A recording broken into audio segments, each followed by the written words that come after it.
Good evening. My name is Jim Reese, and I'm here to start the regular Planning Commission meeting for February 2nd. I'd like to start with a roll call. Commissioner Fresco? Here. Commissioner Fonda Bernardi? Here. Commissioner Lambert? Here. Commissioner Landris? Here. Commissioner Raskin? Here. And Chair Reese. Here. I'd like to move to our first agenda item, which would be the director's report.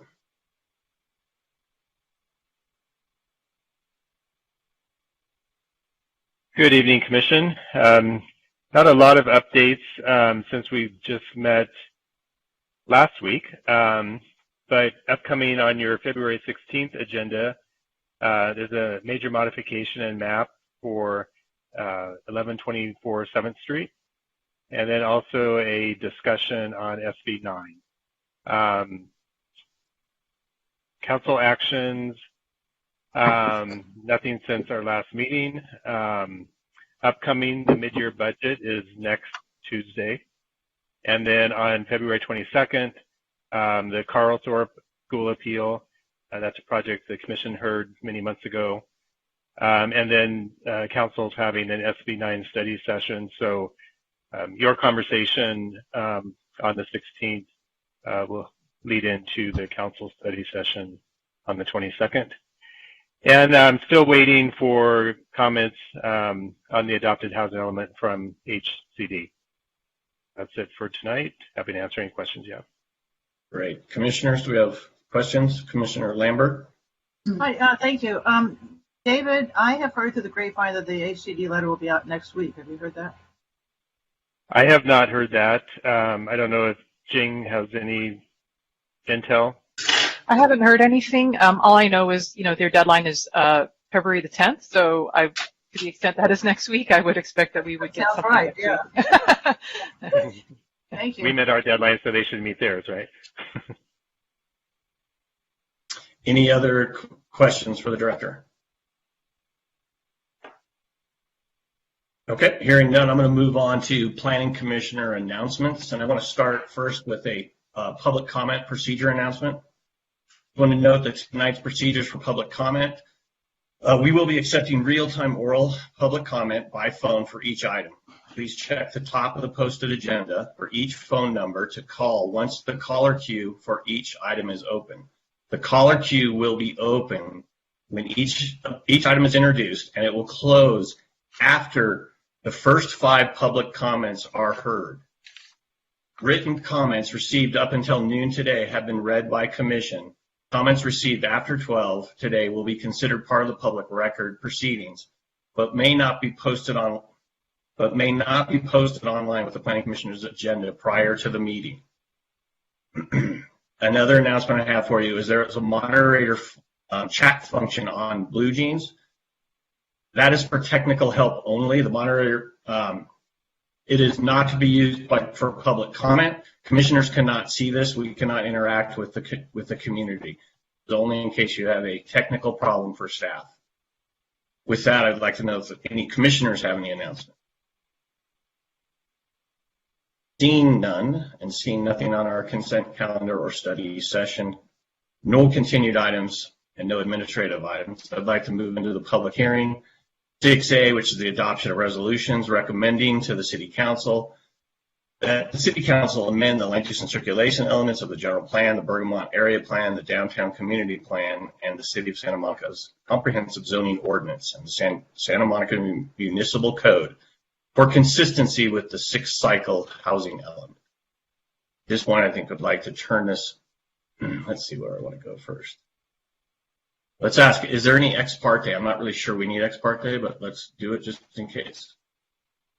No ex parte. Okay. Chair. Yes, sir. Do you have just so that we can sort of take notes or get ourselves ready for conversation, have a preferred way that we're going to kind of move through the material relative to the slides or the staff report?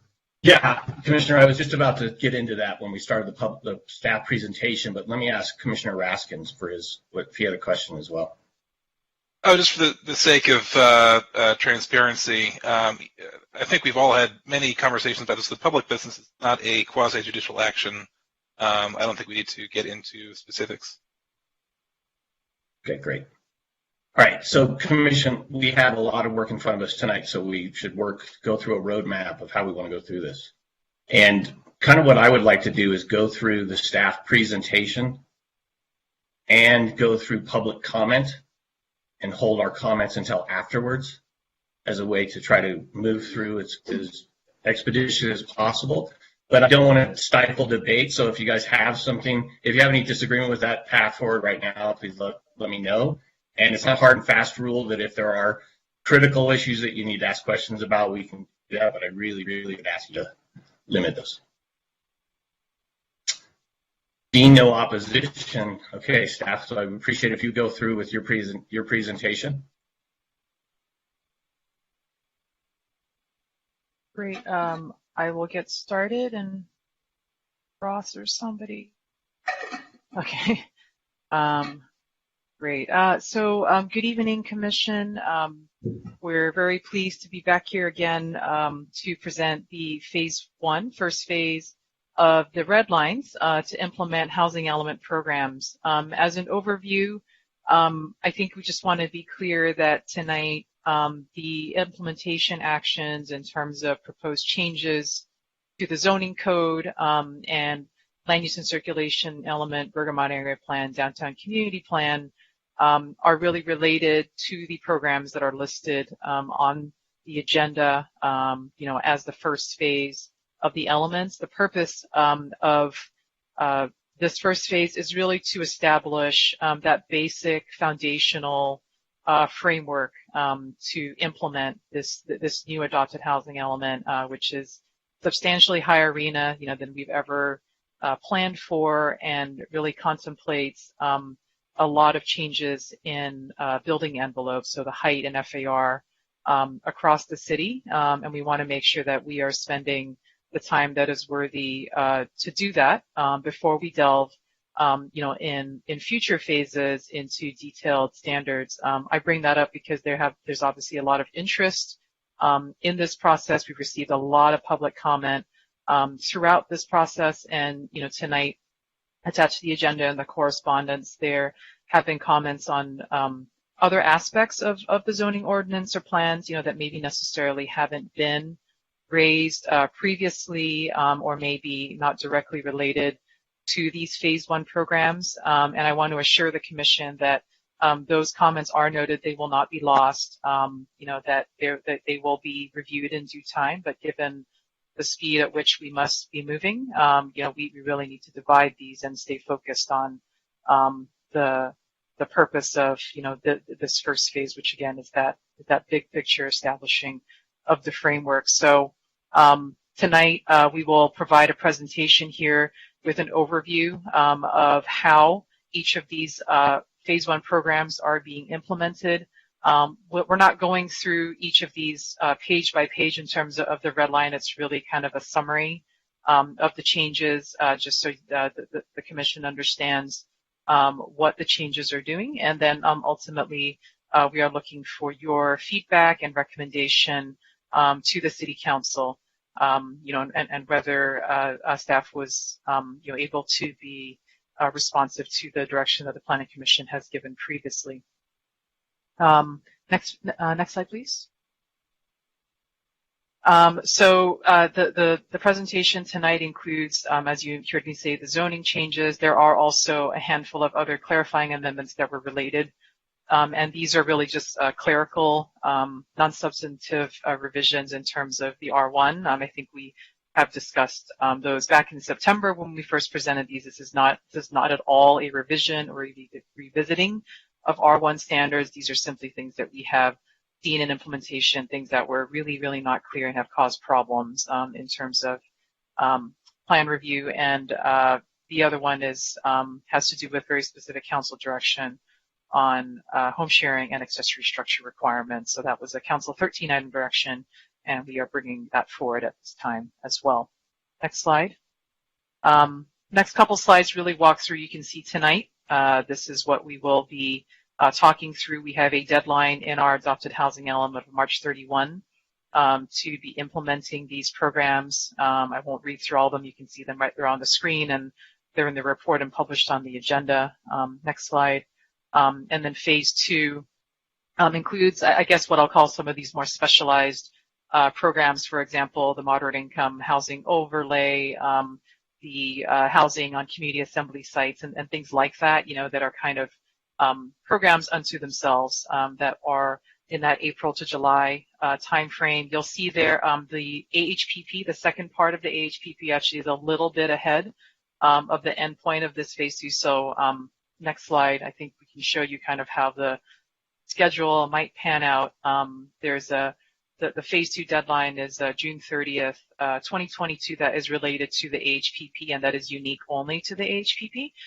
So you can see that the way the meetings, they sort of overlap a little bit, but it'll track a little bit ahead of the rest of the phase 2 amendments because of the earlier deadline that is in the adopted housing element. So it's going to be a busy year, 6 months, through the end of the summer and beyond as we work on these implementation steps. Next slide, please. On December 15th, the Planning Commission discussed the concepts for these red lines, gave us direction.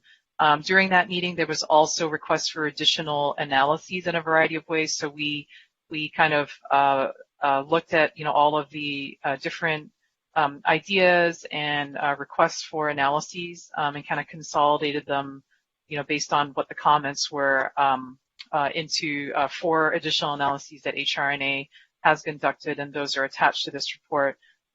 One had to do with looking at maximum supportable percentages of on-site and off-site affordable units in the downtown, and this was based on the Planning Commission's desire to look at, what would happen with heightened FAR if the mix of affordable units shifted really more towards the very low and lower end. So instead of the even distribution skewing towards moderate, there was some different percentages given. So we tested that particular scenario. We tested NC, Maine, and Montana, and this was really about revising assumptions about reduced minimum parking requirements. This was done because housing element, we realized, I think, as we were going through this, that we have a housing element program that, actually speaks very specifically that we would be implementing Parking Overlay 1, which is a reduced minimum parking standard in the city to all housing projects. So we wanted to rerun the analyses with that assumption to make sure that we were accurately portraying, because parking is a pretty big cost driver. So it was important to do that analysis. And the same thing was done on the boulevards as well. You'll see the distinction between Maine and Montana and the boulevards is also the direction to look at more flexibility in that ground floor use. And we'll speak in this presentation about, how that affected staff's recommendation on updated FARs and heights based on moving the needle on parking and on ground floor use and its influence on height and FAR. And then finally, there was an additional analysis that was requested, kind of looking at a little bit of what it would mean to the feasibility if there was replacement units that were required. So HRNA tested, small changes in additional, essentially affordable units, more than the 15%. So 1, 2, and 3 units beyond, what does that do to feasibility? So that's a summary of the additional analyses that was conducted by HRNA. With that, I'm going to jump into our first program now, which is we're going to start with the Affordable Housing Production Program. What we do with our inclusionary housing really is the driver, in terms of what the supportable FARs and heights are to ensure project feasibility. So you can see here, I don't think any of this is new. We've talked about it for some time in terms of moving away from the menu of options that are in the AHPP in terms of different percentages that an applicant could seek, and establishing a new single base of 15% inclusionary with the affordable unit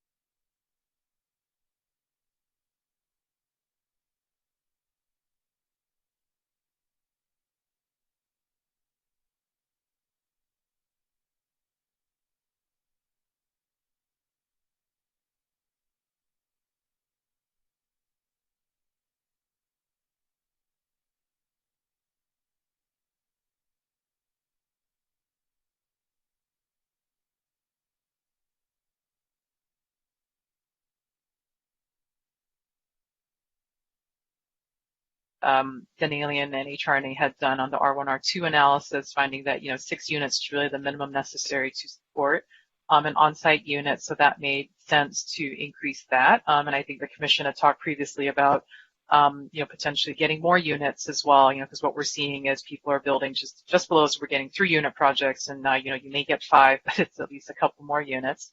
And then allow off-site units anywhere. So that's more flexibility in the offsite as to where it could be. And you can see the little map on the bottom right there in terms of what's identified as the SB 535 disadvantaged area, where the offsite units would not be able to be located, but otherwise there would be flexibility to be anywhere in the city. And that summary table there kind of shows the basic framework, of what's being done. So you can see that there are 0 to 5 units would have the option to pay a fee, or only required to pay a fee. They certainly could provide on-site if they wanted to do that voluntarily. There's no prohibition on that.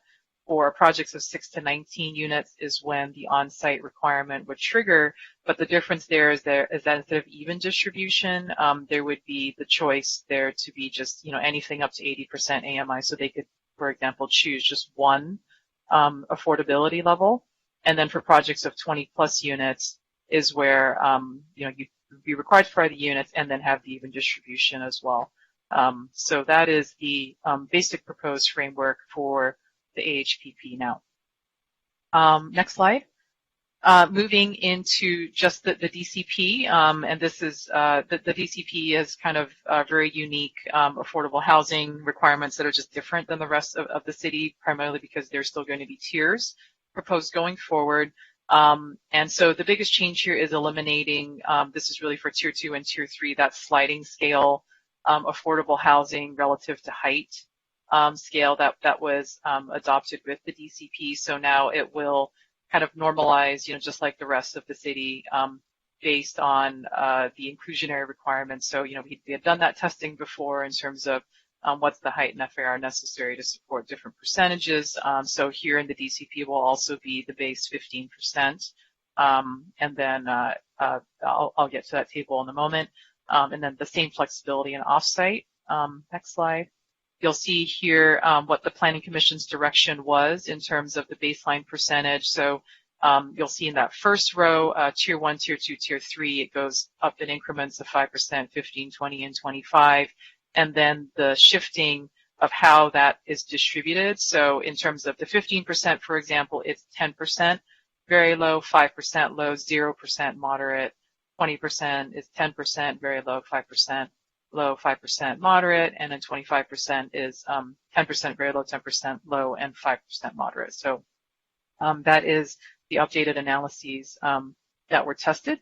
And then for the offsite percentage, you can see also increases in increments of 5, of 20, 25, and 30, respectively to tier 1, tier 2, and tier 3. So that is kind of the totality of the AHPP framework, both for this entire city and then specifically within the downtown. Next slide. This is really just more of a mini preview of what to expect in phase 2. We'll have to do more work in terms of fleshing out the offsite option through acquisition rehab. That's a very kind of complicated thing, and we'll need to work more closely with the housing division on how to do that, and sort of the issues that might come up in that realm, and also having the time to explore the possibility of a mixed compliance option, meaning the ability to combine fee and units for flexibility and meeting the AHPP. So that will be coming in the next phase. So with that, I'm now going to turn it over to Rachel to take us through the next phase of the presentation. Thanks, Jane. Before we get into the height and FAR development standards that are presented in the red lines for programs 4A, 1J, and 1F, I want to take a step back and go over the background of how we got to the heights and FARs. As you recall, really it was based on 2 main principles. One is the financial feasibility aspect of it, making sure that the development standards are sufficient to support housing development. So when the housing element was first adopted in October, it provided a range of 2.75 to 4.0 FAR with heights ranging up to 84 feet. And those were presented in the housing element adoption with the language that these heights and FAR could be adjusted so long as the overall unit capacity in the SSI wasn't decreased. And so the second principle that also guided the development of the heights and FARs is, of course, the AFFH mandate, the affirmatively furthering fair housing, and making sure that we promote housing in areas of the city that have previously not supported housing. And this includes adding not housing as a permitted use in zones that currently don't permit it, as well as encouraging housing in areas that have historically not accommodated housing, which are areas of the neighborhood commercial districts. Next slide. As shown here, so one of the, as I said before, the second principle is, of course, the AFFH mandate. And not only are we adding housing as a permitted use in the office campus area and the industrial conservation and CCS zones, we are also making sure that areas such as Main Street in Montana, which have really not seen housing, have the feasible development standards that are necessary to ensure that housing projects can occur in these areas. And these areas are considered high opportunity areas. Next slide. So, as I said before, the feasible FARs and heights are based on the analyses presented by HRNA. Just as a reminder, the modeling assumptions that were included back in March of 2021 assumed certain assumptions, including construction hard costs for different development types, such as office and apartments, as well as parking costs. They also provided land costs by submarket and regions, by areas. For example, the downtown land cost is different than the land cost in, for example, the mixed use areas. In addition, the modeling assumptions included per square foot rents for retail, as well as per unit market rents based on the different submarket areas. And then as well as assumptions about the affordable unit mix. About the affordable rents that are provided. Next slide.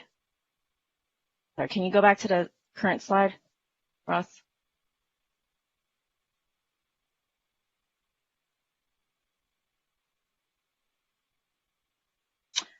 So yes, in addition, there were other assumptions such as cap rates and vacancy rates, as well as unit size and unit mix.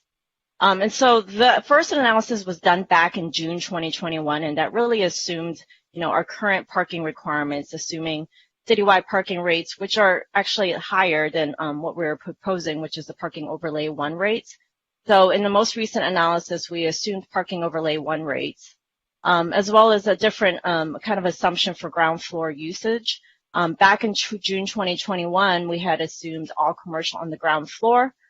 With the updated analysis, we assumed all residential on the ground floor except for Maine and Montana. Next slide. So the feasibility analysis that was done back in June of 2021, as well as the most recent one, really provided, both those worked together to provide kind of a low range and a high range FAR. The low range FAR, which are the ones that are presented in attachment G, really, shows, the kind of play that you have with applying different parking rates, as well as applying different assumptions about the ground floor usage. With increased parking rates, as you can see, you would need more FAR and height. As Jing mentioned, parking adds significantly to the cost of housing. However, when you apply the parking overlay 1 rates, which are reduced, you would need less FAR and height, and that goes true for the ground floor residential. If we were to assume ground floor residential, they get more residential units, and so there doesn't need to be as much height or FAR. And so when we got those numbers, we checked the low range numbers, the most recent numbers of FAR, the lower range numbers, against kind of our suitable sites inventory unit capacity. And back in October, we had found with the higher range FARs, we had a unit capacity of 11,000. With the new updated FARs and assuming ground floor residential, we have an estimated capacity of 12,000. As I know, it's a little bit higher because we are assuming ground floor residential in all zones, except for Maine and Montana, as well as downtown. Next slide.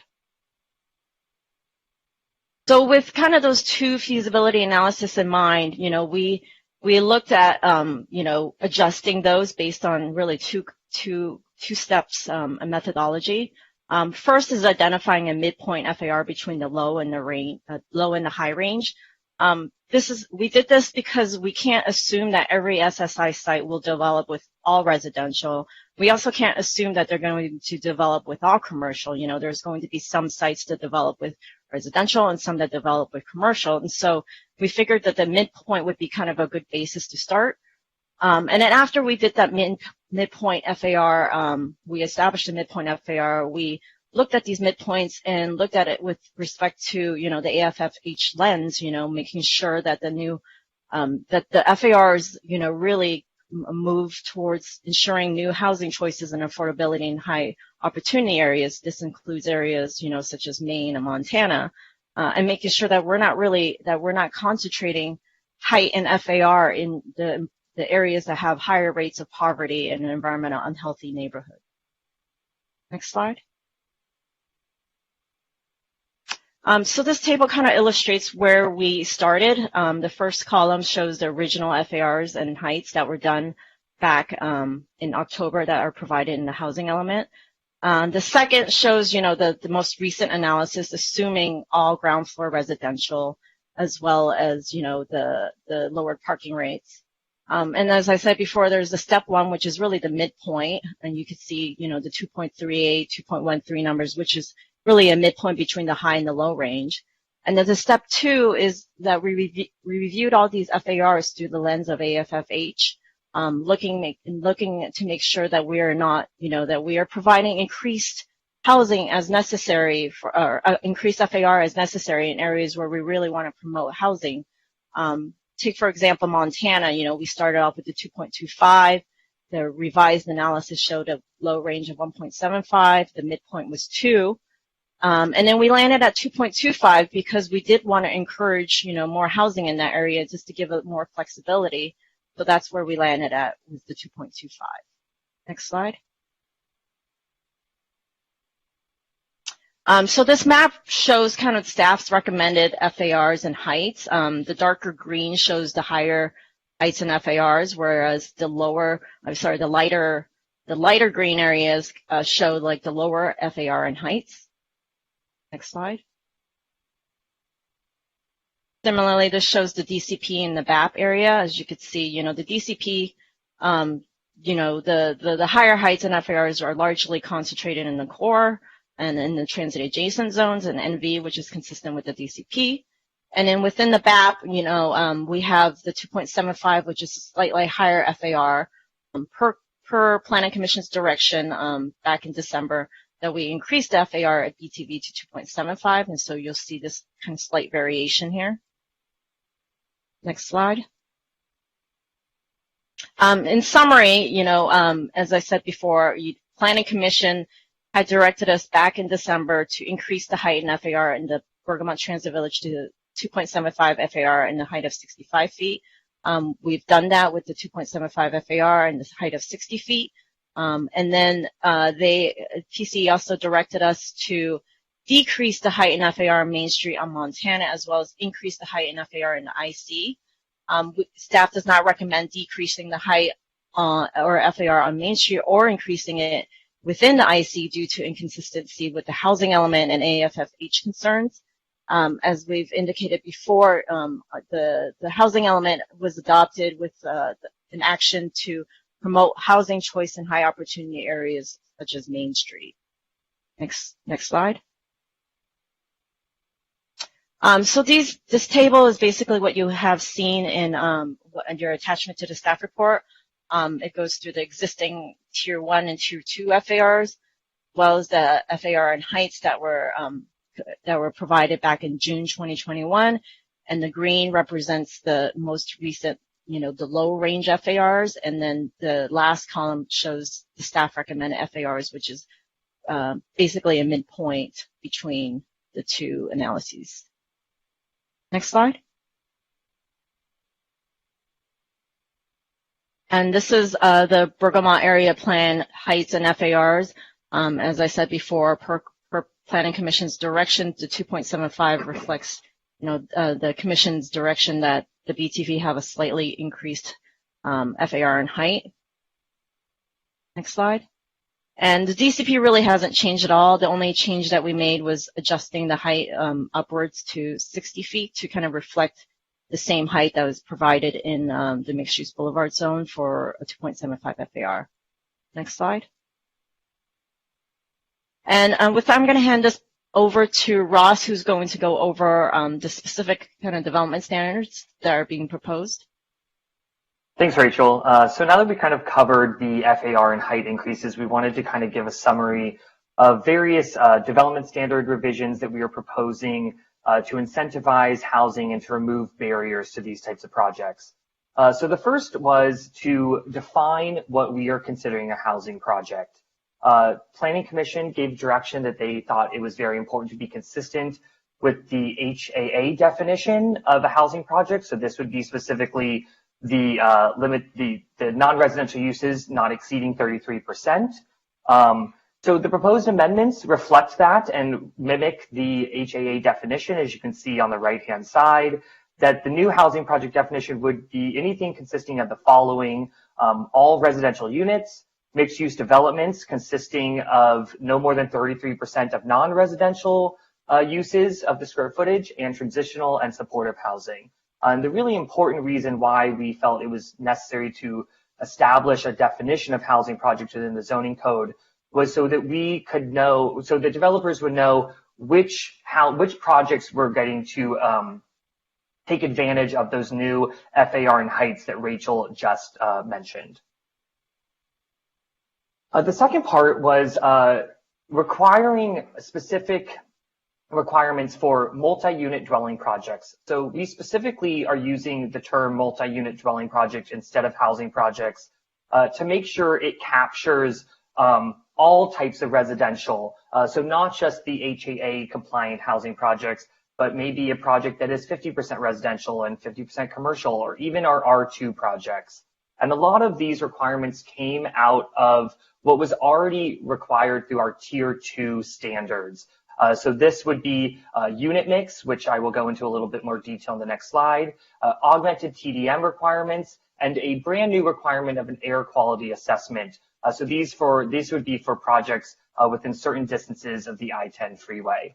One aspect we did not carry over, though, was the increase of impact fees.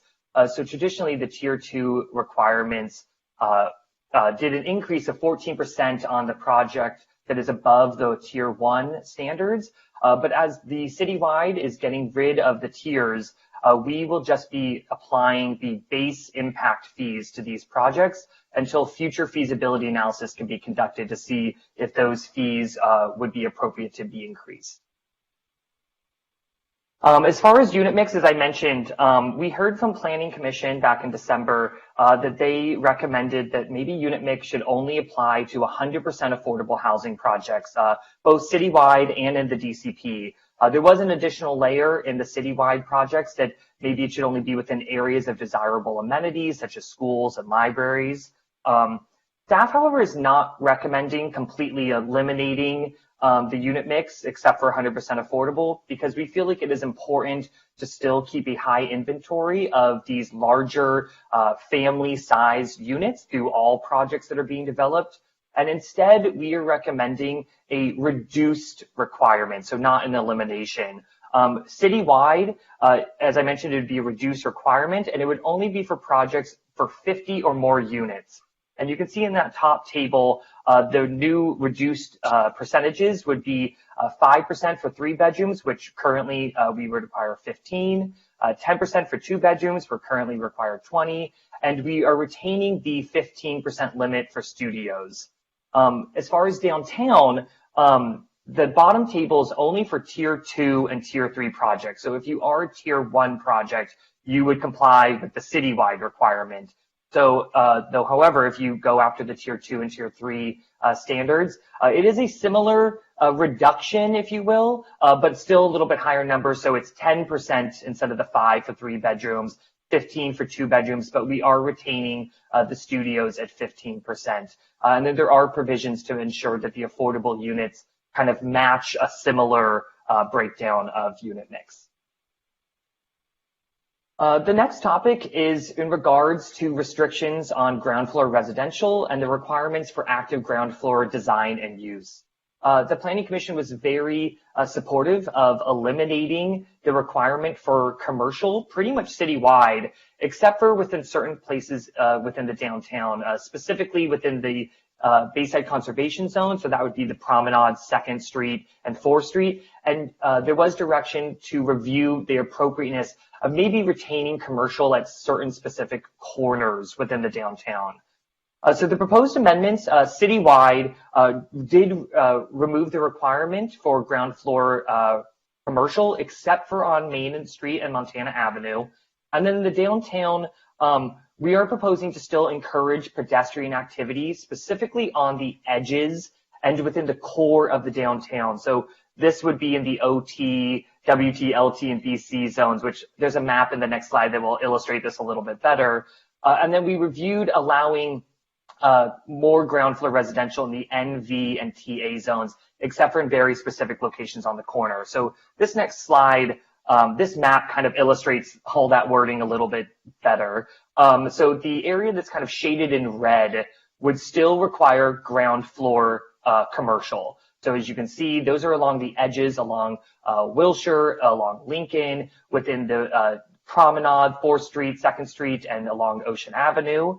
And then the green shaded areas, which are the NV and the majority of the TA zone, there would be ground floor residential would be permitted, except for on those red circle corners, where within the corner in 50 feet in both directions, ground floor commercial would be required on those corners. We felt like these corners were important as they are along the major boulevards within downtown, and also looking at the existing pattern of development. So this is what the new standard would allow and require where commercial would need to be located. And then this matrix that staff provided is really a breakdown, and I know there's a lot going on, but it shows basically 5 different versions of projects. A streamline housing project, which we will go into a little bit more detail later on in our streamlining efforts, a DCP housing project, a housing project that meets the HA8 definition and the definition that we will be incorporating into the zoning ordinance, a 100% affordable housing project, and then a multi-unit project. So this is anything with 2 or more units. And as you can see, we kind of showed which requirements, given these new amendments, would apply to these versions of housing projects. So whether they qualified for our local streamlining efforts, if they were compliant with the HAA, when these specific standards for these multi-unit developments would be enacted, whether they needed ground floor commercial or pedestrian-oriented design, parking, and then FARs and heights. So we can circle back to this if you have a little bit more, if you would like any more detail regarding certain projects. But now to kind of get into a little bit more of the specific development standards that we've recognized as creating barriers to housing. And by no means is this list exhaustive, as Jing has mentioned. These were kind of just staff's first round of revisions. So this was in regards to such as maximum ground floor height. We heard from the commission to eliminate that 16-foot maximum, which we have done. There was direction to eliminate the maximum building footprint. At this point, staff is not recommending the complete elimination of this requirement, as more analysis needs to be produced, and there are a lot of conflicts with existing definitions of what is a footprint. So in the meantime, we are suggesting just applying what is now required for the tier 2 maximum. So these are already at the bigger range than what as we currently allow. So sometimes it could be a footprint up to 35,000 square feet, which is almost 5 parcels combined. So these are still very big footprints that we will now be allowing. And additionally, we have some revisions to our outdoor living area. This is specifically a removal of the rooftop limitation for open space. So currently, you are only allowed to have 20% of your common open space on the roof. We are eliminating that limitation. And then also some just clerical dimensional requirements for implementation. So when there is common outdoor space, what sizes do they need to achieve so they are meaningful within the development? The next standard was the daylight plane, which there was a lot of discussion amongst the commission back in December. And there was direction to staff to review different diagrams and models on how this could be appropriately implemented or what modifications made sense. And staff modeled certain scenarios, and at the moment we are actually recommending no change to the existing daylight plane requirement, and instead including a by right incentive or concession that would allow for the termination of the daylight plane as it got further away from the parcel line that was abutting the residential zone. So these next images will illustrate this a little bit better. So this is a model of now a 5-story building that has the new FARs and heights that we are proposing on a typical 100 by 150 foot lot. And as you can see by that red diagonal line, really the bulk of the building besides the upper 2 floors, so the 4th and 5th floor, the daylight plane really starts more affecting the building as it reaches heights above 55 feet. So for the most part, we do feel that these new FARs and heights can fit within the existing daylight plane requirement. However, when a state density bonus gets added on top of these new heights and FARs, this next slide kind of shows how this new incentive can be enacted. So as you can see, this is the same diagram, and from our analysis, 2 additional density bonus floors can be added on top of the 5th floor with some minimal restrictions from the daylight plane, but it largely will start pushing the new density bonus floors, we'll call them, towards the street frontage, so away from the residential districts. But on top of that height, which is about 75 feet, the daylight plane starts really reducing the development potential of the density bonus floors. So that is why the new by right concession is to allow for the termination of the daylight plane once it reaches a horizontal measurement of 50 feet from the abutting parcel line or center line of alley, if there's an alley. So once that 50 feet range is met, the daylight plane would cease if that is a concession or incentive that an applicant elected from our new by right menu, which we will go into a little bit more detail later in the state density bonus section of our presentation. The next is actually just standards very specific to the IC and OC zone, where housing is currently not a permitted use. And now that we are introducing that use, we felt it was appropriate that some new and revised standards were included in these zones.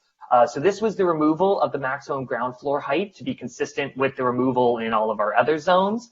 But it was also the addition of just the pedestrian-oriented design requirements, and this would only apply to housing projects. So if an industrial or commercial use still wanted to go into these zones, they would not need to apply these pedestrian-oriented designs. But we did feel like it was important to incorporate them into housing projects to start the evolution of these zone districts. And additionally, we also incorporated open space requirements for multi-unit dwellings, both a private and common space requirement, very similar to our boulevards. And again, the reason why we used multi-unit dwellings instead of housing project is because we wanted to make sure that if a project was, let's say, 50% residential and 50% commercial, therefore not considered a housing project, we wanted to make sure that those dwelling units still had access to open space. And lastly, for my section is in regards to the minimum parking requirements. In December, the commission gave direction that they to apply reduced parking requirements pursuant to the housing element program of reducing housing project parking minimums to the overlay 1 rates, except for in downtown and BAP, as those downtown has no minimums, they only have maximums. And BAP is a specific situation that we will loop back when we get to the kind of overhaul of the Bergmont area plan. And additionally, the commission directed staff to look at parking discounts for Main Street in Montana for the commercial portions of the housing project development, and also since commercial would actually not be a requirement on the ground floor within the IC and OC, to incentivize commercial, however, to hopefully again start evolving and having local community uses, to actually remove the parking requirement if there is commercial provided within the housing project. So you can see on the right-hand side, we have these amendments have incorporated a 10 space discount for the Main Street and Montana Avenue. So if the commercial portion amongst the housing projects in those areas only required 10 spaces, they would not have to provide any parking, and then anything over 10, they would have to provide. And then the IC, again, moving the parking requirements for just the commercial portions of the housing project. Additionally, there was some very minor clarifications that were born out of the technical working group regarding loading and compact parking spaces that have been incorporated into the amendments. And with that, I'm going to hand it back over to Jing to talk about the state density bonus revisions. Yeah, so for the state density bonus, the amendments actually were relatively straightforward in terms of consistency with state density bonus law. And it's really codifying the interim approach that was authorized by council on how to apply state density bonus to Santa Monica's situation, largely in our commercial districts where we don't have traditional measures of density, but we have FAR. And so, what is proposed in the amendments is indicating that you would apply the bonus to a maximum allowable FAR, and if there is a tier, it would be to the tier 1, and then to convert those units or FAR to units to determine the base density upon which the affordability requirements would be based. And there's a little kind of handy diagram there that kind of shows how state density bonus works with the newly recommended FARs. So these FARs are feasible. They must be feasible for housing projects. And then state density bonus, I think you've heard me use the analogy, it's sort of like the cherry on top, of a project that is already feasible in terms of the FARs and heights that are at the base level. The menu of incentives is the other portion of the updates that are being proposed. So there is a new by right menu of incentives and concessions, and those would be processed administratively. And then requests for other kinds of incentives and concessions would be processed in accordance with the procedures in state law. I would note we did receive a public comment regarding references to requiring a pro forma or what have you in a request for incentive and concession. That was actually an oversight by staff. We thought we got all of those terms. So, we are certainly what will be amenable to removing that terminology in the proposed amendments. Next slide. Here, this table just kind of shows in summary the proposed amendments that are being made relative to the Commission's direction, which is to implement state density bonus. And you see here the regulations on how to apply the bonus, how to convert the FAR to units, and then kind of explaining that the density bonus applies to the residential floor area of the project. In terms of the by right menu, the Commission had some discussion around this with respect to different ideas, and I think staff had presented some ideas before. There was discussion around building height, minimum ground floor height. I think we were really focusing on areas that we have seen modifications being requested in previously approved housing projects, certainly feedback through the working groups in the outreach over this process of standards that have been barriers to housing or that have been challenging for housing projects. So that was really a focus. Next slide. Here is showing the table of the proposed menu of incentives or concessions. The residential zones are largely the ones that have always been in our density bonus ordinance. And then you'll see the column for non-residential zones where there are new proposed incentives or concessions for additional building height, a reduction in minimum ground floor height, a 50% decrease in private outdoor living area per unit, provided the equivalent amount is substituted for common outdoor living area. We had heard some commentary about just eliminating private outdoor living area entirely. However, Staff was not comfortable with recommending full-scale elimination.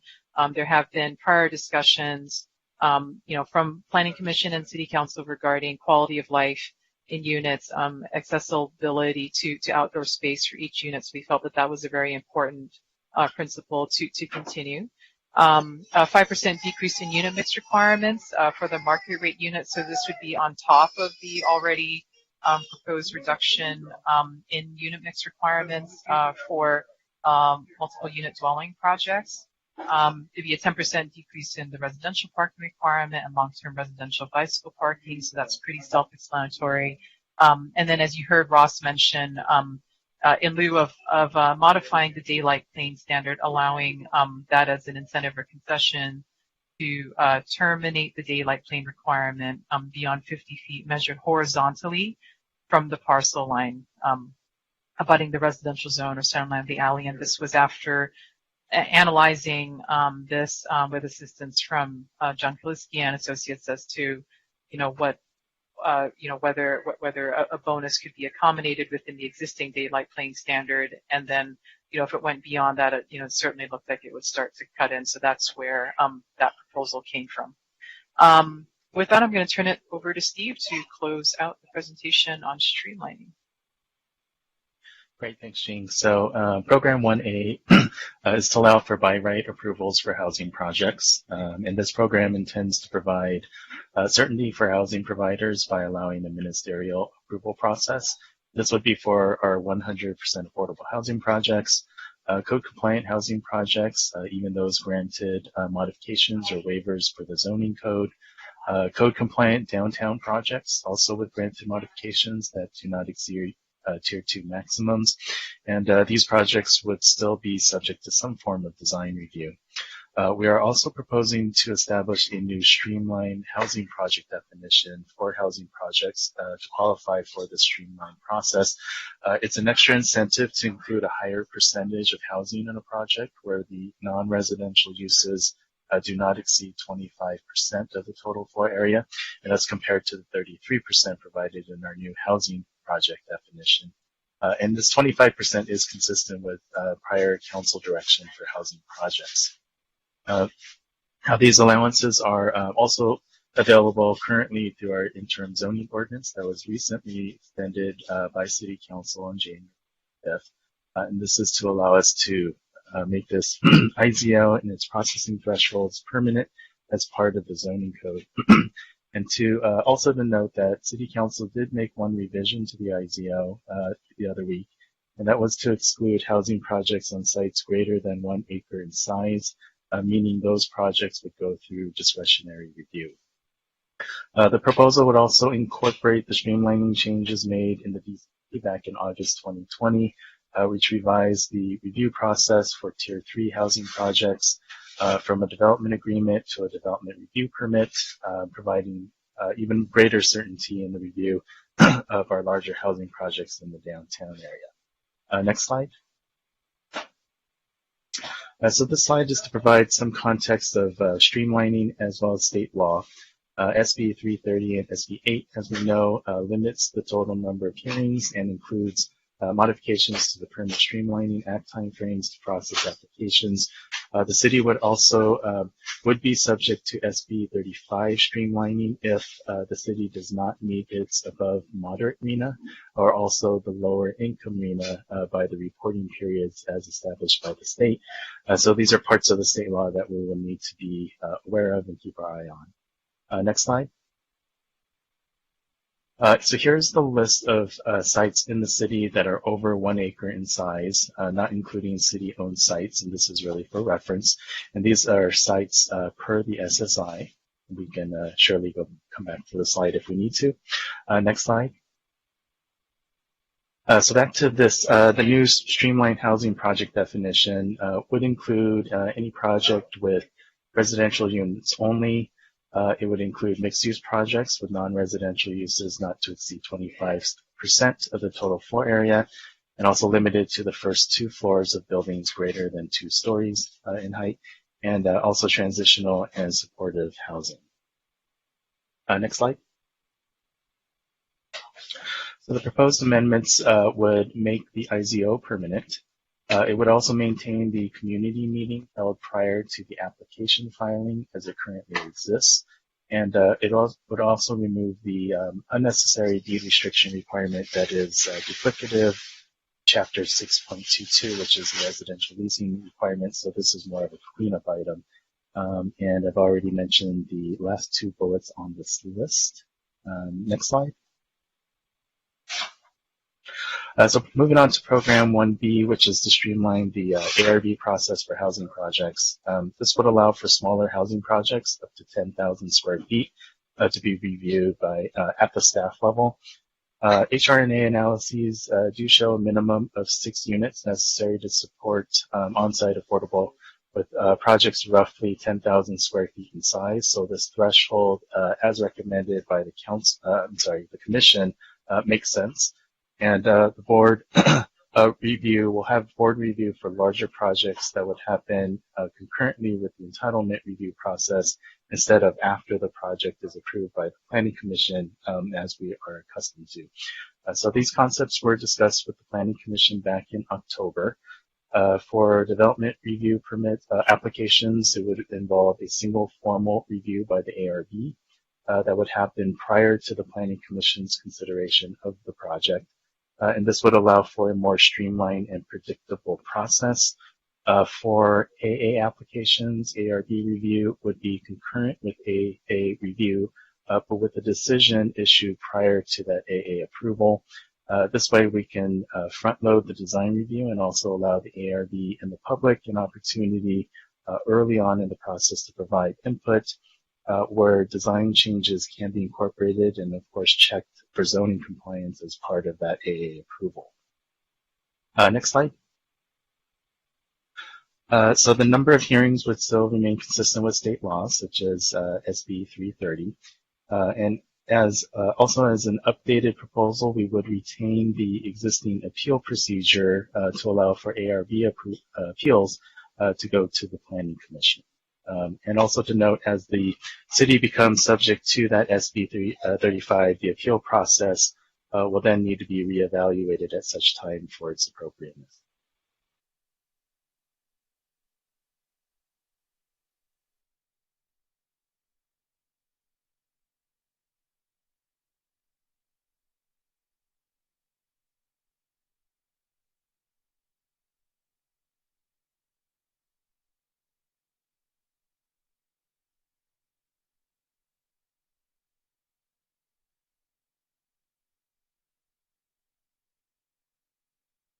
In rentals as well as the accessory dwelling section of the ordinance, and that's per council direction. Next slide.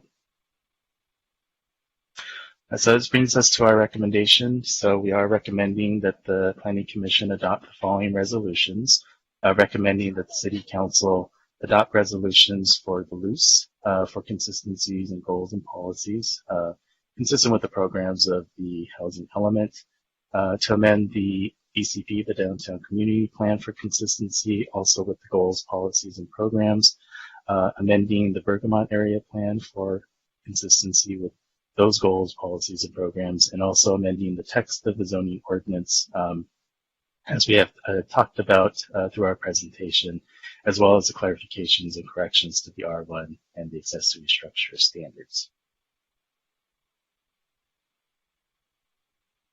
So again, I think we saw this slide a little bit before, but these are kind of our next steps as we move past City Council into Phase 2 into the spring and summertime. And that concludes staff's presentation. Great, thank you, staff. That was a lot of detailed information. We appreciate that. Commission, did we lose Commissioner Fonda-Bernardi? I don't see him on my screen. I'm here. I can see you. I see him online. Yeah, he's all right. I'm sorry. I'm glad we didn't lose you. Okay. At this point, unless there's an objection, I would like to open the public comment period. I'm not seeing any hands being raised, so I'm going to start the announcement. The caller queue is opening for this item. Staff will put a number up on the screen. I'm going to assume, staff, that we have some callers in the queue already. Currently, just one, but if we are ready to move on, we can take our caller. Let's again, just for the public's information, we are opening the caller queue. The phone number is on the screen right now for item 6A. We would urge you to call in if you have comments you'd like to make, and let's move forward with our first commenter, please. Okay, our first caller is now off mute and live in the meeting. Hello, please state your name for the record, and you have 3 minutes for your statements. Hi, good evening. Dave Rand with Armbruster Goldsmith and Delvac. Can you hear me, Chairman Reese? Yes, we can. It's a little light, Mr. Rand. If you could speak up a little bit, I'd appreciate it. No one's ever asked me to do that before. I really appreciate that. Thank you. Speak louder. Good evening, everyone. Nice to see you all. Hope you're doing well. I want to comment on a couple of things on the proposed zoning ordinance updates. First of all, credit to staff and to your upcoming work for getting this done on time. I know that may go without saying, but I'm following housing elements in multiple jurisdictions, and many cities are not jumping on it like Santa Monica is and moving it forward immediately, and that's a credit to all of you. So thank you for that. That said, I've been spending the last week with a number of my housing provider clients sharing the information that's been made publicly available about the zoning ordinance update, and do have some things to pass on. First, concern over the HRNA labeled February 2022 revised feasibility analysis.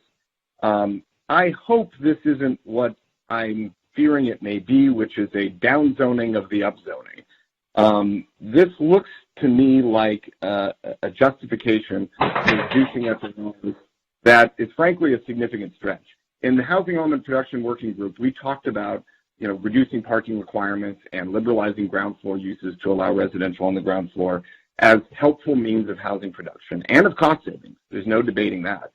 But the notion that a half a space reduction for one bedroom and studio units and reductions of guest parking and swapping out commercial uses on the ground floor, which produce rent in exchange for units, which in some cases may be beneficial, the notion that those two things justify reductions in FAR of 0.5 point and 3/4 of a point was mystifying to my clients when I shared that with them. So I think it's really important that the Commission hopefully understand that there's not equivalency between the benefits from the marginal parking reductions and ground floor residential uses in exchange for what could be that dramatic of reductions in development potential, entire stories of buildings being removed. It's not apples to apples. And I would encourage the Commission to restore the original proposed heights and FARs on areas where, I can't imagine there would be, concern over housing production, like Santa Monica Boulevard in the general commercial. Why the FARs were recommended by staff to be reduced to 2.5 from the original 2.75 is sort of inexplicable. So please look at restoring those numbers. There was a great deal of enthusiasm of the original proposed heights and FARs because, frankly, the belief was they would be workable. Taking bites out of the development potential at this stage would be very problematic. Other items are density bonus incentive menu. Great that there is a menu. Encourage you to go beyond what is currently proposed, particularly with regard to unit mix, and I thank staff for proposing a more flexible form of unit mix, but I would encourage the Commission to add an incentive, particularly focused on the downtown and the Bergamot and the MUB, where families are just not signing up to live, to add an incentive to eliminate the unit mix requirement in those areas. That will yield more units, that will yield more affordable units, and I don't believe there'll be a loss of family demand because, again, there are not the amenities in those areas to accommodate family units, and families don't want to be there in the first place, according to my clients who are renting these units in those locations today. With regard to thank you. That is 3 minutes. I have a question. Mr. Rand, are you still there? Do we have any? I am still here. May I just finish one last thought? Mr. Rand, what is it that you were about to say? Thank you, Commissioner Halandras. With respect to streamlining, concern about front-loading the ARB process, it's important to get the administrative approval and entitlements in hand as quickly as possible for housing providers to show lenders and capital partners that they are, quote, entitled. And requiring the ARB to occur before that, I think, is problematic, will slow things up, and could complicate financing. Thank you for letting me get that out. Thank you very much. Had to get that out. Commissioners, do we have any questions? Commissioner Lambert? Thank you, Dave. There is one element of the concession list that you and I have talked about, and that is the height concession, which currently stands at 11 feet, which would benefit a 2-story residential building, but no one else. Would you recommend that we increase that to 22 feet, as Hank Koenig did? Absolutely. That would make a big difference. I am concerned about the density bonus FARs on top of the base being physically precluded by only a single-story 11-foot height increase. I'd encourage the city to look at the City of Los Angeles TOC program that allows a 2-story 22-foot height increase on areas within half a mile around major, I should say, rapid bus stops and light rail.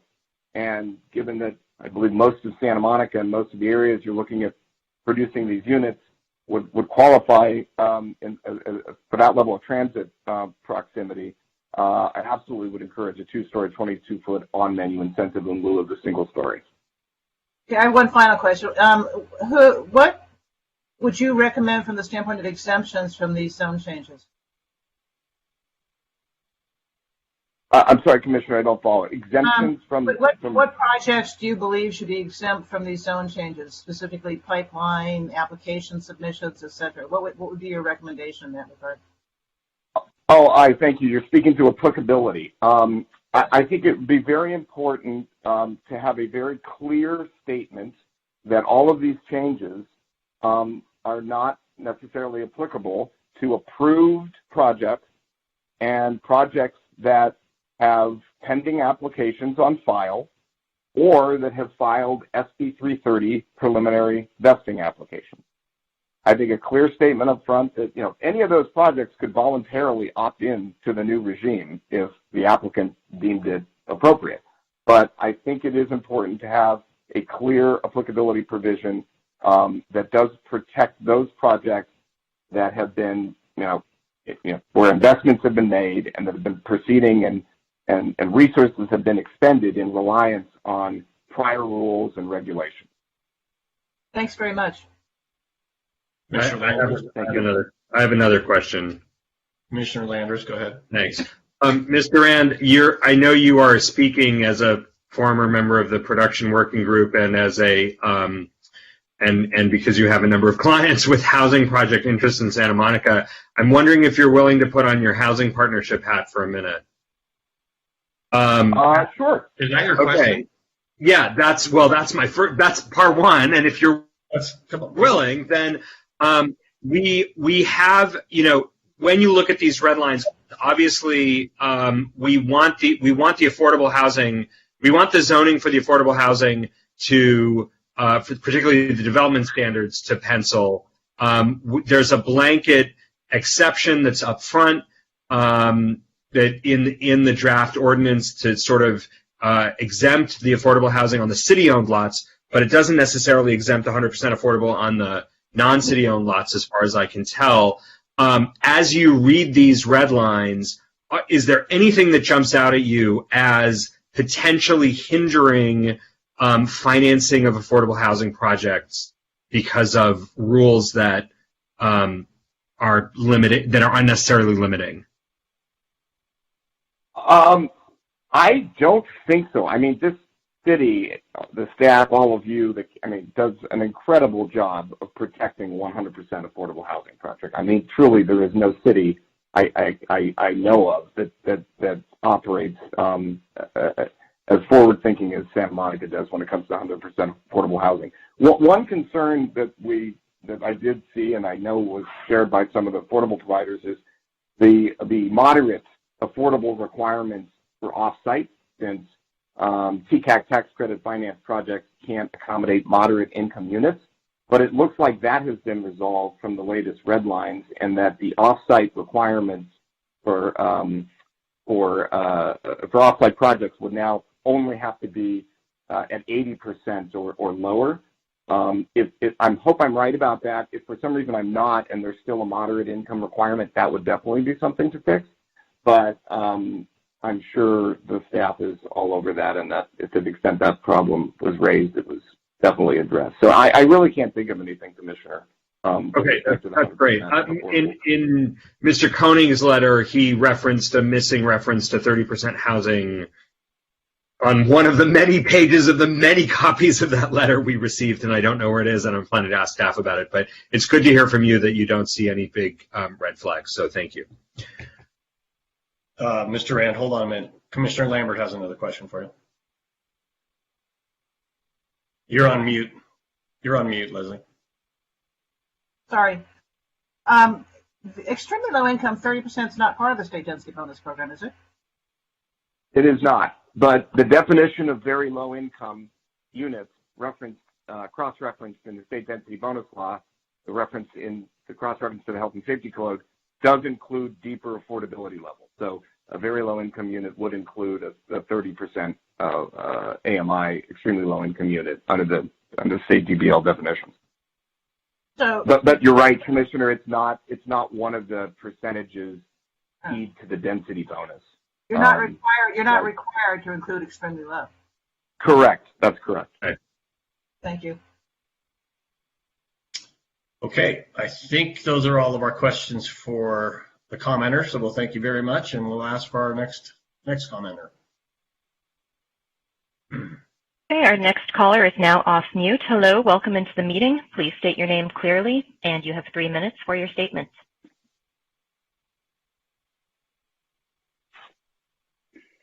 Hello. Hello, you're on. Who is this? Hello, can you speak up? Hello.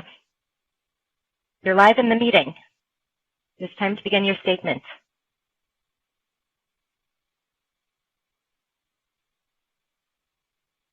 This is to our caller whose number ends in 8738. If that is you, you are live in the meeting, and you may begin your statement.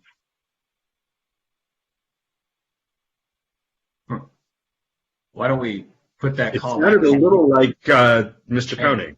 It did. Let's take the next caller and circle back. Yeah, let's do that, please. Let's move to the next person. Okay, our next caller has now been unmuted, and we're getting a little feedback from your phone. You need to turn your computer volume down, please, and you may begin your statement. You have 3 minutes. Hi, this is Nancy Coleman. I'm speaking for myself tonight, but am very concerned about how the expedited process, the streamlined process, the state bonus, density bonus goes on top of lots of buildings, whether it's Wilshire Boulevard or Montana Avenue. We need to have greater input from the community, not lesser. We need to feel as though we are a part of Santa Monica, not something being pushed down our throats from developers, et cetera.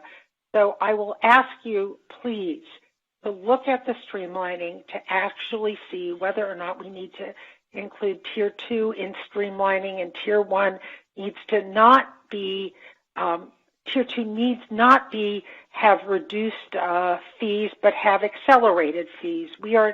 None of this housing will pay for the infrastructure that we will need to have 10 to 25,000 more people in the city of Santa Monica, whether it's water, whether or not it's streets, whether or not it is police or fire. So please, before you go ahead, look at what the residents want in this community, not what the developers want, so that we don't have COVID, as I refer to it, the Lincoln Boulevard COVID buildings, which are 6 to 8 stories high, or could be that high with density bonuses. Thank you.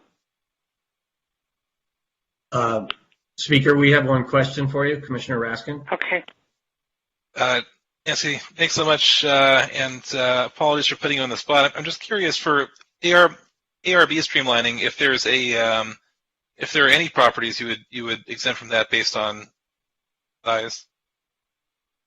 No, I mean, we need to have more scrutiny, not less scrutiny. So I would not exclude anything. We have one more question for you, Commissioner Landers. Hi, Ms. Coleman, Nancy. So this is a genuine question because we received a lot of letters asking this, and yet state law is really quite clear, and I think staff has made that amply evident to the council and to us. And we are not. There's a question here. We are not in a position where we can reduce certainty for housing projects under certain conditions, and we cannot reduce the time. We cannot increase the time, or we will be hindering the feasibility of those projects. This is a genuine question. Given the constraints of the law as it exists, what steps would you take to increase public trust in the process without, frankly, illegally reducing certainty or increasing time? Well, I think we have to look very closely at the issue that took place on January 11th. Here we have a larger than 1 acre massive building of 12 buildings at the corner of Ocean Park Boulevard and Lincoln Boulevard. We had a community meeting that was less than appropriate and limiting the number of the public who could listen to it. Yet, we've been told that a second meeting will take place sometime in the future. Well, sometime in the future is not, and the project is going forward. So, I mean, it seems to me that this is a slap in the face of residents. It is a slap in the face of residents. So we need to be able to have legitimate openness about projects. We need to be able to say that these projects are not quite yet there, but they're going to have public meetings around them, and we ought to have public meetings. We ought to give notice to the entire city that it's a public meeting, because that particular project, which is huge and will impact lots of neighborhoods, not simply the two that are located next to it, but because it is a main thoroughfare, that we let everyone in the city know what's going on, and that was not the case. So I'm going to follow up here because I think you're helping us get somewhere. Number one, I don't think there's any disagreement, because it came up at council, that the 100-person limit on that meeting was problematic, and it's outside the scope of tonight, but I think that that's being looked at. With respect to public meetings that take place, if those public meetings take place prior to the submission of the application, there is no there's no reduction in certainty, there's no reduction in time. So would you agree that increasing the quality of the public meetings prior to the submission, with some requirement that the submission itself include responses to what was raised at the public meetings, would increase transparency and trust, as well as public posting of the plans, of the most recent plans, so that everybody can see them? Yes. Okay. That's very helpful. Thank you. I appreciate that. Okay. Thank you. Commissioners, any other questions? I don't see any. Thank you very much, Ms. Coleman. Can we have the next speaker? I'm going to circle back to our caller that we tried earlier. Hello, you're now off mute and live in the meeting. This is to the caller ending in 8738. Hello. Can you hear me? Can you hear me? Yes. Yes, we can. hear you. Beautiful. Oh, Please fabulous. proceed. My name's Hank Koning. I imagine you have a lot of speakers tonight, so I'll keep it short. I sent you a magenta markup of the red line to the zoning ordinance, and a couple of emails clarifying some of the points I made in that. I took the liberty of extending my comments to anything that I've experienced or see as something impacting housing production. And some of them are very little, niggly points, but they do impact housing production. And I do want to say that sometimes the seemingly little regulation thing can have a snowball effect. And an example I want to use, I have a project, and it's a lot that's on a boulevard, but it's a long, skinny lot with the long dimension on the boulevard. And I have a requirement for a 10-foot yard because it's the back of the site. It's separated from an alley from an A lot, but it's residential district. But I can't put an electrical transformer in that. So I have to push it back further into the building. The great thing about transformers is you can't build above them or below them. So that really has a huge impact on housing production. You get a big chunk of land that you can't use.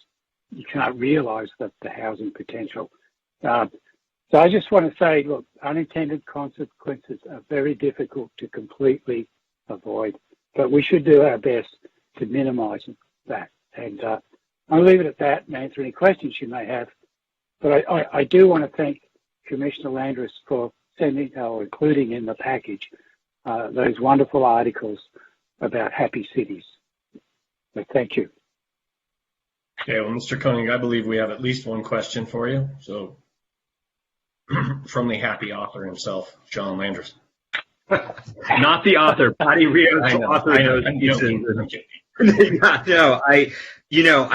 thank you for referencing that, Mr. Koenig, Hank. I think that, I put those in there because it's both validating what Santa Monica has done, but also gives us a little bit of a roadmap to think about creativity in our development standards.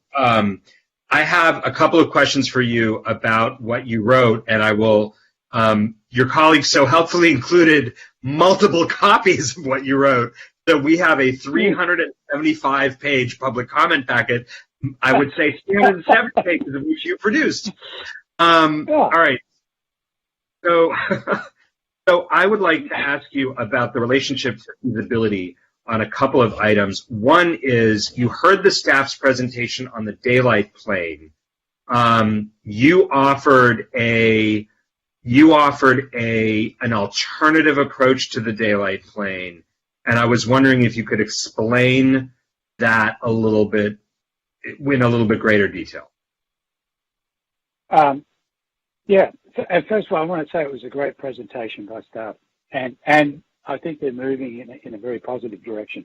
I just feel the daylight plane, the springing point, should match the height of the adjacent buildings. We've got a setback requirement adjacent to commercial that I think exceeds the requirement of the adjacent. So just because it's a commercial building or mixed-use building, I should say, I don't see why that should be any different than what the person on the other side of their parcel can do. So I thought that was a great way. I like the idea of the 50 feet rule, and that's sort of consistent with something they do in LA.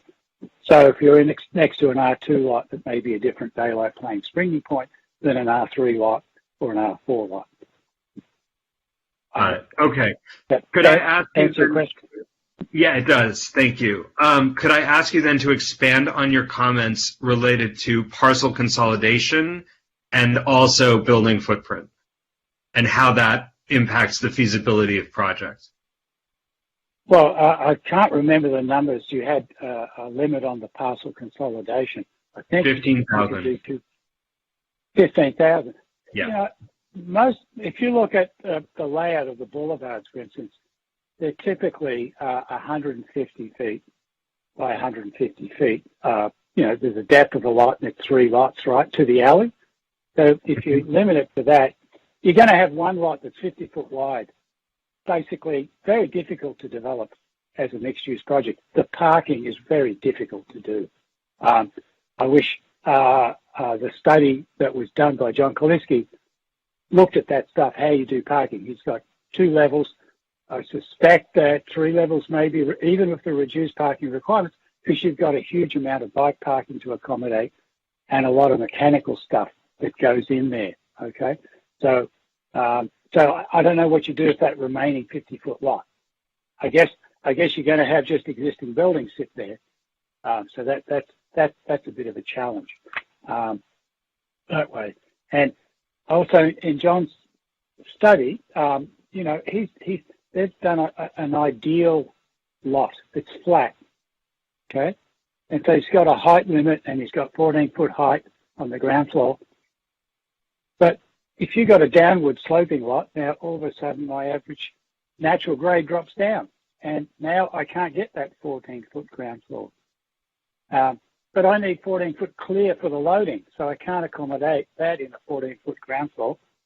So I think there's a lot of little things that interconnect as we're working through a project. You go, oh my God, this is an imposition. I need to now knock out a unit above my loading area to make that work. So I think there's a lot of interconnected bits that we're not quite following. So to overcome that, I suggested the height limits, instead of 50 feet, make it 55. It matches the building code. Instead of 60, make it 65. That way we've got some flexibility for different site situations and also flexibility to have different designs. Because that design was very packed. I mean, right. Not much room for movement in that thing at all. And I go, oh, do we want to see every building on a boulevard be that tight, that packed, or do we want some design flexibility?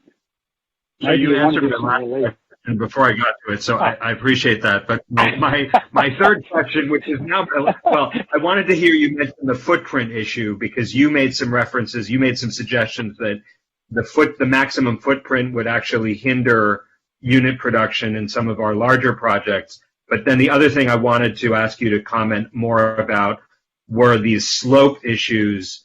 We have been at this with you on a number of projects where we have been banging our heads against the wall when it comes to slope. And so I welcomed your comments that maybe there's an opportunity for us to make things a little bit more feasible there too. But if you could talk about the footprint and then the slope issues, that would be fantastic.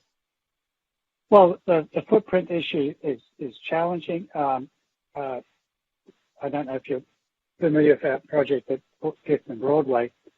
That's got a large, I think staff mentioned 5 lots combined would be the 35. I'm not sure that's quite right. That was 7 lots, so it's got one consistent ground floor, and then we broke the building up above into 4 separate blocks, right?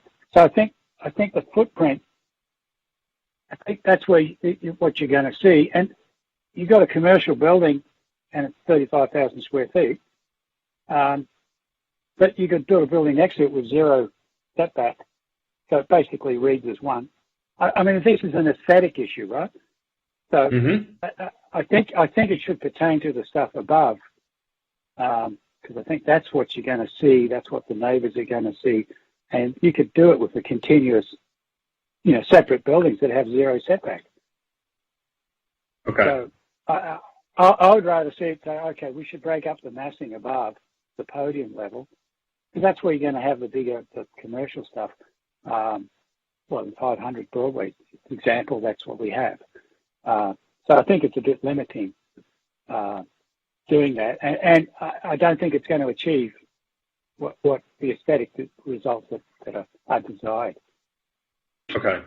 And then on the slope, because we do have staff recommendations, pedestrian-friendly, design, and you raised some concerns about the 2% maximum of the slope for outdoor space, and you also recommended that we take Sang and Ang and leave them to the building code, which I would just as soon do as well. I'm sorry, but I don't think whoever put the 2% understands the ADA laws and building code requirements. If you had the 2% at the Arroyo Affordable Housing Project, the space in between the buildings, which is a beautiful open space, would not qualify. You're allowed to have, that's a cross slope on a sidewalk. And if you go to City Hall and you see that lovely landscaping in the front, hardly any of that would qualify under the 2% law. So this is, I'm sorry. And then the other one I had was you have a a thing on boulevards that exempts certain things if it's got more than a 10% slope. Well, guess what? There is no commercial boulevard in Santa Monica that's got a slope more than 10%. The steepest one is Ocean Park Boulevard, and it's 5%. So let's make the requirements conform to reality of the situation we're in here. Okay. Right here, Not yeah. San Francisco. Okay. Right. Anyway. Thank you. That's great. Thank you. Any other commissioner questions? I have one for Mr. Koenig. Mr. Koenig, we heard some testimonies a little bit earlier about the relationship of the ARB hearing versus approvals. Would your clients pay for your process an ARB level application prior to the full entitlements? Would that be something we're worried about? They're always worried about that, yes. They would rather have that entitlement. I think Mr. Rand is correct. They don't like to fork out the money, or investors don't like to be commit themselves until there's an entitlement. And the amount of work we have to do to give an ARB package is considerably more than for an entitlement package. You know, they want material samples. They want to lock in, you know, the design and everything, landscaping. So it's really we liken it more to a 25 to 50% design development package. And we like to bring in the engineers so we know where we're going to have exhaust louvers and things, so that can affect the aesthetic. So there you go. I think you got to the point of the matter. I appreciate the response, and it looks like that created another question from Commissioner Lambert for you. No, it's a different question, actually.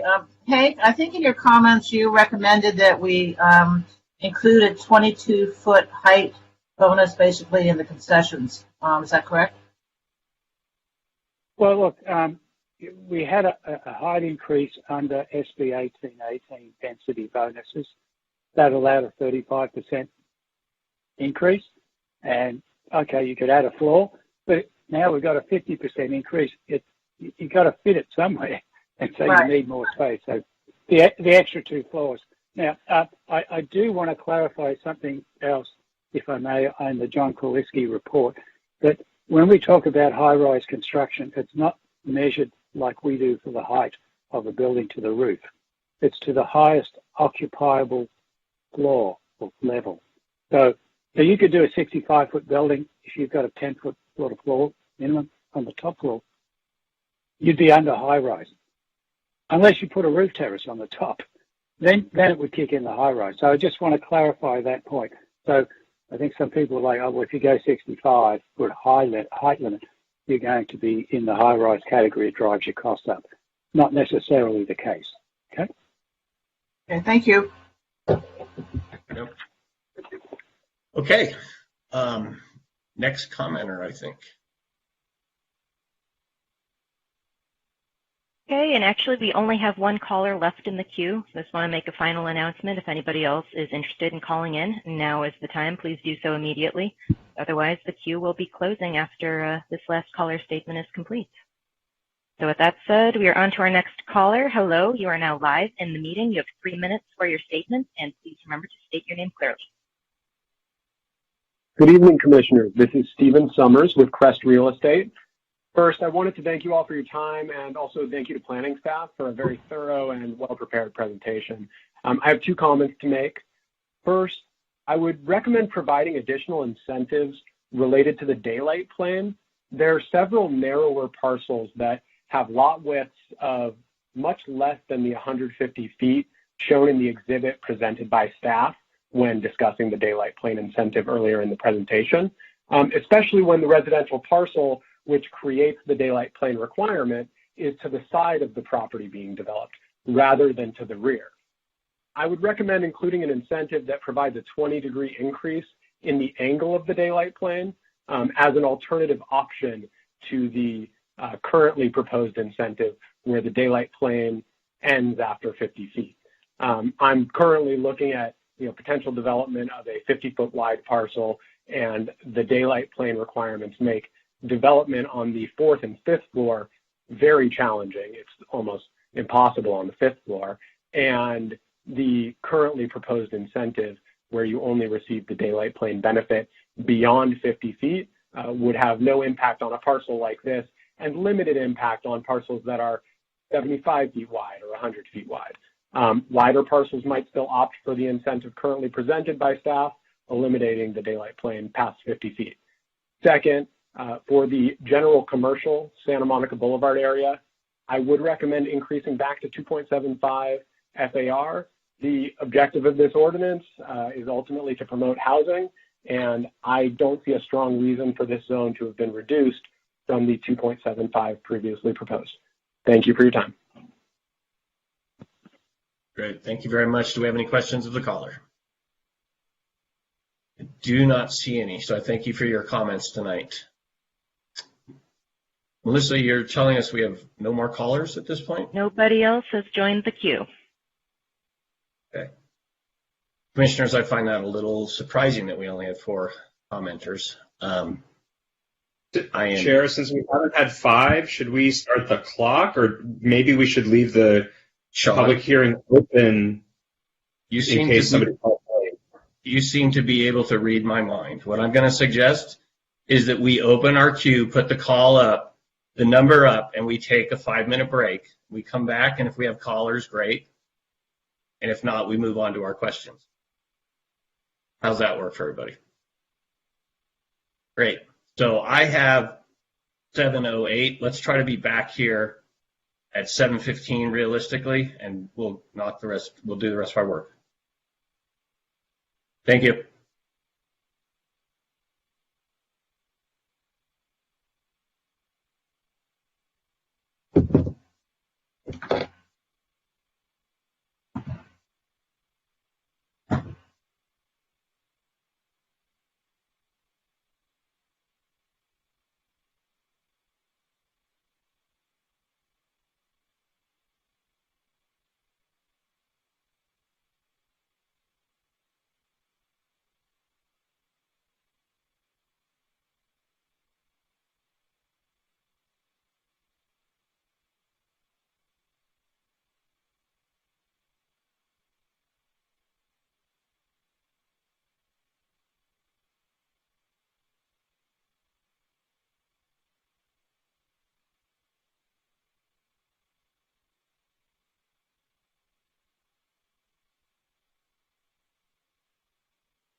Great. Looks like we're all back. Thank you very much. Staff, are you back with us? Yeah, we're here. Very good. Maybe we should get underway. Did we get any callers in the last 5 minutes? We did not. Okay. All right. Well, we certainly made our attempt. I think at this point we will turn to questions. I think maybe we should spend a couple of minutes as a commission talking about how we want to go about questions. The presentation, and actually first I want to mention the presentation. Hopefully by now, staff, you're able to take the PowerPoint and put it up online for the community. Yeah, it was posted before the meeting. Fantastic, thank you. So it didn't seem that the programs and the presentation tonight followed the kind of the programs that I saw in the staff report, how I took my notes. So commissioners, I don't know if you guys have a preference on how we go through this, but I'm a little bit, well, let's go for Commissioner Lambert. Let's hear what you have to say first, please. I did what you did. I went program by program, so I would recommend that we go it that way as it's presented in the staff report. Any other, I think at least one other commissioner wanted to go slide by slide, but let's hear from I'm happy to follow Leslie's suggestion. Okay. If that's how you took your notes, we can go program by program. Commissioner Fonda Bernardi. Yeah. Now, we were given quite a stack of red lines, both for the loose and for the zoning code. And some of those things are really easy they're no-brainers. Some of them are kind of neutral and some of them are controversial. And I don't think we can do a batch vote on the whole thing, because if that were the case, anything that you object to would force you to vote no on the whole thing. So how do we want to square that circle?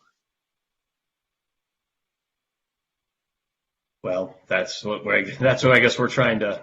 I guess another way of saying it is the slides that we were given have nothing to do with the red lines, either the zoning code or in the loose. They're completely independent. They're a whole other thought process that leads you to certain conclusions.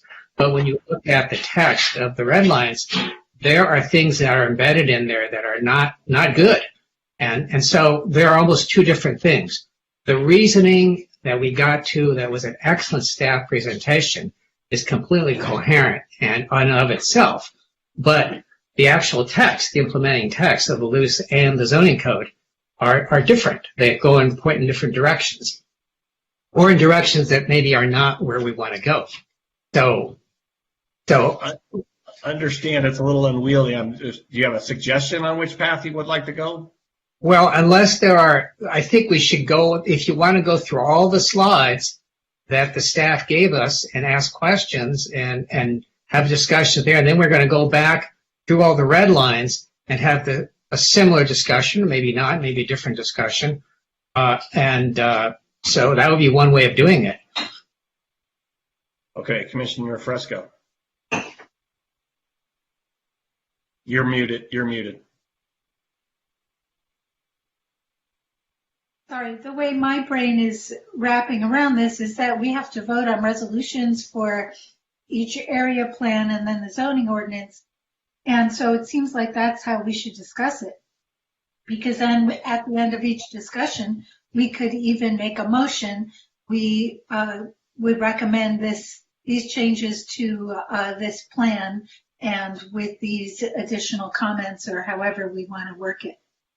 Okay, I'm going to go to Commissioner Raskin in a second, but the city attorney's on, so let's hear from the city attorney. So just briefly, and the planning manager may want to jump in, but I do just kind of want to bring us back conceptually a little bit. So I think the reason why staff went through the zoning ordinance piece conceptually is so that we can get feedback that way, because the drafting will necessarily follow the concept discussion that you have with respect to the red lines. So it would probably be easier to do that. And as you're doing that, we could go through the documents to pinpoint the places where those concepts show up in the red lines, if that makes sense. And then also to your point, the loose changes in particular are enabling the zoning ordinance changes, right? So you have to make the changes to the loose in order to make the changes to the zoning ordinance. But staff has conceptually set it up for the zoning ordinance because that's going to be the operative piece that you're discussing. So if we could get the concepts from you perhaps first, then we could go through how to actually enact it through the language of the red lines. Okay. Sounds like the best suggestion yet. But let's hear from Commissioner Raskin, and then we'll have Commissioner Landers and Jean.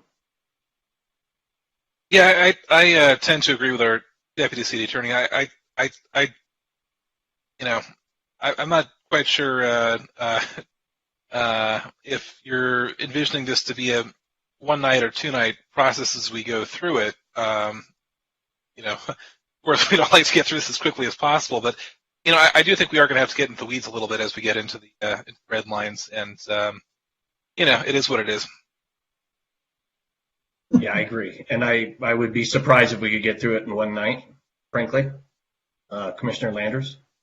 Yeah, I wanted to make the observation. I agree with Commissioner Fonda-Bernardi's suggestion about how we move through this, because I also think there are some things where, and we've experienced this before, and we need to be mindful of it, where we say we want to do a thing, and then we have to make sure that the thing is reflected in the DCP and the BAP and outside the district. So it makes more sense to have the conversation first conceptually about the thing, like the daylight plane or whatever it is, and then we can work with staff to make sure that it gets updated in each version, and we have the big fight first, so to speak, and then we know where we're landing. So I would ask that we take a minute, go through the slides with staff so that we know where we are, and then we work. We go through the slides with the concepts, then we work through some of those places where we might want to kind of get granular in a way that is going to be applicable across all of the plans, and then we go to the red line and actually get down with the text. That would be my suggestion. Okay, Commissioner Lambert, hold on a second. Jean? So I was just kind of wanting to note for the commission as you're moving through this, there are some handy cheat sheets we try to create to kind of bring some arms around this. So I wanted to point you to attachment I, which is the code amendments table. So that actually shows, it relates programs to different chapters and sections of the zoning ends in particular, and then a summary of the changes that were made. So that may be helpful. And then also attachments E and F, which is the FAR height proposal cheat sheet, and then also the three kinds of definitions of housing projects that are being proposed, and the applicability of procedures and kind of what's required of them. Those are very, I think, really important framing concepts that we wanted to consolidate so there's just full understanding, and it's hard to glean because, as Heidi was indicating, when you get into the red lines, they're sort of in multiple places. And so, I appreciate the presentation was a little different, than the ordering of the report, but I think we were trying to bring some sense around that, around the concepts and helping to understand the comprehensive whole and the pieces that fit together as opposed to issue by issue. So. Okay. Commissioner Lambert, and then we'll wrap it up. I just, I want to do this as efficiently as possible. And frankly, if we just go through the concepts and then the red lines, we'll be here till 3 a.m. That said, my dog has eaten half my red lines, so I'm at a bit of a disadvantage. And I would prefer going through the staff report order because it is an numerical order by the program, rather than by the slides. But I just want to do this as efficiently as possible, but as thoroughly as possible. Well, I don't think there's a perfect approach to this, and I've heard more consensus around going through the concepts, getting some of the concepts under our belt, and seeing what big issues relate to that. But I think that's the path that we will head down. I don't know if this is the time to talk about 1 or 2 meetings. I do think we're going to hit 2 meetings. I think we do have options of tomorrow night or the 16th. I heard all of those dates have been checked with the commission. So those would be our fallback positions. I will unfortunately tell you that if it's tomorrow night, I probably will not be able to participate. So I'm hoping that we can do that for the 16th, but we can take that up at the end. And at this point, I would ask staff to start walking us through some of the bigger concepts and letting us comment on them. Sure. So maybe we can put up these slides on the screen. And we'll start, the first kind of big concept is the AHPP. So we have the structure of both the citywide requirement, what we call citywide, and the DCP. Slide 8.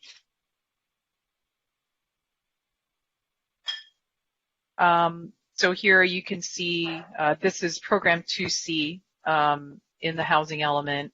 And I think probably that table at the bottom is, I think, a good thing to be responding to in terms of, whether that is effectively capturing the commission's direction, what you think of it as a group. As I'm looking at this, I do want to clarify, hearing the public comment actually about the offsite.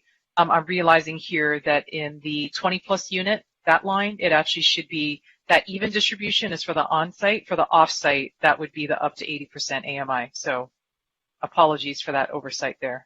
That was what was intended in that line. So this basically is the distinction in requirements for 0 to 5 units, which would have the minimum requirement to pay a fee. For 6 to 19 units, it would be the minimum requirement to provide units on-site or off-site, and again, 15% being that base level, and that can be a choice of the applicant, but no higher than 80% AMI, and then 20-plus units on-site, even distribution at 50, 80, and moderate, and then if it's off-site, that could be, again, a choice up to 80% AMI.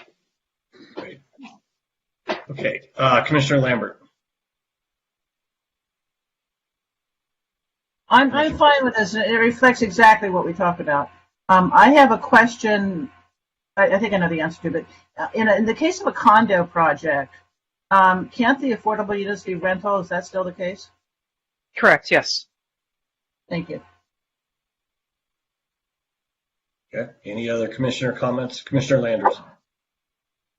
So, I guess one of the things that the HRNA analysis showed was that our modeling, when we talked about, let's go to next slide. One more, sorry. There we go. The 10.50, 10.55, 10.10.5, right? So we had actually loaded up, I think we had loaded up moderate more than council had. So the question that I would ask is, on a global scale, how does our housing element encourage the production of moderate rate housing?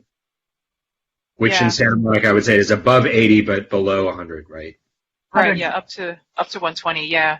So the strategy for moderate income housing really, the crux of it is in that moderate income housing overlay, where there will be tremendous flexibility. Like, there will not be a unit mix requirement or a size for that matter. I mean, unless it's, basically meets building code. So there's a lot of flexibility to essentially allow the housing providers who work in that space to do what they need to do to make those projects work without, any form of public assistance, essentially. As we know, there isn't really distinct funding source for that. And I think that's the feedback we heard from those providers. So really it's providing that flexibility if someone chooses to do that moderate income housing. And then the other strategy is really this, it's where the even distribution came from.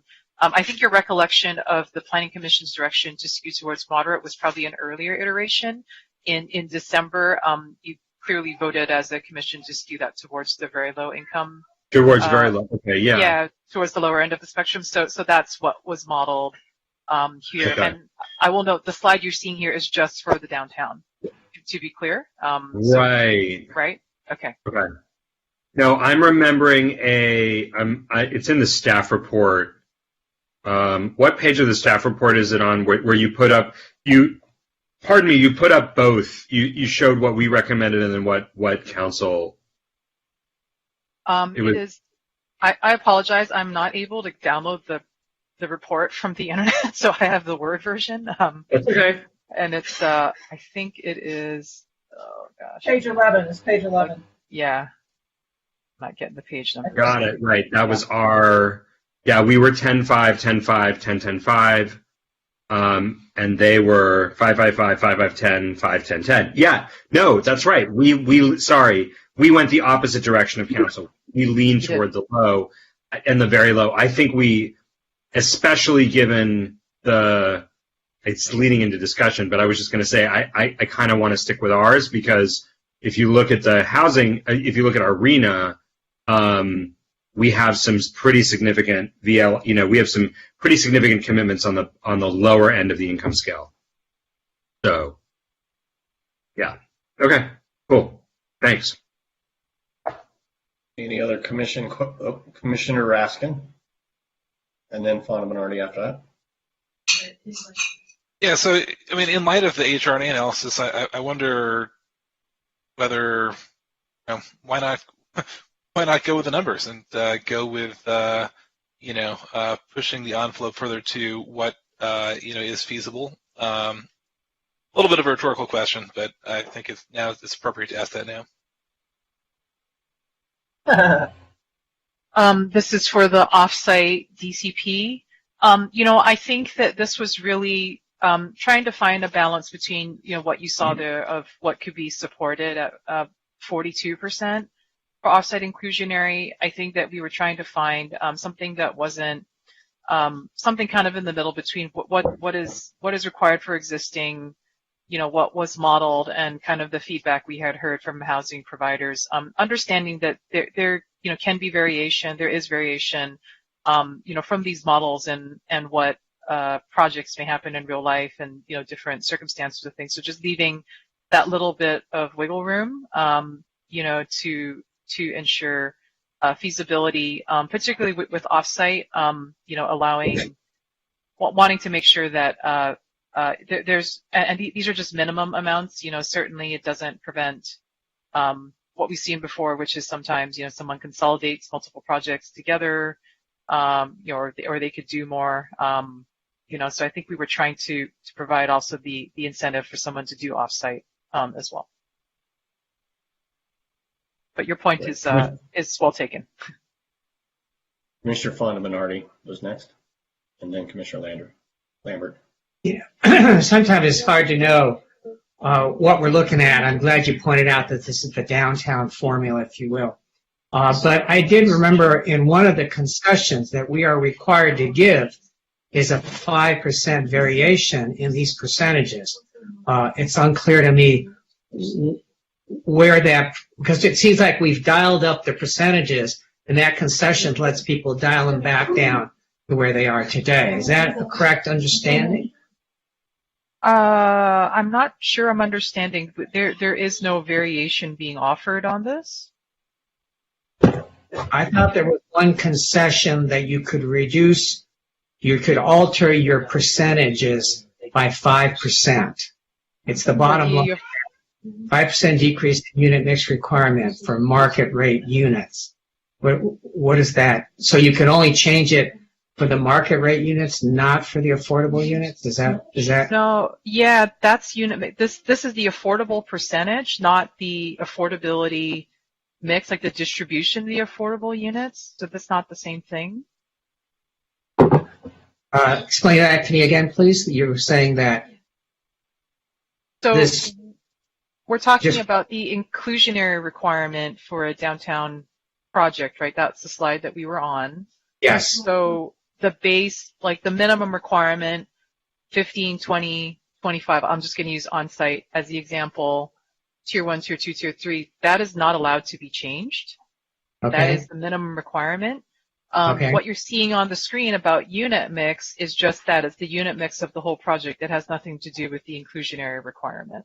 Okay, so it's not applied to the inclusionary. Okay. No, That's what I needed to hear. Okay, thank you. Commissioner Lambert. I just want to remind everybody, when we go through these requirements, number one, I support staff's recommendation. Number two, we should never forget that for 4.5 years, we've been living with a BCP inclusionary program that basically doesn't work because it was too aggressive. So I think that, if we want to pursue the most aggressive percentages in the HRNA report, we need to remember where we have been for the past 4.5 years. Commissioner Landers. So, because Commissioner Raskin went there, I want to ask the question. The HRNA testing, these are certainly interesting findings. I think it would certainly be helpful to understand the range of the proformas that were used to achieve them. Specifically, what I would like to know, because these are large numbers, is how sensitive they were to inflation and the currently volatile interest rate environment, and whether or not those numbers are truly sustainable. Like, they might have been sustainable at the time they did the testing. Are they going to be sustainable 6 months from now? And I think it would be, I'd just like to ask staff that, to the extent that you are obviously going to bring these numbers forward because you want to share the data with council, I think it's really important that the decision makers understand just how sensitive or how insensitive they are in an extremely volatile economic requirement, because they might look good now, but they might not look so good in a year, and we have an 8-year housing plan. Yeah.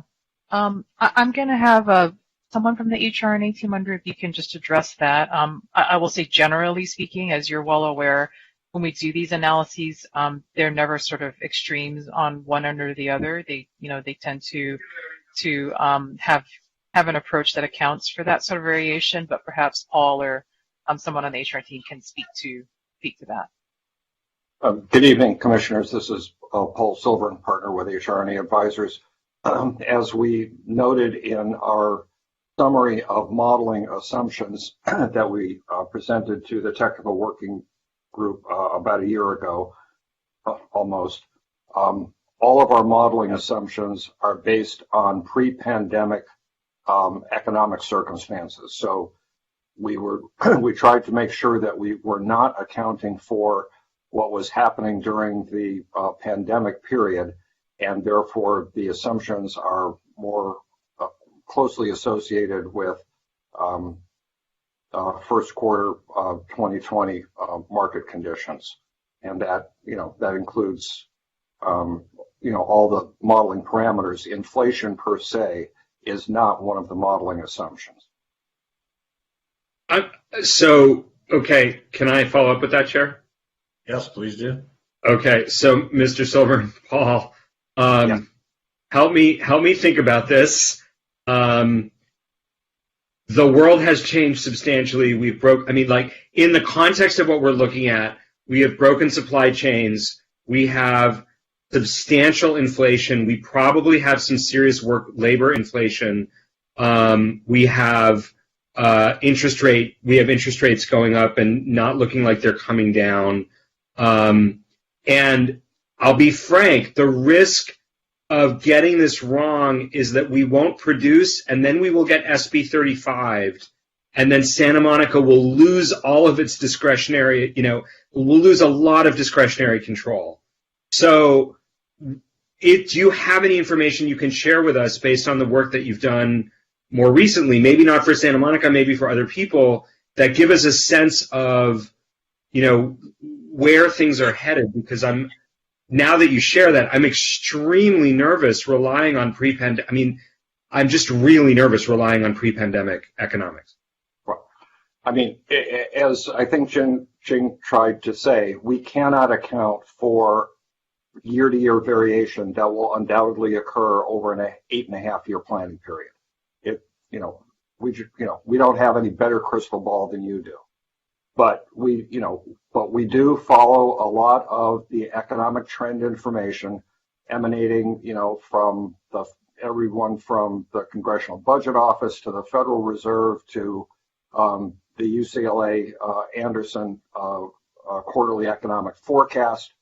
And, the general consensus, I believe, is that while we are experiencing a period of elevated inflation caused by a variety of different circumstances, that those circumstances will work themselves out, over the coming year or so.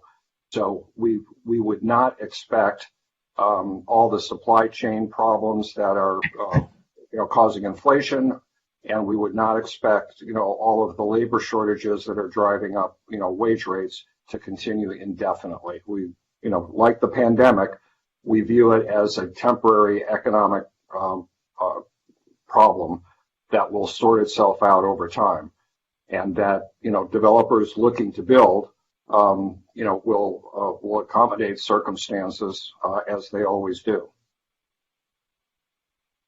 Thanks. Okay, Commissioner Lambert. This is very disturbing. I don't know that everything's going to be stabilized in a year or two, and our housing production is sort of based on that assumption, which I don't necessarily accept. So all of these inclusionary percentages are really extremely questionable to me at this point. If we don't produce the low-income RHNA obligation, SB 35 kicks in. If we don't produce the market rate RHNA obligation, the state sweeps in and looks at our inclusionary housing assumptions and with a fine-tooth comb, so we could be very vulnerable if either of those scenarios happens. So what I would suggest is what was done with the DCP, but actually never happened in reality, is that there be an annual review of these pro formas in our inclusionary requirements, and that way we can keep up with the changes in development costs. If we set this in place for 8 years, I really think we're in trouble. So I would suggest an annual review. Okay, well, is that a question in there is that just FYI for us, or do you have a question? Oh, I'm sorry. I'm sorry, that was discussion. I'm sorry, it wasn't a question. I'll ask it as a question because it's a sensitive issue, I know, for staff. Jane, do we have the budget resources to do that? And if we don't at the moment, how would you recommend that the Commission advocate for budget resources be allocated to support that? Well, you're certainly welcome to advocate, to the Council as you do as part of, the normal budget process. I can say with certainty, no, we don't have that budgeted, and what we are authorized to proceed with is, based on Council's, directed priorities on what we need to proceed with, and we have many other things that, have been delayed and on the back burner because we've had to go full bore on this, so I really can't say that that's a realistic proposition, to be doing this annually. This is, I do want to remind the Commission, this is your recommendation. This is a matter of policy. These feasibility analyses are not, a perfect prediction. They're not meant to be, right, of every single possible thing that might happen. They are the best information, and Paul and HRNA, they're proceeding with an appropriate methodology. Can any of us say, what will happen in, 5 years from now or 8 years from now? And I think that if you do feel like you want to provide room here or there, that is within your prerogative to make adjustments to the recommendation to address those concerns. But, in terms of the ability to do kind of an annual analysis, I really couldn't advocate for that. And I think David. Okay. Shane, this is Paul Silverman again. I would just add that I would not recommend doing that on an annual basis. I think it's perfectly reasonable to do periodic reassessments of these situations, but considering how long it takes to actually do the analysis, you'll be into the next year's review by the time you see the results. So it is not unusual at all in many inclusionary housing programs that we and others have worked on to have a periodic review that is usually spread out, over a few years. But doing it on an annual basis, you'll is just not going to be, I don't think will be particularly useful. On the other hand, the city staff must report to HCD on an annual basis on their housing production success, hopefully. And, if after a year or two you are seeing trends develop that are concerning, you can revisit circumstances at that point. But you will never get the analytic work and the results and the decision making to make the changes timed on a 1 year basis. So I see a couple of hands, but I'm going to interject with a question for myself on this line, which is, how long do these reviews take? In terms of weeks, months, and what is a potential cost for doing that?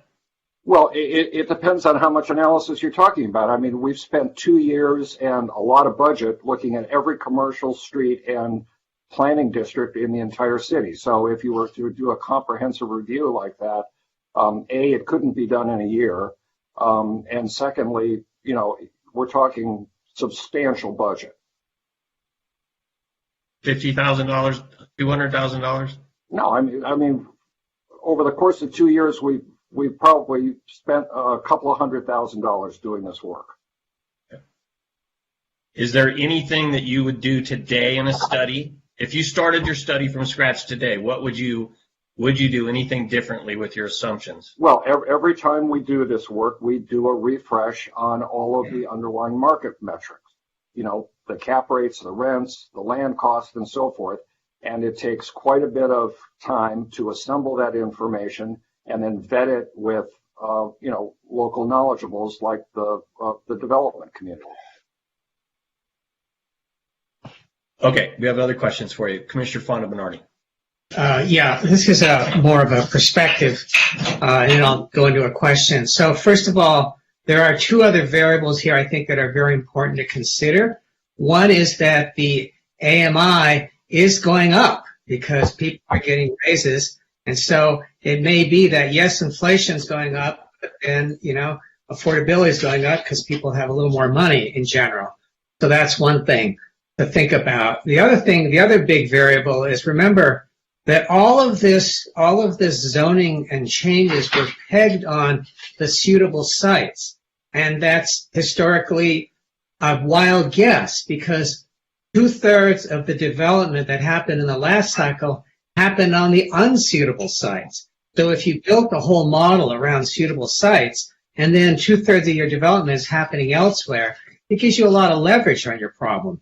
So I'm not so concerned about micromanaging whether we're still on this curve or still on that curve every year, every other year, even either 5 years. This is our best guess for how to get there, knowing full well that we will absolutely fail in creating 6,000 affordable units. That's a fait accompli. There's no way to do that.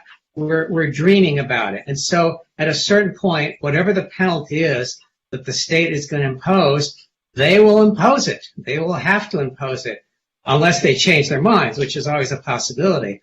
But that penalty will be imposed upon us. So there's nothing we can do today to avoid that, because there's no way to show up with $5 billion of affordable units. It's just not in anybody's budget. So we don't have to worry about that. That's going to happen. Like the sun is going to rise. That's a question, please. That's done. So I think we can move on from whether we need to tune this thing up every year, every other year, or 5 years. Okay. So no question in there, but good perspective. Do we have another question? All right. I do not see any more questions at this point. Staff, I'm not seeing anybody objecting to the numbers at this point, other than potentially the basis and whether we recommend it sometime in the future that they are reviewed. So, Commissioner Lambert. I just want to say that I'm not comfortable adopting these numbers based on what we've just heard. That's me. Well, and you can say that AMI goes up; it doesn't go anywhere near as fast as construction costs. Okay, we're in questions now, so let's hold them. These are all good discussion points. Okay.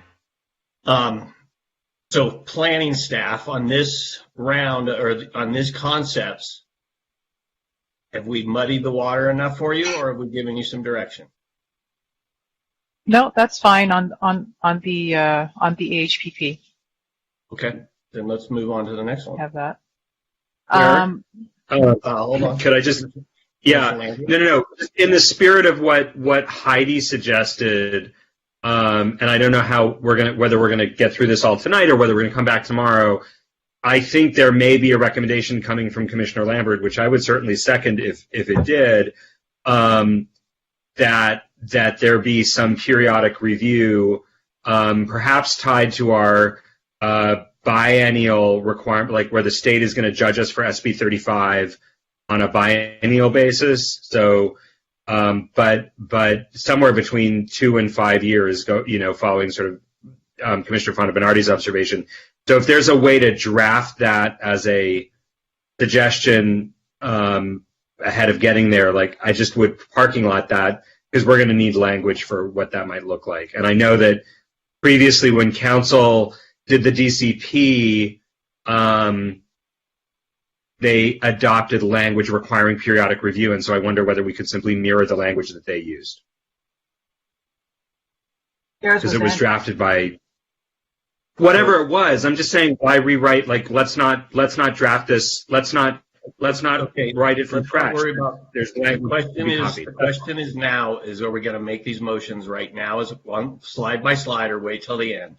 I was thinking. No. I'm saying not. I'm saying I'm asking staff to get it ready for later. Okay, and that's what I had suggested to them, that other than us coming back to discuss the periodic review. So I think we're now repeating ourselves. We're speaking in the same vein. So let's have staff think about that and move on to the next item. Just to clarify, I'm sorry. When you talk about a periodic review, you're talking about just the inclusionary percentages? Is it in relation to the FAR and height? Is it just generally what? It has to be in relationship to the development in Senate. So you want a review of all the development standards and the AHPP periodically at some point. That's well, if we find out that because they're together. Just remember, they're together, right? The inclusionary requirements are tied, like they are the basis of the FAR and height. They feed to they're together. There's not a way. That's why I wanted to understand what the purpose was. What I think we want to get to, Jing, is if we find out that we've lost in every income category and SB 35 has taken over, we definitely need to be planning on how to fix that. So right. It should be based on about the timing of the SB 35 determinations. I don't remember what that is. Annual. Well, we're not going to do it. If I could just chime in on this a little bit, I think Jing and Paul, summed it up pretty well. But I do want to just echo that, this is not something that we would have budgeted by any stretch of the imagination. If the commission, were to recommend something like this, which certainly you can, I think you'd want to think about trade-offs, like what don't you want us to do, because we can't. This is not something we could add.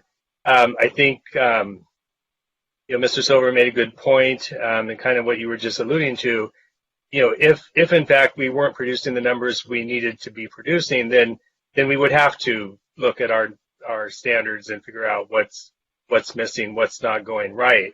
So in some ways that would happen automatically, but to impose some kind of a regular check would be quite a burden on planning staff, and we have to again think about what other things that we're not going to have them do. Well, David, I see my fellow commissioners with their hands up, and it'll be Commissioner Raskin and Lambert when I get there. But based on what you just said, wouldn't the timing be once we trigger SB 35 in those categories, then you're going to start thinking about these? Well, I think just naturally we'd have to think about it if we're not producing the numbers that we would need to. I'm just hesitant to have to have the commission or ultimately council impose a requirement for a regular annual update, because that's the kind of thing that it does take a lot of work, and almost like once you're done with one, you need to start on the next one. And I just have a concern about taking that kind of regular review on. Okay, let me hear from some of my fellow commissioners, and I think I had Commissioner Raskin first, then Lambert, and then Fonda Minority. Yeah, excuse me, I'm a little bit hesitant to ask this because the results of any study will naturally skew towards whoever pays for it, but I wonder if we could maybe solve the cost problem by setting standards and then offering relief from them if developers show through their own studies that the numbers are infeasible. That's interesting. Say that one more time for me, please. You know, like let's say we set these standards at, just throwing numbers out there, 15%, 20%, 25%, and then allow developers to be relieved from them if they can show up with a study that shows that it's infeasible. That's interesting. Would that be just for a site specific, I imagine, correct? Yeah, it might have to be. And again, results of studies skew towards those who or skew in favor of those who pay for them, but just throwing it out there as a question as to how we can solve the cost problem. Interesting. Okay. I think Commissioner Lambert was next. I just want to point out to everybody that it's not just SB 35 we're looking at. If we underproduce above moderate income, i.e. market rate housing, the state will step in and do their own feasibility study, so that will save us a lot of time and money. We won't have to worry about contracting with HRNA because HCD will do a feasibility study, and that will happen if we underproduce market rate housing. Commissioner Landers. Yeah, I quite like Commissioner Raskin's suggestion, and I would suggest that the way that you avoid a skew is that you allow the developers to pay for the developers to pay for the study, but the city selects the consultant. So the developers have to pay for it, but it's like with the I think it's how we do the landmarks. So you do or EIR, right? Too. So or the EIR. Exactly. So we should use the same thing to allow developers to pay to reevaluate if they want to reevaluate ahead of our schedule. I think that's a great idea. Okay, Commissioner Fonda Bernardi. Again, I'm really dead set against this idea because think about it. We have already met our market rate requirements with projects that are in the pipeline today. We're already there. We're like, at 2,200 units, and by tomorrow afternoon we'll be at 3,000. Not a problem. Done. It's the affordable units that we're going to fail on. So that's the cudgel that we need to look at. We haven't addressed that yet. We just haven't seen that anywhere. The other thing is, this planning staff works really hard, and they are short-handed, and they have to rebuild about 20% of our city over the next 8 years, and they shouldn't be running around doing feasibility studies or even having developers pay for feasibility studies, because we know that at the end of the day, the feasibility study may show things like they paid too much for the land, or they didn't have a good design, or who knows what. There's just too many other variables to really say, oh yes, they've concluded that they need help here. Of course they'll need help. They'll always want for help because they're going to have a hard time doing the kinds of things we want them to do to begin with, and they're going to argue that it's impossible. And yet, I think it is possible using the inclusionary method. It's not possible, however, to get to 6,000 units. Got to separate those two things. Yes, it's possible to make profitable projects with these numbers, but it's not possible to get to 6,000 units just because the numbers, the costs involved aren't there. So I don't want to bog down the planning staff that has to put these things on an expedited basis, running around doing studies. They're going to be so busy just meeting the basics that they're not going to have time for this extra work. So we want to simplify things for them. Okay, thank you.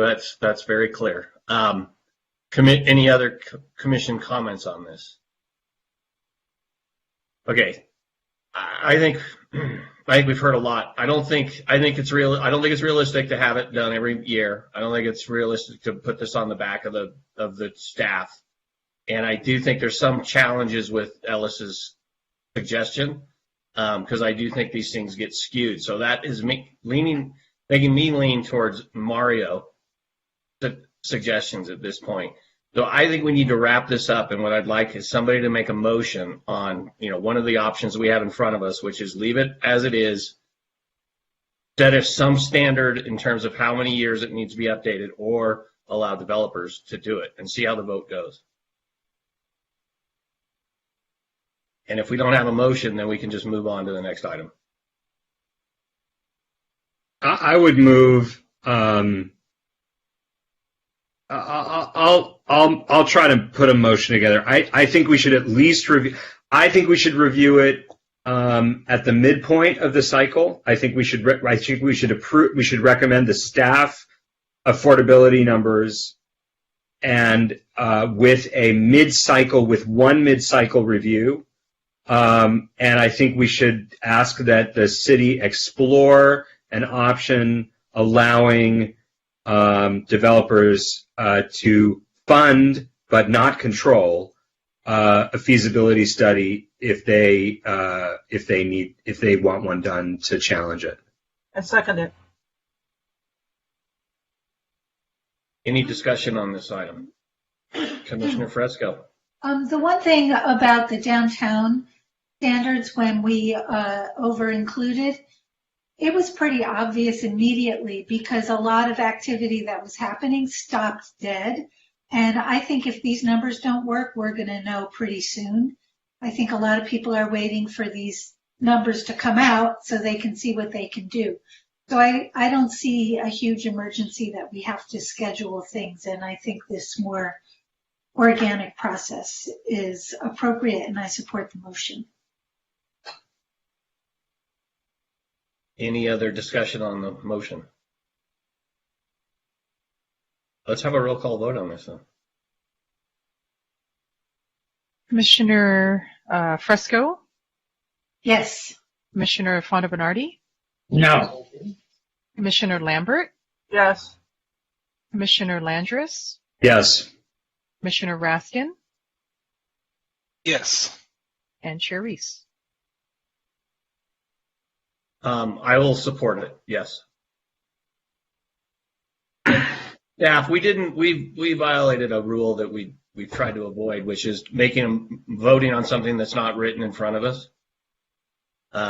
Is it possible that maybe that you can keep? I don't know what we want to do here. Do we want her to write this up right now and put it in front of us, or do we have her put this down and bring it back to us later with all of the changes that we make?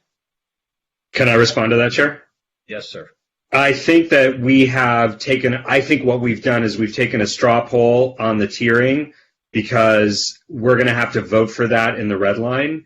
We've also given direction related to the 4-year review and the exploration of a developer-funded independent feasibility study. So both of those would not go into the red line and would end up as direction. So if we come back tomorrow night, certainly staff could show us language, but I think we've been pretty clear about what we're doing. We're going to have to vote again. We're going to have to vote again later anyway. That sounds reasonable to me. Anybody disagree with that? No, I agree. Okay. Great. Then let's move on. Concept an hour. Great. So we are into the equitable distribution. Okay. So these slides are really kind of about framing because we wanted to be able to kind of explain clearly how we got to the recommended heights and FARs.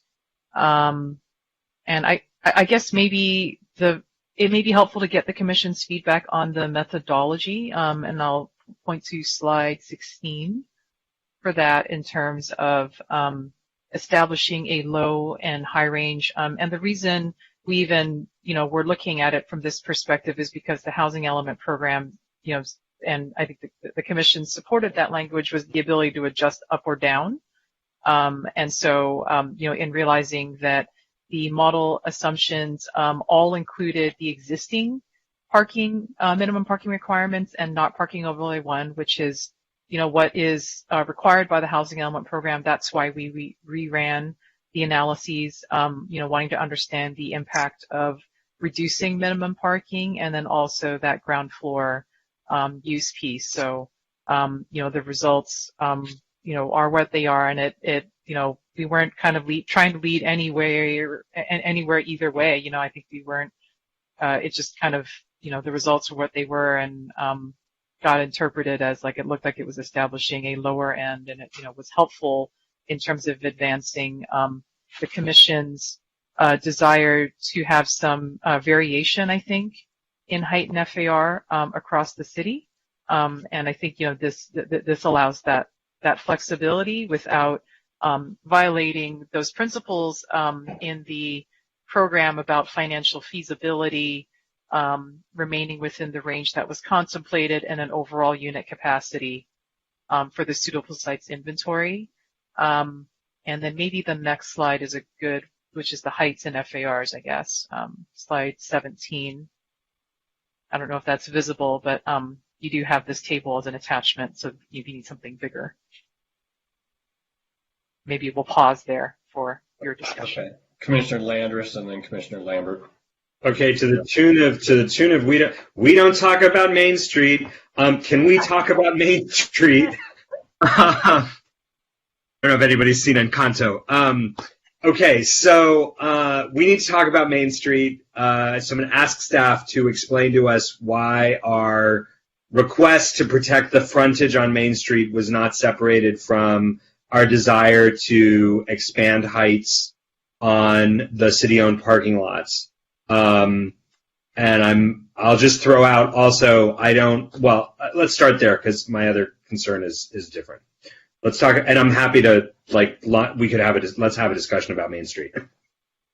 Yeah, and I think that you can't have a discussion about Main Street without kind of seeing it as a whole, and so we were not at all ignoring the Planning Commission's direction to look at that issue. We looked at it very carefully, trying to think about ways, to implement that direction. I think, what we end up running up against is really, housing element law is pretty clear that if you're going to permit housing, in a zone, it needs to be feasible.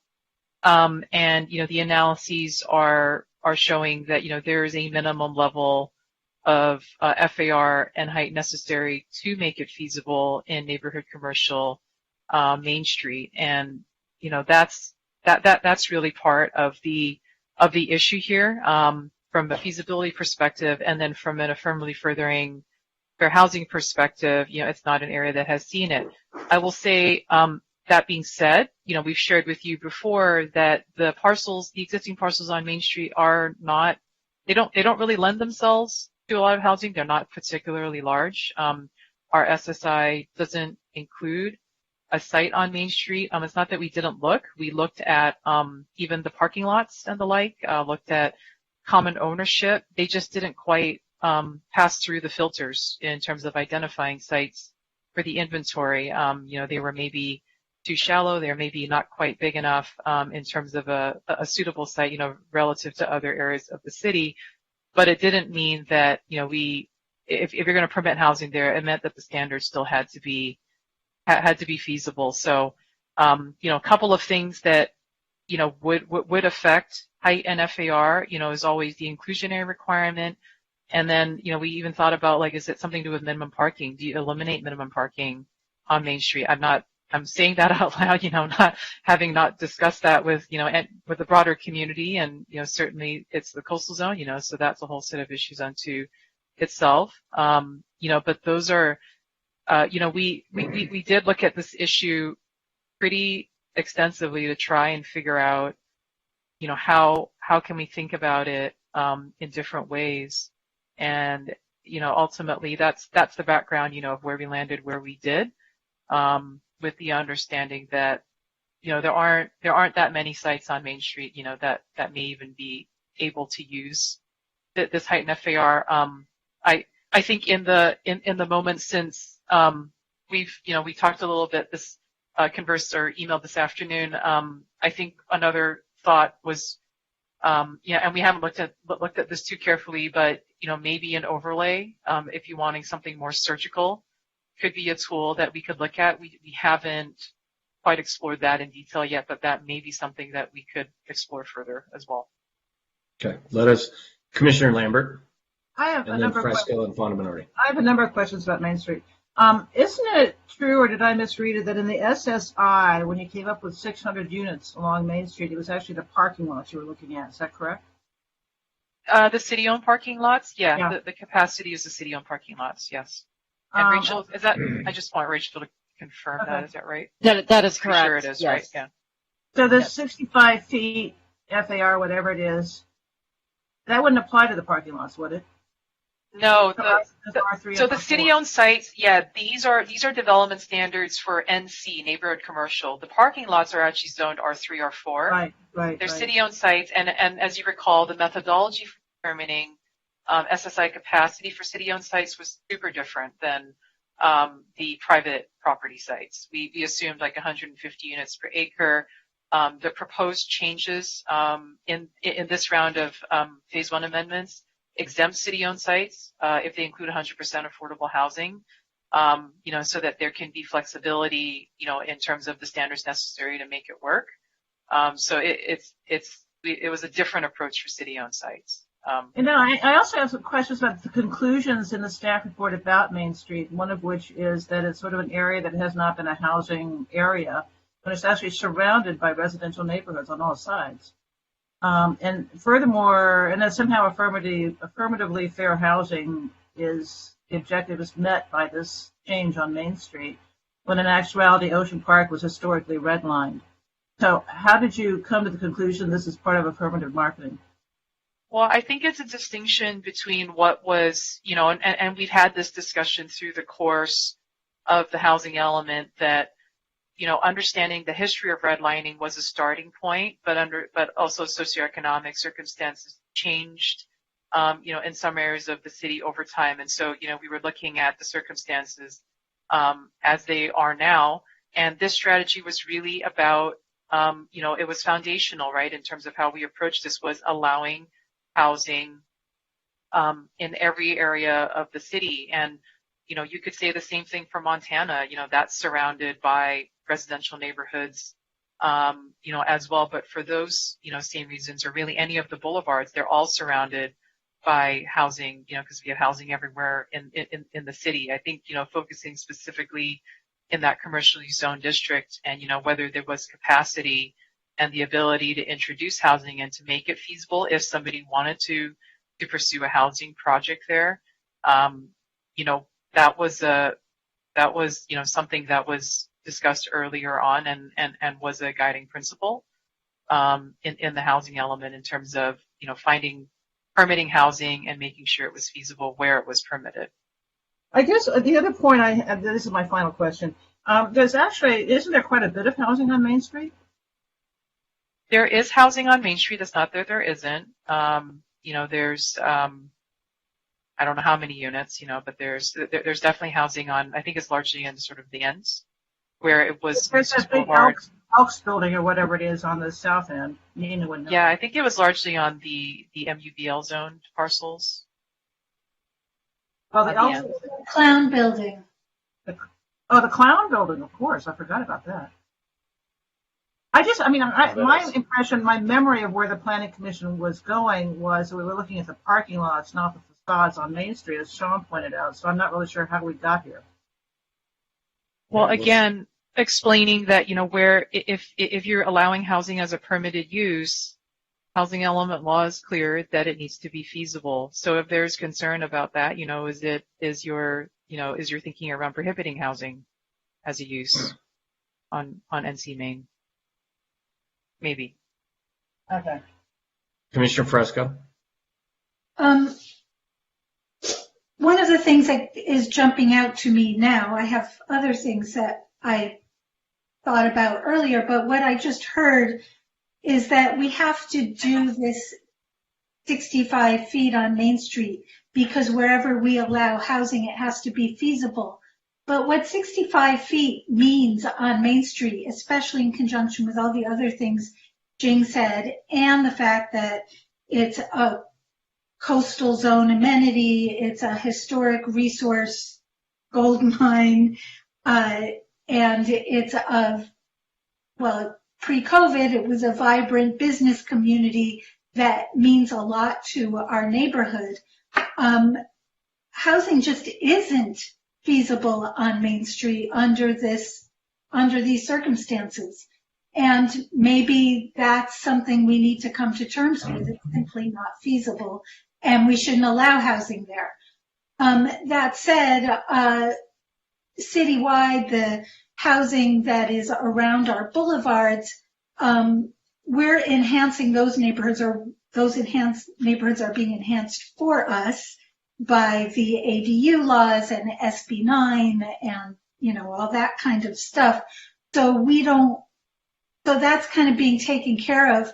And what we need to do is not look where we can get maybe 2 or 3 units or a little tiny building that's like a tower that ruins things and get 6 more units. What we need to do is really focus our energy on getting major housing that is inclusionary, that doesn't break all of the best things of our city. And that was really why we all agreed that we didn't want that uniform 50-foot height all over the city, and that we wanted to talk about balancing it. So if I stray a little bit from Main Street, I think you said this was page 17 of the slideshow. If you go to the next page, I don't know if you can for a minute, there's a map, that map.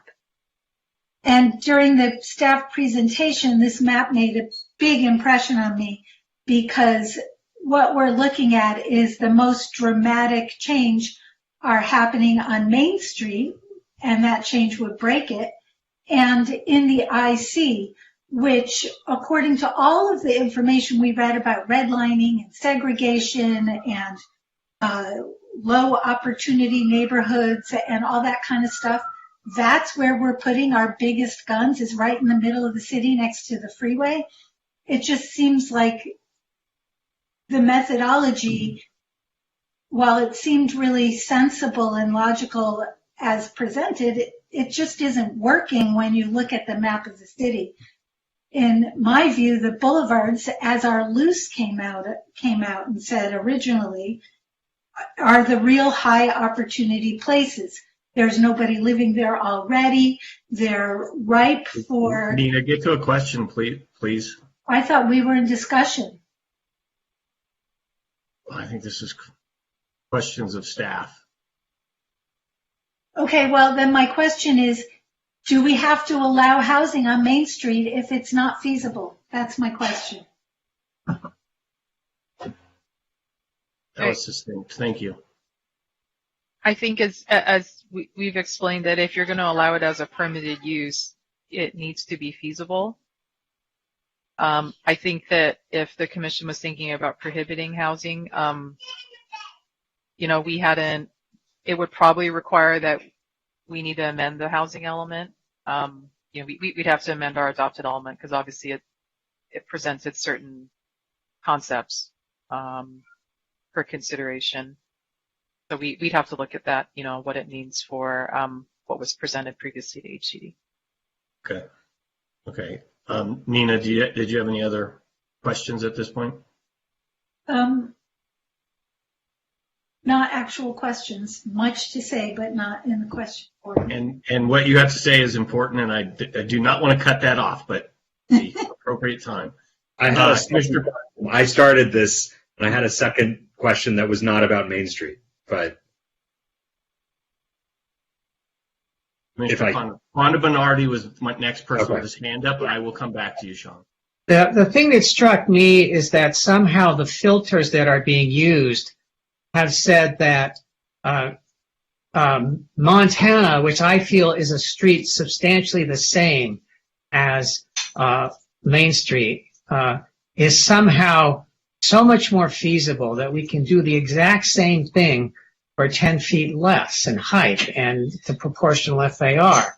And it seems to me there's something wrong with the filter. There are two things that are virtually the same end up being really opposites. And then the other thing is that I think what we really are saying is that development along Main Street really should be scaled down. And if anything, the parking lots should be kept up at whatever height works for them, because they're not too small. The parking lots are huge. They can be developed in mass. So you have a slightly different zoning basically along the actual Main Street. And then behind it, you might have larger buildings, and see if that keeps you in the game of the X number of units that we have to produce. In other words, to really split those differences. So I read that as a question to staff: is would it make sense to bifurcate those zones? Yeah, or why is Montana so much more affordable than Main Street for housing? It just boggles the mind. Sure, I'm happy to address that, and it goes into the assumptions that, I know there's been some discussion about the approach to the analyses, the feasibility analyses, but these were actually discussed extensively in March 2021 and the lead up to that with the working group, with the Planning Commission and the City Council. I'm going to share my screen now just to show what was shared. And it's been on agendas, and I would invite maybe the HR&A team also to maybe help me with this, as I'm clearly not the expert on this stuff. But you can see here, I'll just go to Maine and Montana were two different submarkets. Lincoln and Maine were clumped together. You can see here in terms of land costs, there's a difference in terms of Montana and Maine. These are all of the inputs into the analyses, so these things were vetted with the working group, and they were discussed at that time before we proceeded. You can see here that the rents on Maine and Montana are pretty different. They're higher on Montana versus Maine. Per square foot rent assumptions, again, there's a difference between Montana and Maine. So I'll kind of, go through here, but effectively, that's Commissioner Fonda Bernardi. That's why there's a difference in terms of the results, is because they are two different submarkets with differences in these key assumptions that affect the results. I didn't see any rental numbers for Montana though. It seems like it didn't get it wasn't factored in, or I don't know where it went. How they close that circle. This is Thomas Jansen from HRNA. There weren't specific multifamily product on Montana that we were able to get information about. So if you go to the next slide, Jing, yeah. So we showed north of Wilshire as sort of a broad category to pick up the multifamily product located north of Wilshire, including Montana, but not just properties located on or a block away from Montana.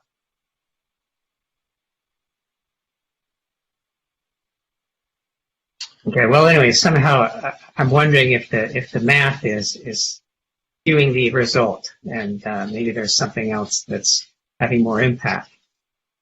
Okay, and then Commissioner Raskin, I'll get you in just a second. I would like staff. There was a specific question I think was asked earlier and alluded to by Commissioner Fonda Bernardi, is why couldn't we have a split set of zoning for Main the street as versus the parking lots behind it? They are two different zones. The parking lots are the city-owned parking lots. Those are R3, R4, and Main Street is NC. But I thought we were applying the same FAR standards and heights. No, we're not. No, the parking lots are city-owned parking lots, and that's a different methodology that was applied to those. So for the purposes of the SSI, we kind of made a blanket assumption for city-owned sites, 150 units per acre. For NC, that's the Main Street zoning. All right, so all right. I apologize for that errant question. Commissioner Raskin. Yeah, so just a more fundamental question that kind of underlies everything we're talking about. My understanding of housing element law was that you had to show that it's feasible to meet citywide targets for housing production goals, but you didn't necessarily have to prove feasibility for each individual parcel or each individual zone. And it seems here like we're operating under the assumption that we have to prove feasibility each individual zone parcel. So I might be missing something. If you could just help close that loop. So we're addressing it from the guidance we received from HCD and looking at the law, but it's in terms of their SSI guidebook, it was very, very clear. And, we, in speaking with HCD staff, that, I'm not sure it's quite what you're saying. We were certainly told that we were going to introduce housing that, feasible, that standards, if you introduce standards for housing, they must be feasible to support housing projects. I'm not sure it's I don't think it's down to the granular level like that, but certainly if you're going to set it up for a zone, there would be issues if it was, knowingly, especially when we've gone through the trouble of doing feasibility analyses, that setting FARs lower than what the analyses are showing. I think that would probably raise some eyebrows.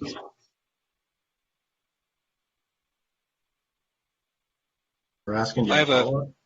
Yeah, I do have follow-up questions. I see that our deputy city attorney has joined the line, so No, it's fine. I do just want to add another layer just for your consideration. The program 1J, which is kind of what you're discussing right now, does talk about incentivizing housing production over commercial uses. That's kind of the goal of that program, because these, which is part of the feasibility analysis, obviously that's what it is. It's more likely to do it, but I do just kind of wanted to help frame that a little bit because they are competing with commercial uses. So that's part of what you're discussing and how you're looking at this question. Yeah, and so just to follow up on that, I think we went, we approved that broad matrix with the assumption that we could move them around, and bring down heights potentially on Main Street or Montana down to something in the ballpark of, 25 or 30, just throwing numbers out there.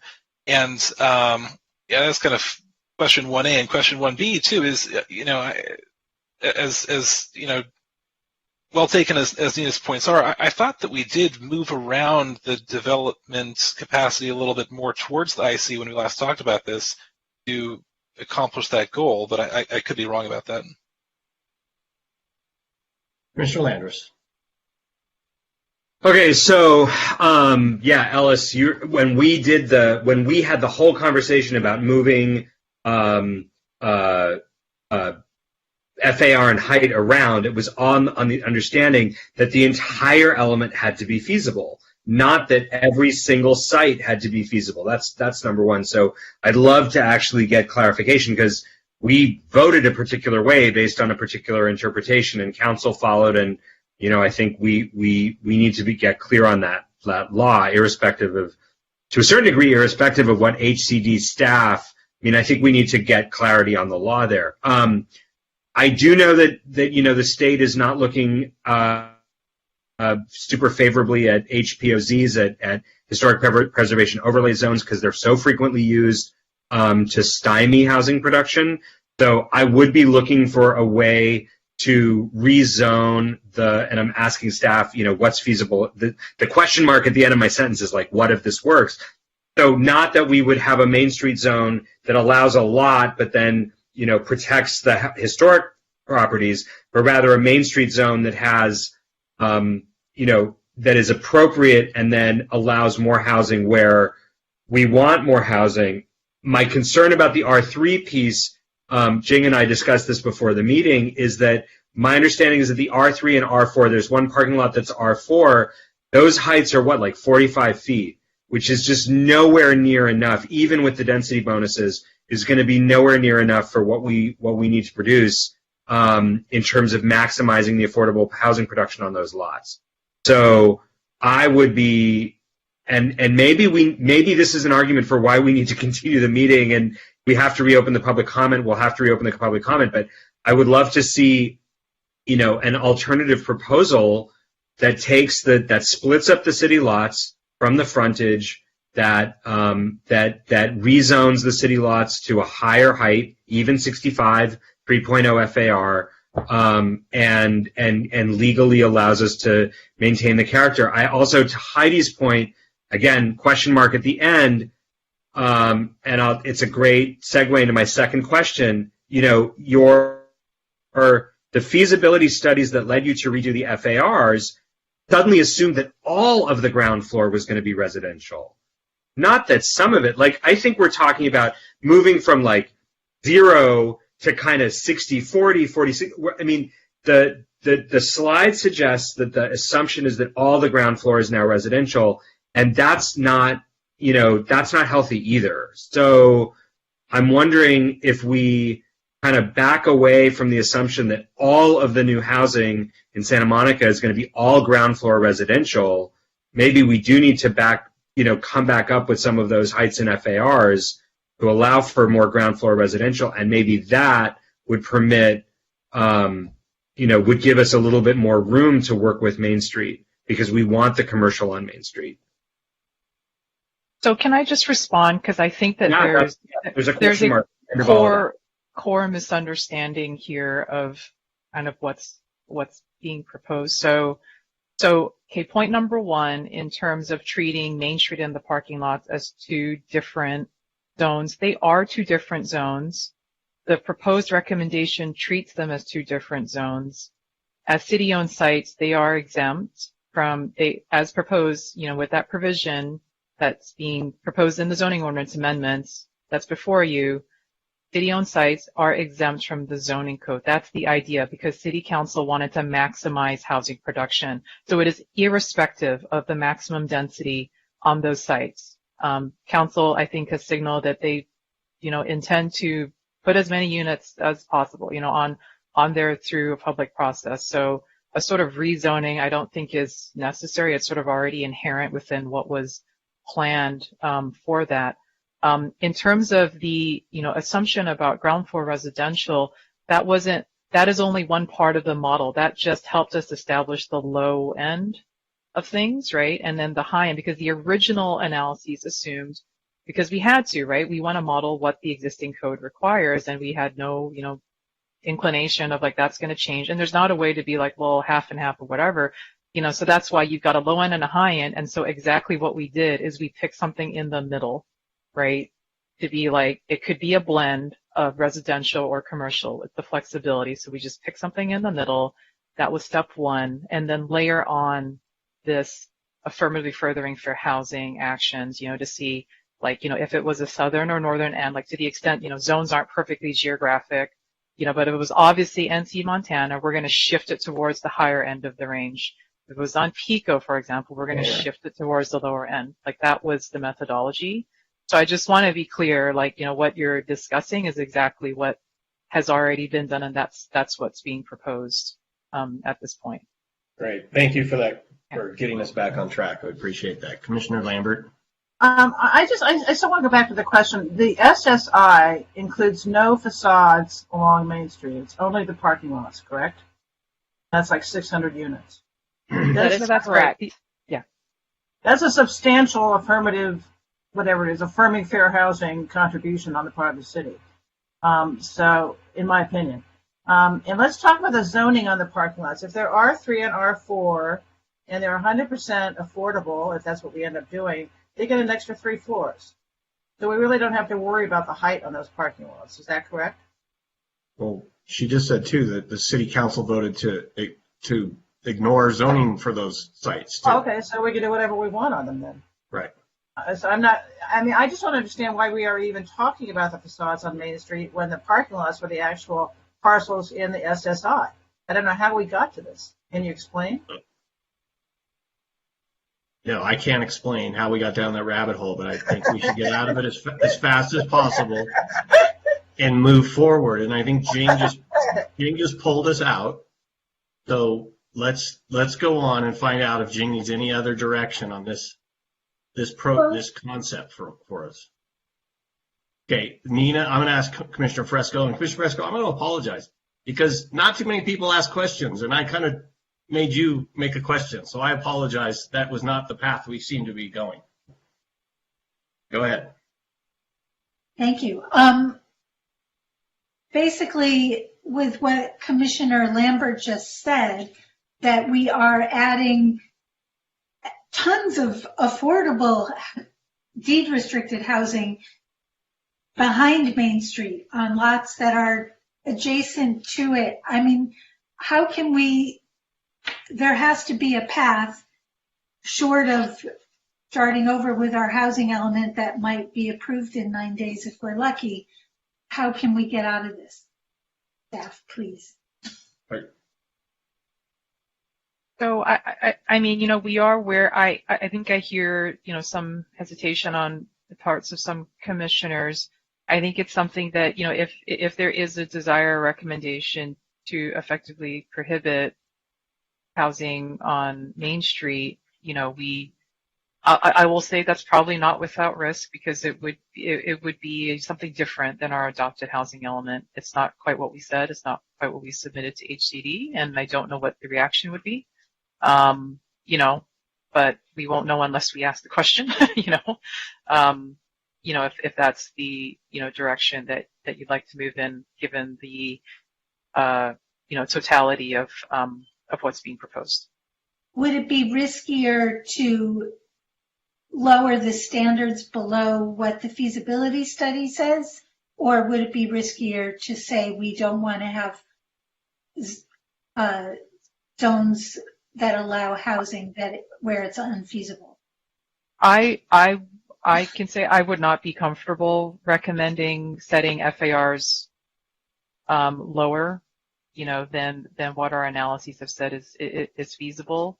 Because if it's not feasible, then you've effectively prohibited it. So it's really the same thing as just saying it's not allowed. Right. Well, I mean, I do actually, when we do get to discussion, I do have ideas for balancing what's happening on Main Street. In addition to what's happening behind Main Street, I have other ideas for balancing our ability to meet our overall goals. But, so it kind of all needs to be looked at in totality. I guess one option would be the low range for Main Street is 2.5. That's something to consider. And how high? Probably, I think we have to go back to our architects and HRNA to sort of determine that, because it's sort of kind of related together. So I don't know what the height would be, but there is an FAR result out of that. If you correlate the 2.5 50? to, it would be about 50 feet, similar to the other 2.5 in the boulevards. 55, maybe. Yeah, Can I offer a suggestion there? Yeah. Remember Hank's note that with the California building codes, he observed that the transition of materials is at 55 feet. So if you're looking to stay on the right side of HCD, one thing we might consider is like 2.5 and 55, because it's highly unlikely that we're going to see somebody go to the next stage of construction materials on Main Street just to get an extra 5 feet. I don't know. I mean, it's not on the SSI at all right now, but with heights like that, God only knows what ideas people will be getting. No, but you could do 2.5 and 55, and that wouldn't be as disruptive as it would be 3.0 and 65. Well, it wouldn't be as disruptive, but it would destroy the fabric. I just find this shocking that we can't figure how to solve it. But anyway. One final question. Why are we doing this? I mean, the facades on Main Street are not even in the SSI, so they won't affect the unit capacity count. I don't understand why we have to amend the housing element. Maybe someone could explain that if we do something different from what you're proposing. And we've got 600 units proposed for the parking lots. That's a substantial piece of our arena that's going onto Main Street. I don't know. Can someone explain to me why we're doing this? Because apparently every parcel has to be feasible. That's but it's not in the SSI, and it's not part of our... But after COVID, with all of those empty buildings, people are trying to figure out what to do next, and I think they're at risk once we raise all of the heights in the FARs. Right. That puts them at risk where they weren't at risk before. So I don't want to belabor this issue, but I do just want to clear up a feasibility comment just very quickly. So I don't think anybody is saying that every parcel needs to be feasible. I think the concept is if you are allowing housing as a permitted use and you have placed barriers on that development because your development standards are infeasible, that's probably not consistent with housing element law, right? So then So I we think have that's where we to are. allow housing because we can't make it feasible. So that's, I mean, basically I'm not, we have to come to a solution. We can't just say, oh, well, we can't fix this. We need to fix it. So. Nina, can you educate me again on why this Maine and or Montana is such a unique and special area of the city that it needs special attention? And, I fought this battle when we did the zoning code update before, that they didn't want to incentivize housing on there, but they would do it in like the Pico neighborhood. And then they would give you extra in the Pico neighborhood if you did affordable, but not in Maine and Montana. And now all of a sudden we have this really strong law that says we must spread our development evenly out over the city. Yet here we are again today protecting, concerned about protecting Maine, and it appears we protected Montana to a degree. When we have big moves in the city, right now we're on housing, sometimes it's other things, we get this tunnel vision and we forget that we have businesses, we have an economy, we have historic resources, we have culture, we have entertainment. Everything is happening all at once, and all of those other things still exist. And Main Street in particular is a very special, unique, not just historic, but it's a place that if you start tearing it down, it's never going to be the same. And it will be a huge loss. It has a vibe and a character and a quality that you can't build. It just has to happen. And it happened, and we should protect it because that's part of what makes Santa Monica, and not just a bunch of new buildings popping up all over the place. And I hear you. You make a very impassioned statement, but I hear similar arguments of people talking about, retail in the Pico neighborhood, which is really important to them and has been around for a long time, or Northeast neighbors talking about how important it is to protect the sanctity of Wilshire Boulevard. So I hear this all over, and it's just, all right. So we're at a spot where we need to, and then staff, if we're looking at, well, I think what Nina's talking about now is kind of moving up and down FARs, protect this area and expanding in a different area. We have this table in front of us. Is this the time as a committee or as a commission that we would make some of those moves for you? I think so. As part of your approach here of straw polls, certainly would be helpful to get a sense of the commission on this. I'm hearing, probably three things. One is, the table as you see it in terms of the staff recommendation. Another one is the staff recommendation with an adjustment for NC Maine towards the low range. And then I think option 3, I'm not sure if that's still, it sounded like it was a recommendation to just prohibit housing on Main Street is I think what I'm hearing out of the discussion. That helpful as a 3 possible? Well, I think we need a motion from the commissioner. I'm going to call on Commissioner Raskin, and hopefully at the end he'll come up with a motion for us. Well, I think Main Street has been the focus, but I to your point, Commissioner Rees, I think that these concerns can be made with respect to any parts of the city, and I have particular concerns about Pico, for example. All that being said, we're going to have to come back a second night. I think we're going to have to brainstorm about options for much more surgical solutions here, and I don't necessarily think we have to decide now. So I'll move that we reconsider this upon, we reconsider this as a group at a future time. Can I make a friendly amendment to that?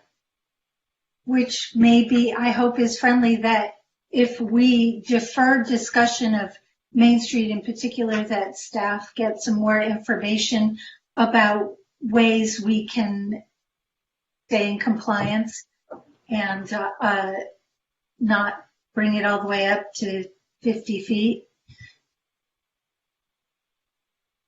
Yeah, I mean, the motion hasn't been seconded. That's definitely friendly. I mean, I think that we definitely need to, nail down the question of, to what extent can we comply with laws to make housing feasible? Yeah, we'll see what we can do. Can I ask a question? Can I ask a question? Hold on a second. I think Commissioner Landers had his hand up first, and then Commissioner. Yeah, I want to suggest, and I when we talk about deferring in the context of a motion, I think what we're saying is we want to pick this up later in our same meeting, which will be continued to a later date. I actually think it would be more helpful, and I don't know if you all are open to this, but Commissioner Fresco has additional suggestions on what we might do, and I think it might be a more productive, particularly if we're not coming back until the 16th, it might be more productive for us to put all of our things on the table related to height and FAR and hand it back to staff and say, help us get here. But that means we got to hear what, Commissioner Raskin wants to do on PICO and what Commissioner Fresco wants to do elsewhere. And I would recommend that if we are going to come back, let's take a minute, let's throw out all of our ideas, see where there's a comfort level, and then hand that to staff to bring us back February 16th, because we're going to have to reopen the public hearing if there's a substantial change. Okay. I mean, it's hard to disagree with that. It's hard to disagree that there's a more important issue than FAR and heights in our city. Right. So, I Commissioner Lambert, go ahead. I have a question. I would like in the time between now and then that staff let us know how it's possible to build what has been built on the north end of Main Street, which are like 4-story apartment buildings. They're not 65 feet. What makes that part of Main Street different from what we're talking about on the southern part? Nor is the Ballerina building 65 feet. So somehow the whole feasibility notion is questionable to me, given what has already been built on the street. The Ballerina building goes all the way through to Nielsen Way. They use part of what we call the parking lot now. But it's still not 65 feet. So why is this kernel, the center part of Main Street, different from the other ends? It's not 65 feet because it was built in the 80s when we didn't build anything bigger than 4-story. That's not my question. Apparently there's some feasibility of building, the stuff at the other end of Main Street is much newer. And some of it's actually affordable housing. How did that happen there, but we have to go to 65 feet to make it happen? Those are a different zone.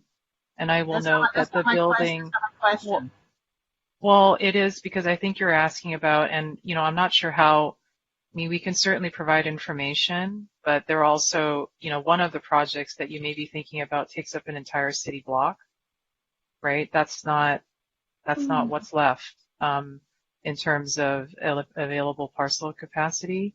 So looking at Main Street in terms of, modeling what would be a more typical project and not an entire city block, 15,000 square feet and the like, leads you to a different set of circumstances, different results on FAR and height.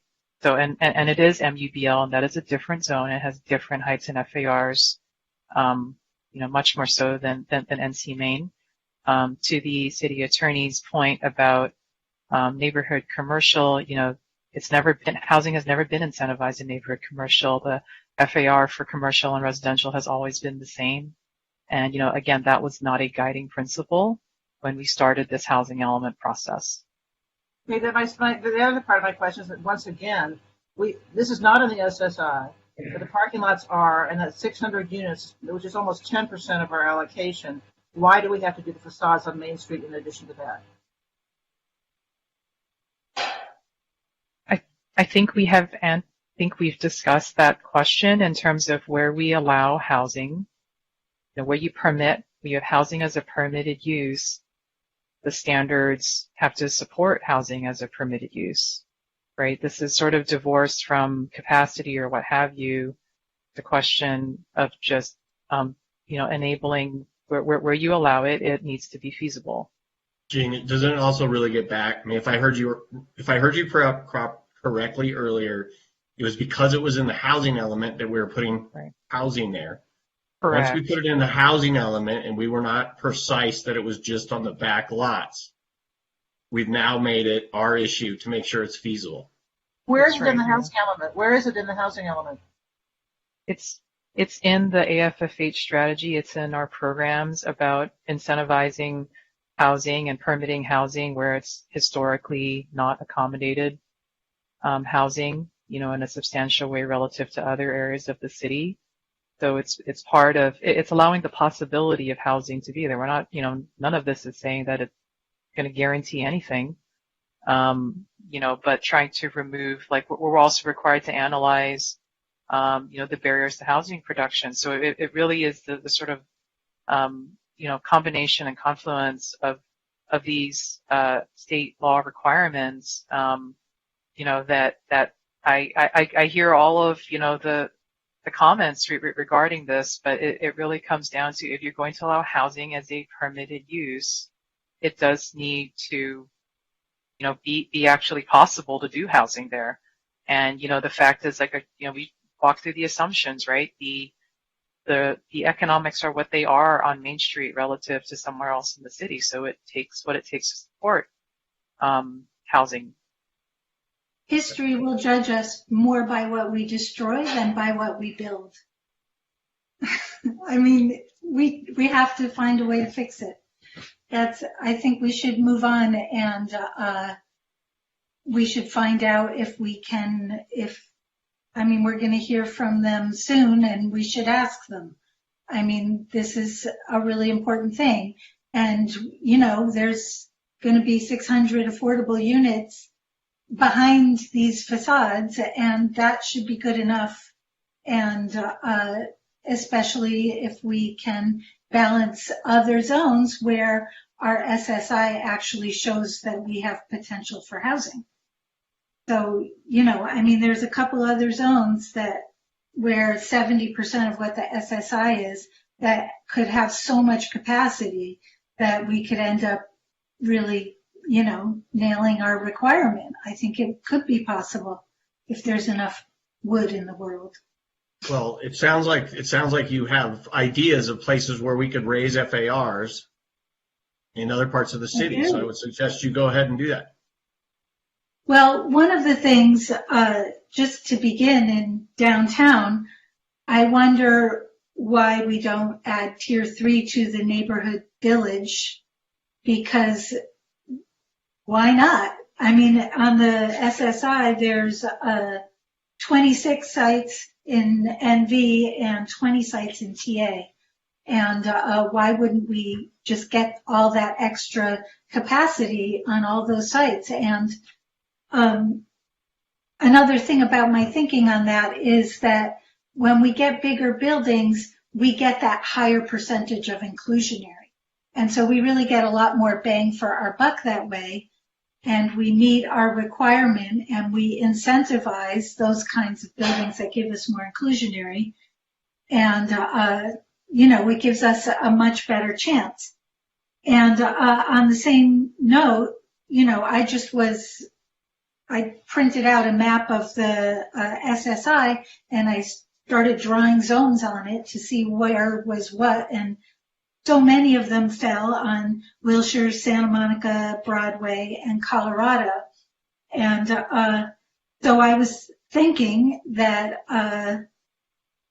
this is not going to be popular with some people in the city, but you got to go for it, that the MUBL on Broadway and Santa Monica and Colorado become MUB, and that we bump up the height in MUB to 70 feet, which is right now what is suggested for 100% affordable. But that would get us, a lot more bang for our buck, and it would be great to know if we could even get a higher percentage of inclusionary if we got that high. And I also think that, as has been said in several letters, that the Santa Monica General Commercial Zone should also have that same height for housing projects, that 70 feet on these really wide boulevards as opposed to 80 tiny little Main Street, which would have 65-foot buildings. I mean, these aren't even, as you can see in that map on page 18 of the staff presentation. I mean, Main Street is really high compared to even those really, really wide boulevards. And those wide boulevards, there are a few scattered places, but they don't have a locus of activity. And because they're so broad and these things are spaced out, it wouldn't really have much of an impact even on the loci that there are. So I really think that's the way to meet our goals and protect the things that we really should protect. And we don't displace any people on the boulevards also. And I think that is also a really important reason why we should put housing there. And I also went back to the whole SSI study, and that is where most of the potential sites are. And I also noted that it's not the most economically disadvantaged area in the city, but there are some, it's like a blend of very high opportunity. It's like it crosses a lot of the lines in that portion of the city without thrusting housing in areas that feel like they've overtaken too much of their share, like the Pico neighborhood. And I think it is what the Luce said, and we should go with that. Okay, do we have other suggestions on FAR changes or height changes? I think Commissioner Raskin, you alluded to some potential ones. Commissioner Raskin. Yeah, Beth, maybe you can help refresh my memory, but I think that there was a vote last time we talked about this to do some pretty ambitious development standards in the IC zone. I think as high as raising heights as high as 85 feet or far as high as 4.25. Am I misremembering that? You're correct. That was one of the votes. But that was the one where I think that was the one where, correct me if I'm wrong, where staff wasn't comfortable with it because it was in the historically, maybe potentially red line and had some environmental concerns. They chose not to. I mean, that area is clearly, even without historic redlining, it's in, smack in the area that measures lower on the poverty indices, the environmental hazard indices. I mean, it is consistent with the Luce in terms of the standards that you see now, in terms of proximity. So I think it's a balance of things, but in terms of what we heard of putting everything there, that was probably a step beyond where we would be comfortable making that kind of a recommendation. But we do acknowledge, that was a vote. But, I think as you can see in the two-step methodology that we tried to apply here to come to some reasonable recommendation, you can understand why it was tempered down in terms of staff's recommendation. Hold on. I'm sorry. I'm going to use my discretion. Staff, and how did transit play into that discussion? Because those areas seem very well served by transit. They are, which is why, we sustained what, essentially I think the prior recommendations, because of the proximity, to transit, what's necessary for it to be feasible, because I think we've, a guiding principle of this also was that, this housing element is kind of, we weren't completely just departing from the Luce, this still is very much has elements of that. And the proximity to transit was a very important, an important principle in the Luce in terms of relating, transportation and land use, for sure. Okay. Next comment, commissioners. Any other area? Well, Commissioner Raskin, were you done? That was your. Well, yeah, just to close the loop on that. I think we're in a tough spot. We're going to have to make a policy choice at some point between, putting higher development capacity within historically redlined zones or putting development on boulevards where frankly it's going to have some pretty disastrous consequences in terms of gentrification and destroying, as Commissioner Fresco put it, the historic character of our city. It's not a binary choice, of course, but I lean on the side of moving the Lego bricks towards the IC zone. It's a transit-rich area, and by the grace of heaven, hopefully the freeway will be gone in 20, 30 years, and we can deal with some of the environmental issues. We're in a tough spot, and I think that these are the difficult policy choices we're going to have to address. Agreed. Commissioner Landers. Yeah, I do not think it is appropriate for us to load up the IC for the very reasons of historic redlining. I will also acknowledge that Main Street was redlined. That's where my grandfather was able to live because he was Jewish. He could rent in Main Street in the Ocean Park area. So I think we need to be careful about our history and the assumptions that we're making. I do not think in 2022 that it's appropriate for environmental justice reasons to load up housing next to a freeway that, with all due respect, I don't think that freeway is going anywhere. It may be capped, but it's not going anywhere. I do think that the boulevards are the place. I know this is reopening old wounds, but the changes in how autos are serviced, the changes in how autos are sold, I think is going to transform. I don't think the city is at risk of losing auto sales in Santa Monica any more than anywhere else is, but I do think that where and how those sales take place is likely to change. And I think that there is plenty of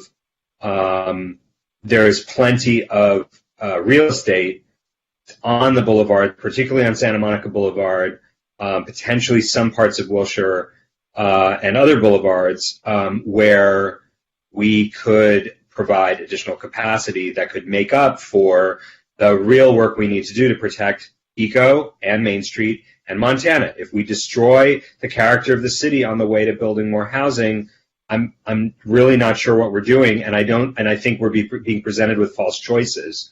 And I find it frustrating that we're getting kind of different messages about what the definition of feasibility is. So I want to lean into this idea that we are responsible for a holistic housing element that has to achieve its goals holistically. And no, we should not zone knowing that we're zoning in a way that it's going to make housing impossible. But we should be able to incentivize responsible, sustainable, inclusive housing throughout our city without taking away the pieces of our city that make it Santa Monica.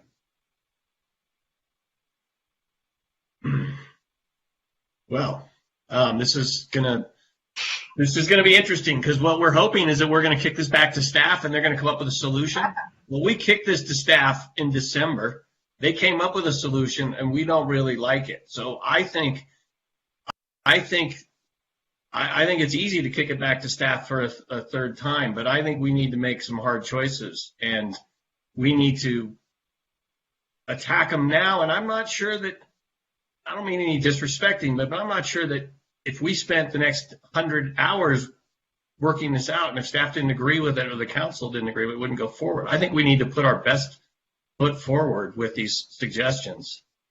And I'm not clear we're going to get anything better if we wait a couple more weeks. But I'm open to it because, again, I also want to make the statement. I see everyone. This is really important, and we do not need to rush into it. We need to make sure that we've looked at it backwards and forwards, as a old planning commissioner would say. With that said, I had a couple of hands go up. I'm going to go with Commissioner Fontaminardi first. Yeah. So I would look at the Bergamot area. In other words, let's say we had to smear things around to protect certain areas for whatever reason, and they're all valid reasons, and we had to load up other areas. I think the Bergamot area is an area that we really haven't looked at as a potential for absorbing the quote-unquote relocated units. The reason I say it's important because it is closely linked both to the freeway and obviously the light rail. So transportation, it's the most transportable place in the whole city is the Bergamot area. So it checks that box. It has been in the past, a lot of it is a giant clay pit, as Nina would tell you, that is used to build UCLA. And so it's had a history of sort of industrial use, which is gone now. So there's nothing, we're not dislocating people or history there. So I think it's an area that we should look at, and a gentle tweaking of the boulevards, I think, might be the right compromise between destroying what we love of our city and meeting these draconian rules that are imposed on us. Okay. Commissioner Lambert. I'm sorry I was out for a while, so I missed some of the discussion. We've never had this nuanced discussion about where to put the housing. We sort of done it from 30,000 feet, but we've never been this fine-tuning in that mode. I agree with those who said the housing belongs on the boulevards, it belongs in Bergamot, and it belongs downtown. I think our neighborhood commercials, such as Pico, need to be protected. I don't, because residential gentrification is obvious and we all know about it, but so is commercial gentrification. And I think Pico is primed for that. So I think not for the reasons Main Street needs protection, Pico needs protection too. So I think we should look at Santa Monica and Wilshire, Bergamot and downtown as the logical places to put the most density. Commissioner Fresco. I just want to point out that, first of all, that Broadway and Colorado have quite a few properties on the SSI, and so they should be included in that. As far as Bergamot goes, first of all, I think that would be kind of fall in the same category as the IC. Sean said it so well, that is definitely one of the places where we have historically dumped on people and where we wouldn't let them live in the nice places. That's where they ended up living. And the other thing about the Bergamot area that's in all our plans, but we are absolutely not doing anything about it. And we did actually put words about it in our housing element, and I think this is kind of where the rubber hits the road, is that there are a few places, just a few little tiny places in Santa Monica where there are actual artist studios and people who are still able to find places to do stuff. And one of those places is actually a huge blue triangle on the SSI in the middle of our MUC zone. And so one of the things, I don't have a feeling about how big things could be. We could put a lot of units there. But I had asked Jing earlier today. She didn't really have an answer for me. But I did notice that in the Bergamot Station zone, what do they call it? CAC. There's a little thing in there that says that 0.5 of the FAR has to be devoted to arts, which could be Artists Live Work Studios or something else. And so I would like to see something like that added to MUC and CCS, the conservation zone, so that we can at least try and get some of those kinds of uses going. And if we have the capacity on the boulevards for regular old housing, maybe we'll get it all. But I think we can meet our requirements if we're assertive enough on the boulevards. And not to overload you, but since the last time when we just had those loose meetings and we said we just want to keep it open-ended so we can discuss it later, I've been thinking about it ever since. I have more for you. I brought up a lot, I bring it up all the time ever since we did the DCP, that I think our inclusionary housing requirements are very, very high.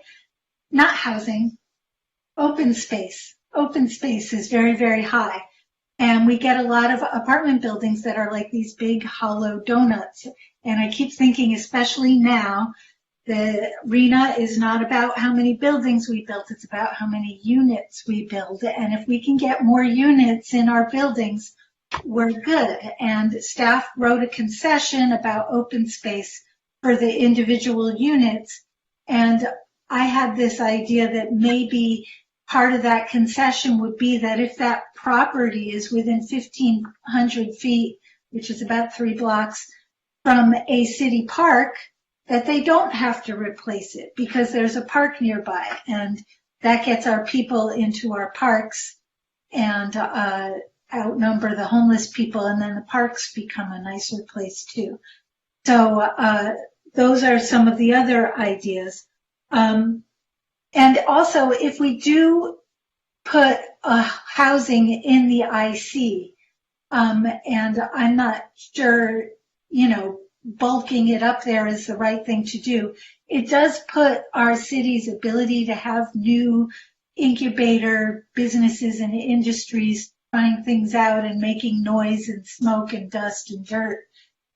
We just have much less capacity for that. I mean, we already saw the problem between dogs and recording studios at our last meeting.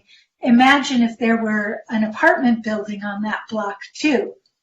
And incidentally, there is an old African American church building on that very block because it used to be a neighborhood of color. So it's not just a generic industrial zone.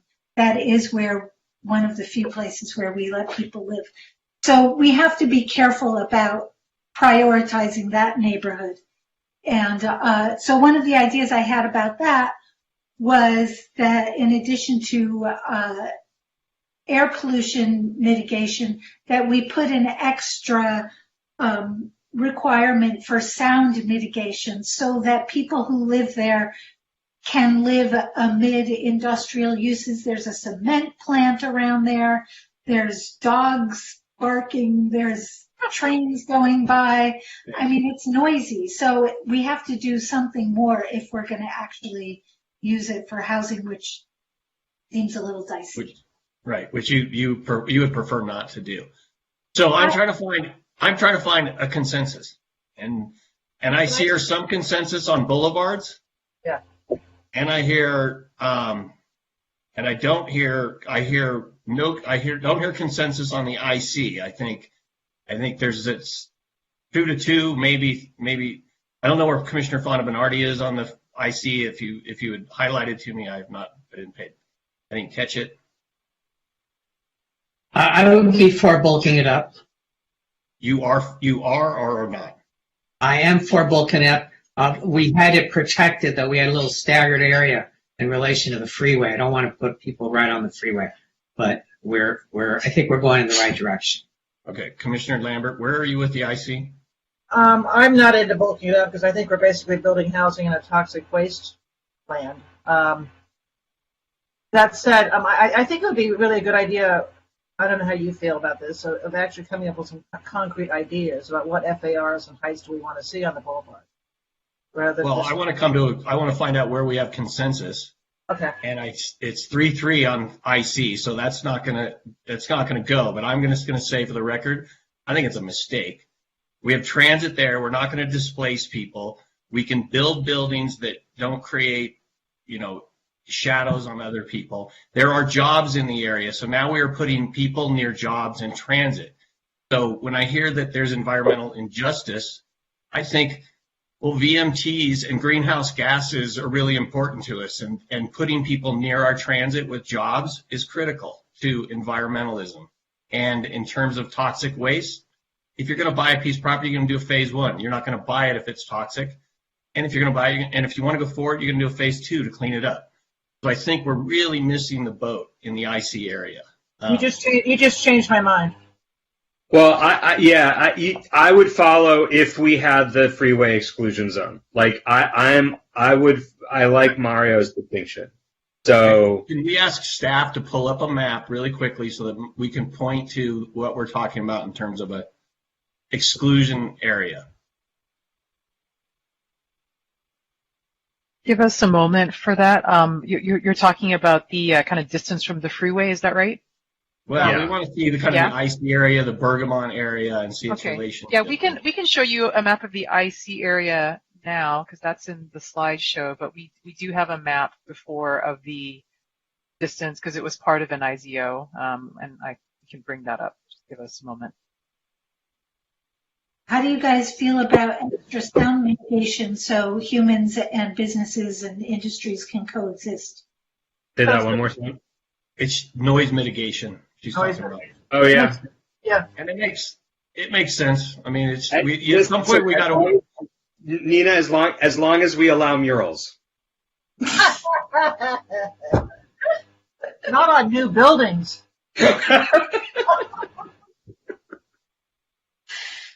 I'm not opposed to the noise and so issue, but I just want to highlight one thing I do see in my line of work is that there are so many rules, and every one of them in isolation makes so much sense and are good for something. But when we add them all together and we have to build housing, then the community looks at us and says, why is it so expensive? This is insane. This is just people ripping us off. So there's a balance in there somewhere. I certainly don't know where it is, But to your point, if I may, Chair, look, this is a little bit afield of our discussion, but we need to take this seriously. There are plans, conceptual plans, for example, to really ramp up the bike infrastructure, the bike path infrastructure in that neighborhood. There is a plan to extend the Michigan Greenway across the freeways to connect the two parts of the Pico neighborhood that have been separated from one another historically by using a right-of-way that exists alongside the freeway. It's sort of behind Crossroads, if you will. I feel strongly that if we are going to take seriously the notion of building what will amount to a new residential neighborhood in that area, it must be accompanied by infrastructure investment that makes that neighborhood easy to move around without a car and safe to do so. And, that coexistence that we're talking about, we have to do the infrastructure investments that make that possible, because right now you can't get around there unless you're basically driving or on foot, and it's not the safest place in the traffic is just, Yeah, I agree with you. Yeah. I agree with you. Yeah. Okay, well, we have this diagram in front of us. It's a little. Are you able to see that? Sorry, this is pulled from a old Can you go to PowerPoint. full screen and take off the thumbnail, maybe? Or there you go. Yeah. Yeah, I mean, So we can see more of it. What does it mean? Parcels entirely. well, so the question for Mario I would have is, so Mario, your residential exclusion area, is it everything in the 500-foot buffer?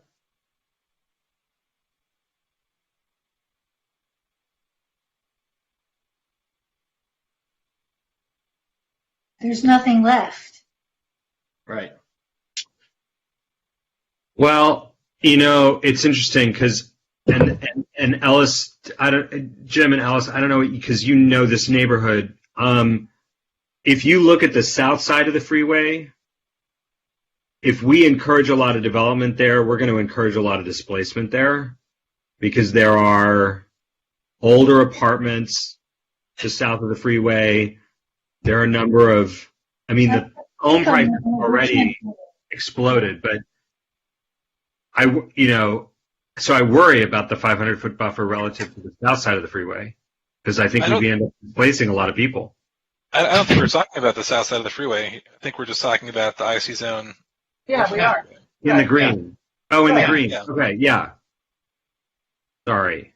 But there's almost nothing that is in the 500-foot, that isn't in the 500-foot buffer.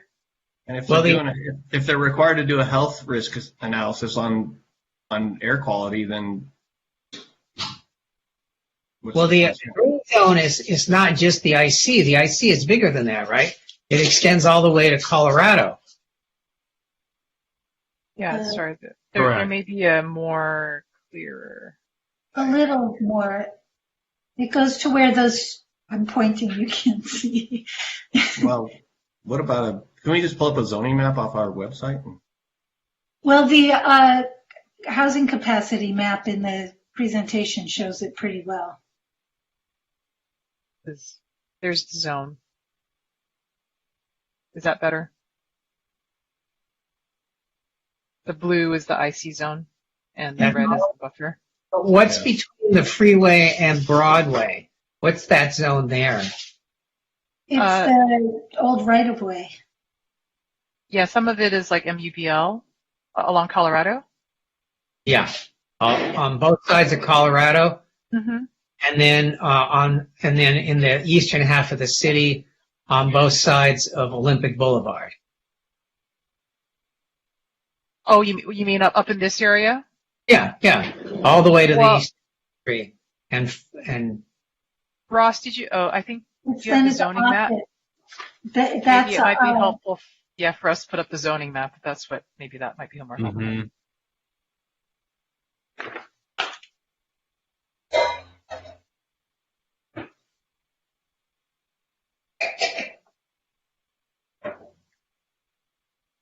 So the area you were talking about, Mario, was I think it was basically maybe Cloverfield. yeah, so all that NUBL, that's a candidate for, and that purple one, what is it, NUB, and then the OC and all that BTV, all that area there is good to go. The water garden. You're going to redevelop the water gardens. Yeah, basically in the IC, the only thing that is not in the buffer zone is the city yards and the water. Anyway, I guess what I'm saying is if we're rezoning the city in effect, that's what we're doing. We're rezoning the city so every parcel potentially can be upgraded, or the density of every parcel can be upgraded with certain exclusion on certain boulevards, which we already have. We have certain codes for one side of Lincoln and the other side of Lincoln, that kind of thing. So, it's not unusual to have those kind of distinctions made depending on where it's happening on the boulevard. May I say something? Yes, Commissioner Lambert. Don't you think, and this is all sort of vague, do you think it makes more sense to go through the FAR height chart and say what we think should change? Well, that's what we were trying to do, Commissioner, but we're trying to find areas where we're in agreement. I think we're in agreement on boulevards, and we were split on IC, and then we got a consensus, and now I think we've lost our consensus on it. So we're trying to head towards that. Okay. Can I ask what IC sites are on the SSI? None. Really? That's the thing. I just don't know where we're going to put it. Yeah. I mean, I Like, can we can show say you it all we want. I just don't know where it goes. you probably can't see it anyway, but but I mean, yeah, it looks like there might actually be one on 20th and like by the train tracks. Maybe. Okay. We got to focus on this. I don't think, okay, so let's, can I just try something? I don't think the IC will deliver us the capacity that we think it will, because we're looking at it, we're seeing that it's not so feasible. So what if we focus where we have consensus, which is the boulevards and Bergamot, and see where we can get with those two areas? Okay, that sounds good. Once again, you're telegraphing what I was trying to, where we're heading. So, sounds good. You only have one brain between you. May I reiterate my suggestion about boulevards? Yeah, let's go to boulevards. Should I reiterate it? Can you do what? Should I reiterate what my specific Well, suggestion? yeah, talk about the specific areas so that then we are all focused on that, please. Okay, so the first thing is actually in downtown to make NV have tier 3 just like TA, but still be a separate zone because it has different uses and different other things. But 84 feet, Nina? 84 feet. That area actually already has high rises that were there since the 70s. Can staff put the zoning map back on so we have a visual? Oh yeah.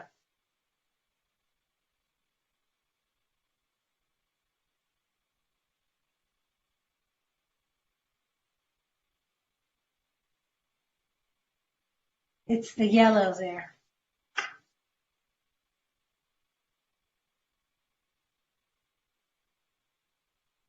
Can the yellow, so, okay, so I see blue, I see purple, and the yellow's along Lincoln, closer to, Yeah, it's behind Lincoln. It's 7th Street to 5th Street, basically. you're Where- adding in Tier 3.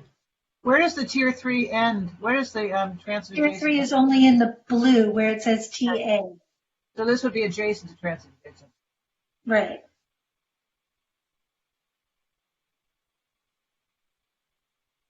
Well, So that's the first area. So then if we move east from there, I mean, do you want me to give you the whole thing? Yeah. Yeah. Moving east of there, map is so, why does it always make those things so big? So if you look on, well, Wilshire is MUB, but the proposal right now for MUB is 60 feet. 60 feet. And so I was suggesting we go to 70 feet. Currently, it's 60 feet for housing and 70 feet for 100% affordable. So I thought we could bump it up all to 70 feet and then 84 feet for 100% affordable. And that way, we could get our money's worth out of each building. And you don't need to go to 84 because they get 3 extra stories anyway. okay, so 70 feet. And then the MUBL, oops, I'm sorry. Thank you. The MUBL, the pink on the east end of Santa Monica Boulevard, and then where the mouse just was on Broadway and Colorado, that bumps up against the IC, make all of that MUB also. All right. Where are you? So I'm looking at Santa Monica, Broadway, and Colorado, the pink. So the Okay. pink will become purple. I opened this. Can we actually I don't know who's watching us right now, but if anybody's interested, you can go to samomap.santamonica.gov and select a layer called zoning, if anybody's trying to see this at home. But, so I just did that for myself. I went to samomap.santamonica.gov. So you're looking at the MUBL along Santa Monica Boulevard and along Broadway, or just along Santa Monica? Santa Monica, Broadway, and Colorado, because between, where's my other chart here? Between those areas, we have, plus those 2 downtown districts, that is 60% of our SSI. Nina, can you do that again? Is it MUB to 70 feet and MUBL to 60? No, I want to change just the not all the MUBL all over the city, just the MUBL on Santa Monica, Broadway, and Colorado to MUB. And do you want to do that as far east as Centinela, or do you want to do that just to? As far as Centinela, there's a bunch of SSI sites going all the way up. But east of 26 Cool. is very medium density. That's kind of not real compatible. Well, no. East of Santa Monica, you could go to MUB on Santa Monica Boulevard. You can't do it on Broadway or Colorado. On Broadway, right. It's But you can do it on Santa Monica Boulevard. And that's what she's Then maybe get improved. Yeah, but then maybe you get more transit. Yeah, the place where Broadway is low density is not an MUB, it's R2. I actually drove Correct. down all of these streets and So looked. east of 26 is R2? Yes, Oh, you can okay. see it right there. Yeah. Cool, okay. I'd support that, Nina. And then What about- the next part is to make that gray, again, I'm pointing and you can't see, the gray GC on Santa Monica Boulevard, make that the same height for housing. So we don't want to change the zone, but we want to add the equivalent capacity for housing projects along there. So now all of our car dealerships that are all moving indoors can have housing on top too, and everybody will be happy. Or they're gone. Right. Or they They moved to the promenade. Right. Right, they're on the promenade. And is there any movement, Nina, in Bergamot?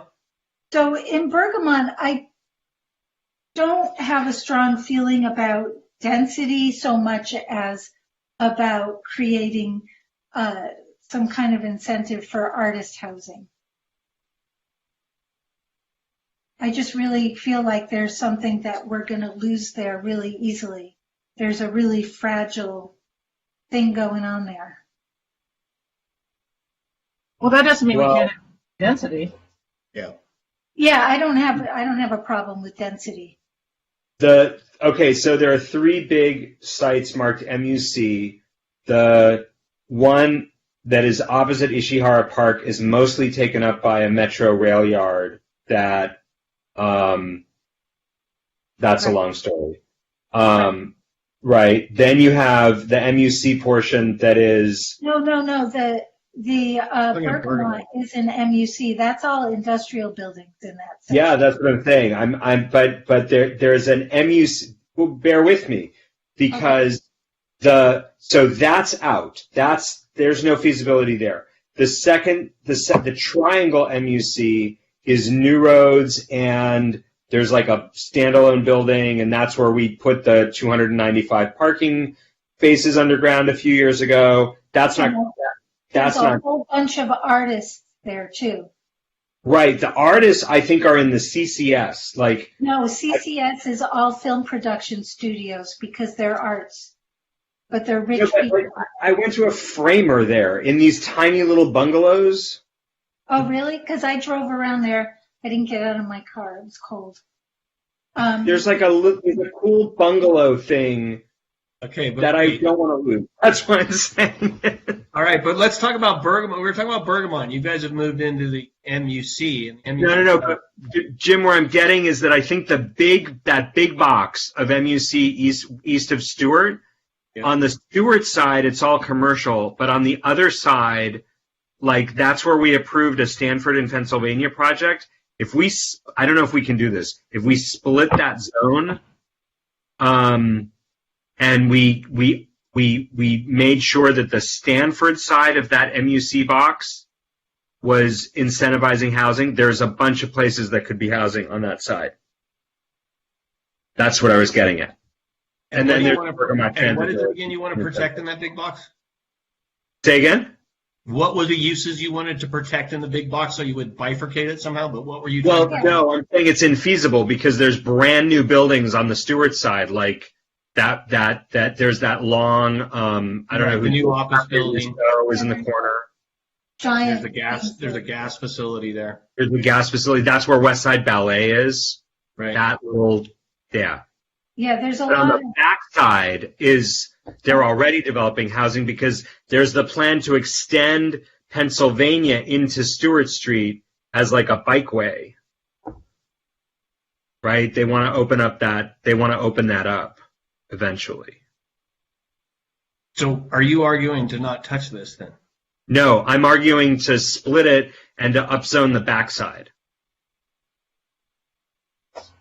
Why do we have to split it? They're not going to build anything if they just built something, so we don't have to do anything.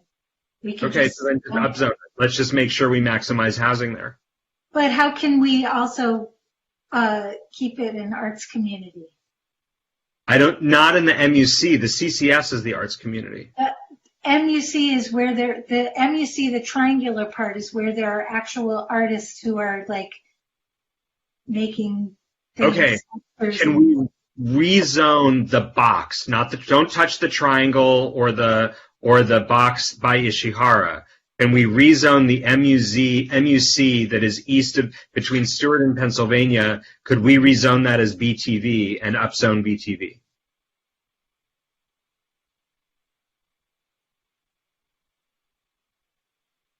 That would do it. So MUC, this square on the north side becomes BTV. And BTV is recommended here at 60 feet. So what do you want to rezone it to? I don't know. Like, do you want to go to? I don't think we can go to 84. I don't think that's. So 60 is sufficient. Go to 70 feet. I mean, it's all around. It's very transit oriented. It's all around that area. That's right. Within distance. So that's where we need to go crazy. Yeah. Go to 70. Agree. Yeah, go to 70. Sean, why did you think we couldn't get to 84?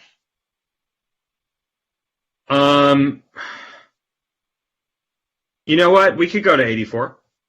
Yeah. If there's any place to put height. This is it. Well, that's where, like, so what's in that box, just to make sure people are aware, what's in that box is the old Village Trailer Park, right? So the new Millennium Santa Monica is inside that box. And then How much room is left? there's a huge parking lot between Stewart and Stanford, just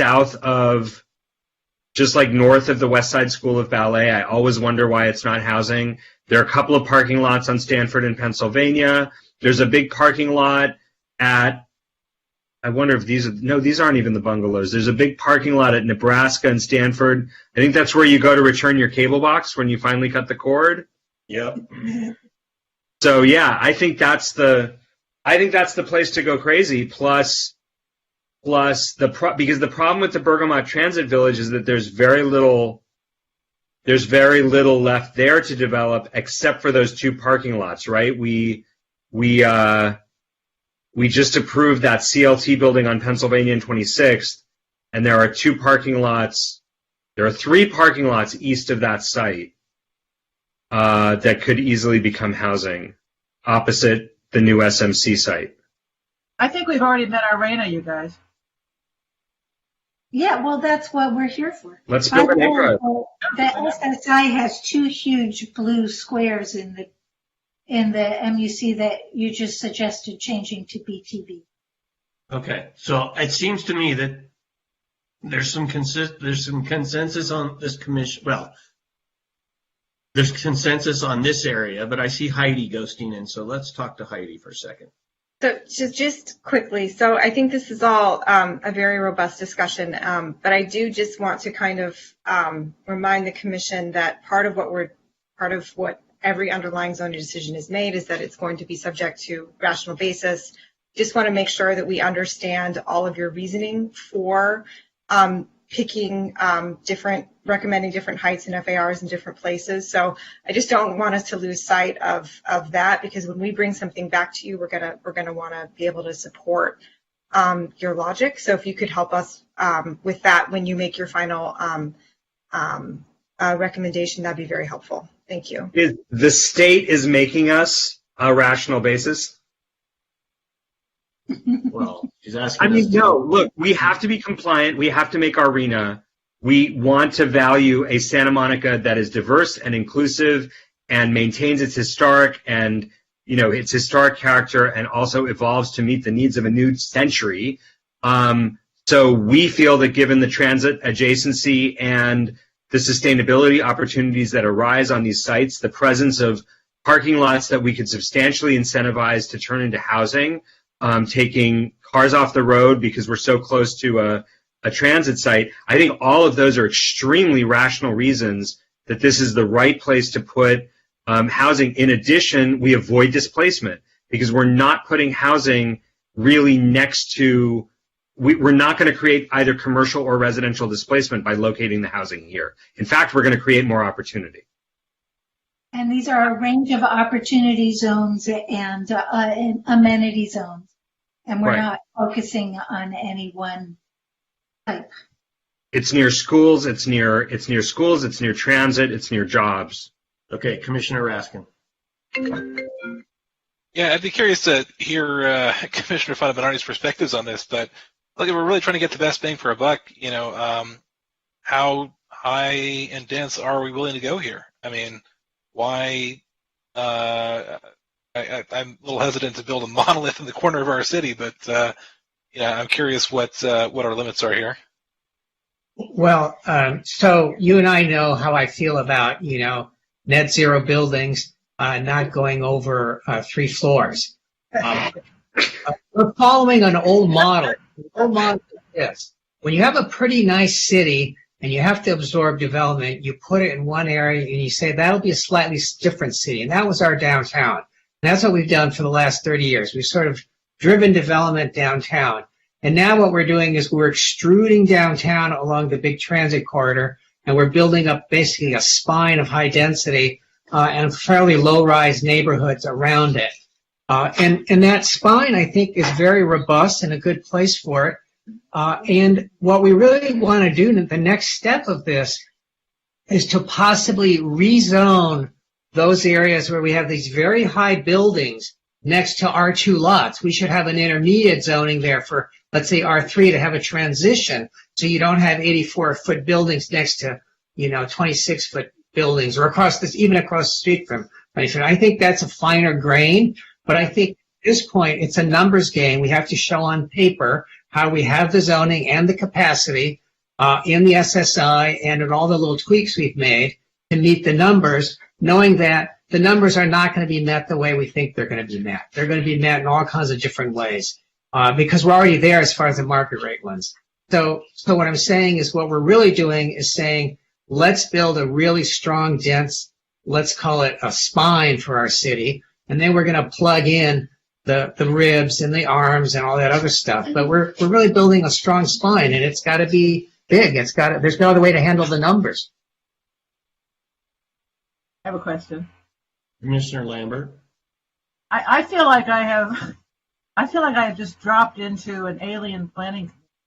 Can't be said about the Mario, that was a very brilliant analysis. I totally agree with you. It's just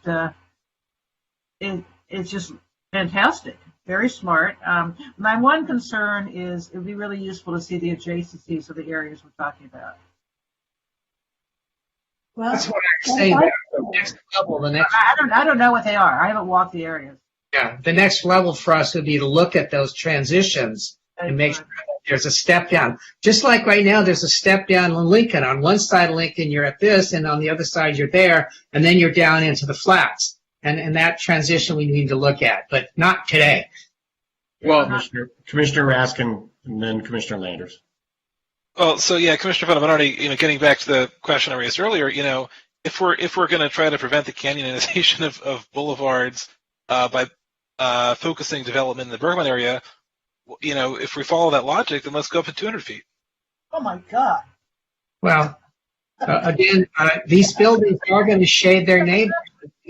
These buildings are giant sundials that sweep their neighbors with shade. So there is an incentive to try to stay as low as we can and still meet the numbers, Actually, the narrower the tower, the quicker the shadow goes. I see. But also, just historically, it's always a good idea for each generation to make an incremental step towards 200-foot buildings because mistakes are made. And whenever any one generation makes too big a move, it's always a disaster. Like the towers that wiped out the beach in Ocean Park, for example. Too big a move at once. Okay, so, I don't think Ellis was really suggesting 200. It's just maximizing the density is the concept. So you guys, this is a really good discussion, but we got to focus here a little bit. And are we now saying we're okay with upzoning the Bergamot Transit and adding in this other lot? Then we're back to there was a couple of other areas. There was an area in the downtown area that was in yellow. Is there comfort at adding a tier to that? Yes. Yes. I see. Hold on a second, Sean. Yeah. I am seeing everybody on this commission nod at adding a tier. Okay. Commissioner Landers. So first of all, to Ellis, I would just say 200 feet is great, only if we can do full vertical gardens. But more seriously, to Commissioner Fondamentati's point, I've been looking at the Google map of the area while we've been talking about this because I instinctively said I don't think we can go to 70, and you asked why we can't go to 84.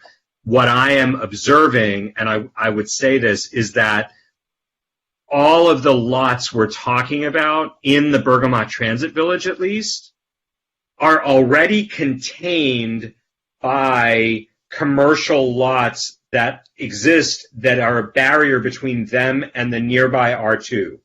So those transitions already de facto exist. I think it's very unlikely, for example, that the Lionsgate building is going to be taken down and replaced with housing. So I agree with you on the need for transition, but I'm very comfortable with an 84-foot height because of where the lots actually are, and the fact that on the east side they're backing up to lower scale artist commercial rather than to residential. On the north side, where they would back up to residential, there are already built up areas. So I just wanted to say, to your point, I think it's a good point, but I don't think practically we need to worry about it. Oh, you're suggesting 84 feet for that one? I am suggesting 84 feet for the BTV. Yeah, for rezoning that one block of MUC to BTV and bringing the other BTV sites into an 84-foot height, because, yeah. Okay. Yeah. Okay. Commissioners, I do want to talk a little bit about the boulevards, but I see Jing has joined us and probably means she has comments about this direction that we have taken us. Yeah, well, I think we'll need a summary when this is through, just to understand the balance of up and the down. But I think just to go back to the neighborhood village, we did want to point out that if the purpose of doing that is to get capacity, just note that for the purposes of the SSI, we can't count tier 2 and tier 3 because that's voluntary. So it's only the tier 1 that counts, and that's what the capacity calculations in the SSI for downtown are, only tier 1. So if you're adding tier 3 for that reason, it's incentivizing it, but with no relationship to increasing capacity. But it will increase units towards the arena if they get built, right? We won't, for the purposes, again, of calculating unit capacity within the rules of the constructing the SSI, you cannot count tier 3. For the SSI, but in the end, if they build them, they count towards the arena. That's fine. I mean, I just wanted to be clear that if you're doing that for SSI capacity, we can't use it. So. Okay. But we can use it on the boulevards.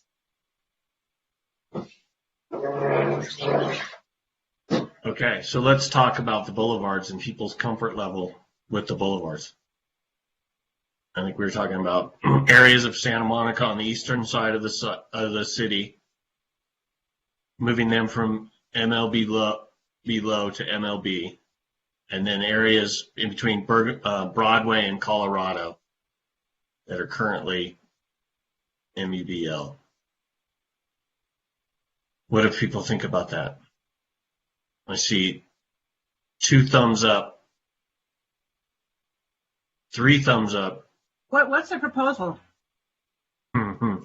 This is Santa Monica Boulevard, a east portion of the city, from MLB low to MLB, and then in the areas down between Broadway and Colorado, where it's MLB low to MLB. And I really like I like the move around Broadway and Colorado, once again, because it's right near the transit station. In my world, that's a great place to put it. Are you talking about all of Broadway and Colorado or just west of 26th? There's just little areas of it, and I think Jing has got another comment for us. Can we just clarify, when you say rezone, do you mean literally changing the zone, or do you just like the standards of MUB for housing? I just want to be clear, because changing a zone is a massive undertaking. There's land uses associated with that. Yeah, well, we should just change the capacity for housing. You're talking about the height in FAR, right? That's what we're most concerned. For housing, right. Okay. That's what we're concerned about. Can someone answer my question? Are we talking about west of 26th on Broadway in Colorado or the whole schmear? No, it's not. It's R2, you're right, on Broadway, east of 26th. Yeah, right. Okay.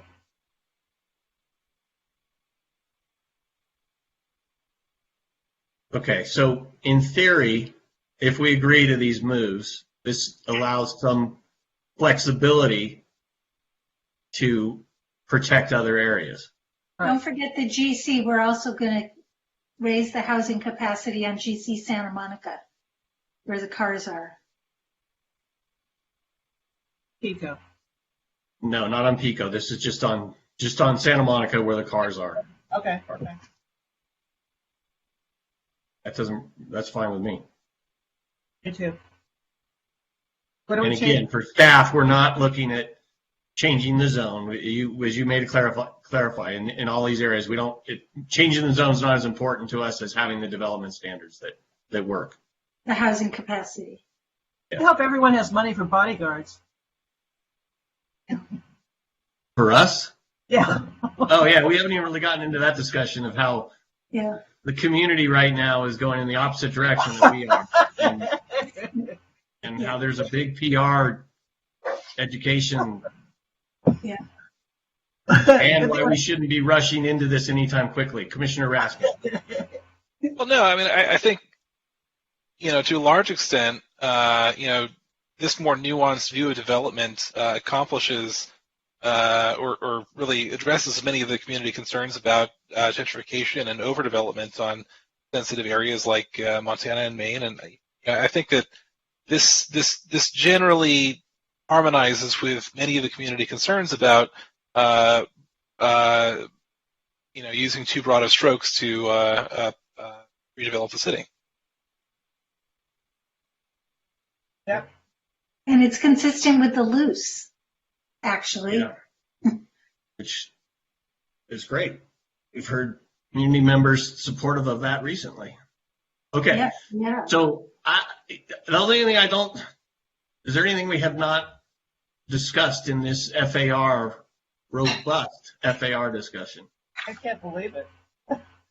No. Where's my other sheet? Oh, wait, hold on. Let me just make sure everything on my piece of paper. Who's taken the best notes on that? Share that with staff. Well, I have it all written down because I'm pleased to say that you guys did what I suggested.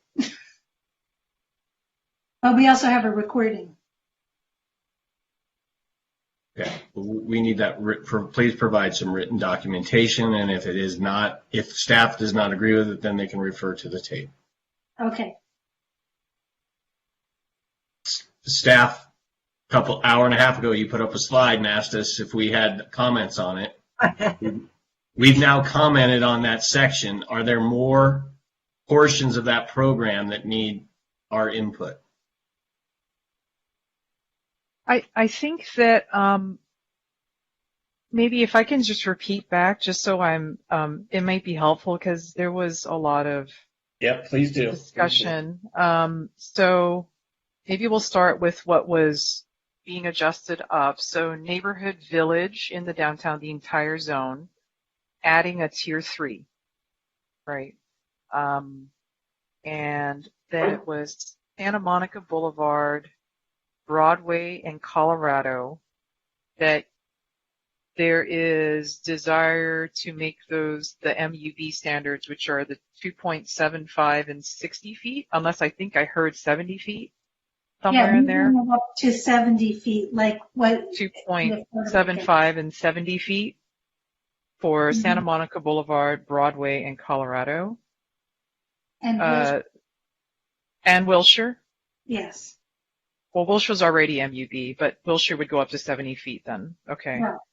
Then GC Santa Monica Boulevard. Well, I think that part, GC Santa Boulevard, was the MUBL, which is the 2.25 and 50 feet.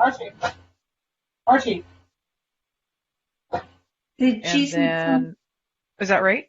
GC Santa Monica was the MUBL standards?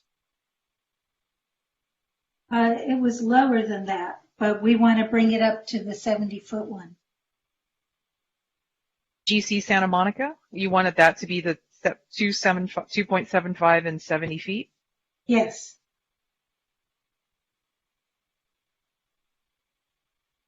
Ross is going to try and add a column to the table so you can kind of see what we're talking about here. And then in the Bergamot area, there was a chunk of what is currently MUC. It was between Stewart, Berkeley, Nebraska, or excuse me, Stewart, Stanford, Nebraska, and Colorado, I believe, is that block.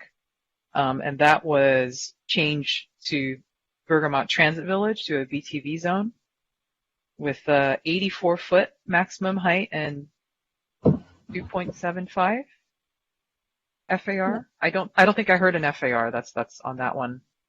Yeah, I don't think we said one. Now, can I suggest a way to move forward on this that might get all these things resolved? We've indicated certain preferences of directions to move. And now I think what we're really trying to do is do the least damage. So if with these changes, we are where we want to be with the state numbers, our job is done. We have other things to do, but we don't have to tweak this. If these tweaks have pushed us over where we need to be, then we can have a discussion of where we need to back off a little bit. But we're really trying to contain the damage because this is going to be like an atomic bomb went off in our city. And if we're under the numbers still, given all the models that they use, then we need to revisit it. But I think we've given them enough direction, given the staff enough direction, that now it's just plug and play in a giant spreadsheet and see what happened, see how we did, and then, in a week we'll get a score and then we'll know where we are. I appreciate that. Respectfully, this is a lot of work to redo the whole SSI. So we're going to take it in and see what we can do. Now, in terms of the trade-off for the increasing, I just want to be clear that you intend to reduce or eliminate housing on Maine, Montana, Pico, and the industrial conservation, maybe, or lower it. No. That wasn't super clear, like where the lowering is happening. We're lowering on Maine back to the original idea of like 2.5 and 50. And I think we're keeping Maine, Montana. No? No, I thought we were for Maine. You want to just take housing off of Maine? And then I don't think we want to take housing off of Pico and Montana and Ocean Park, but we want to keep it at the lower FAR. Right. And Ellis wants to take housing off of Pico. 45 feet. Hold on. Let Ellis. Well, no, I mean, I think that there is maybe a difference of opinion on what the legal standard is here, but the direction I'd like to go is just not change existing development standards on those areas where we have concern. Let me ask a concept question. Is the north of Main Street different than the south in terms of what we're trying to achieve?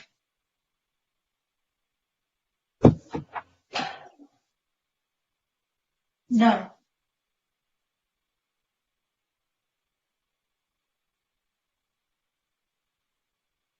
Well, it's a thought because the north is already populated by very large buildings and are fairly recent buildings as opposed to the south, which is much more historical.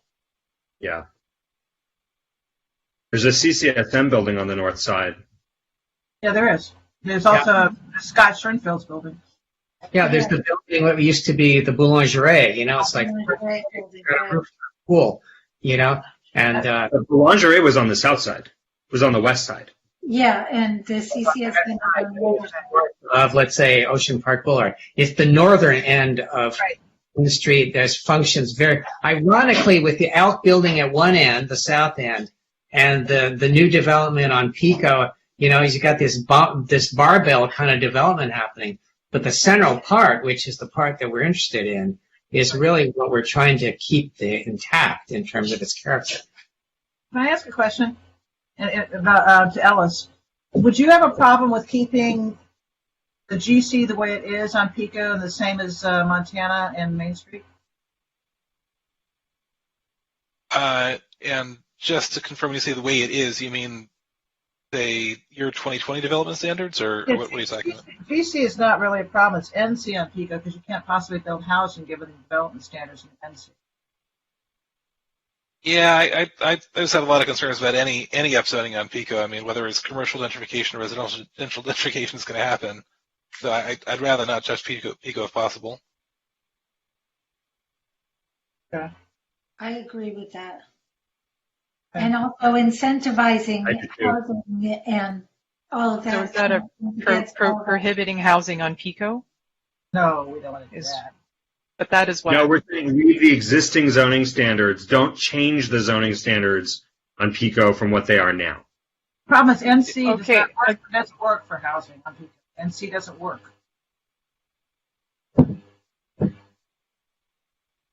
Again, the existing standards don't support housing. Right. We're back to that basic principle of permitted use, permitted housing. If you're going to allow housing as a permitted use, you have to have standards that actually support housing. So if you don't want to have anything change or compete with commercial or even just keep the commercial the same, then it sounds like it's a prohibition on housing because you don't want to incentivize that over commercial. Yeah, Commissioner Lander. Commissioner Raskin, I'm sorry. So yeah, I mean, just to be clear, we're not downzoning here. I mean, the law, as I understand it, requires the city to, zone in a way that lets you achieve your RHNA numbers, but there's no affirmative legal obligation, as I understand it, to go parcel by parcel to make sure that every possible zone supports housing from an economic model perspective. I think that's beyond what's required by the housing element law. Right. It seems like, neighborhood commercial allows housing, and this is Jing's point, but it is financially impossible to build housing in neighborhoods. I don't know how you could establish a new AHPP at 15% and keep the existing standards, and basically housing would be not possible to do. Sure. There's the housing element law that speaks to identifying, those barriers to housing. We have an obligation to do that. And, if you've effectively prohibited housing because you've created infeasible standards for housing, you're not in compliance. But just to be clear, we're not creating anything new. We're just keeping the status quo. But right, that's the issue. Well, we're creating the capacity. It just doesn't make sense. Now, that's the problem. Keeping the status quo is the problem, Ellis. Right, and we're adding on a more onerous and affordable component. Right. So lots of things are happening with the housing element, as you know, right? And to everybody's point, there is a holistic view that needs to be taken. I think one thing that we would need to take a look at is consistency with the adopted housing element with these actions, because 1J is very specific that the city will be undertaking rezoning by revising development standards to ensure that housing projects are feasible and incentivized over commercial development. So we just want to make sure that we would be consistent with that scope as well. Certainly understand the concerns again and all of that. And to Jing's earlier point as well, it's hard. And so it's not just SSI capacity, it's also the AFFH. So part of your AFFH strategy did include trying to incentivize housing on, that's what was represented in the housing element, incentivizing housing on Maine, Montana, Pico, and Ocean Park in those stretches. So again, that's another part of the housing element law. It's not just straight feasibility. It's part of what was adopted in the housing element and implementing it. So that's just something that we would be looking at in between now and when we return. Good point. And we would appreciate that. That was part of, I think, our original goal of saying that we would be able to adjust FARs up and down around the city to find the sweet spot. It's going to be hard to find the sweet spot, but that's what we're trying to do tonight. And we're going to need some help from staff. So, I think what we've done tonight is we've highlighted to staff areas where we could increase capacity so that we could dial back or somehow protect 3 areas.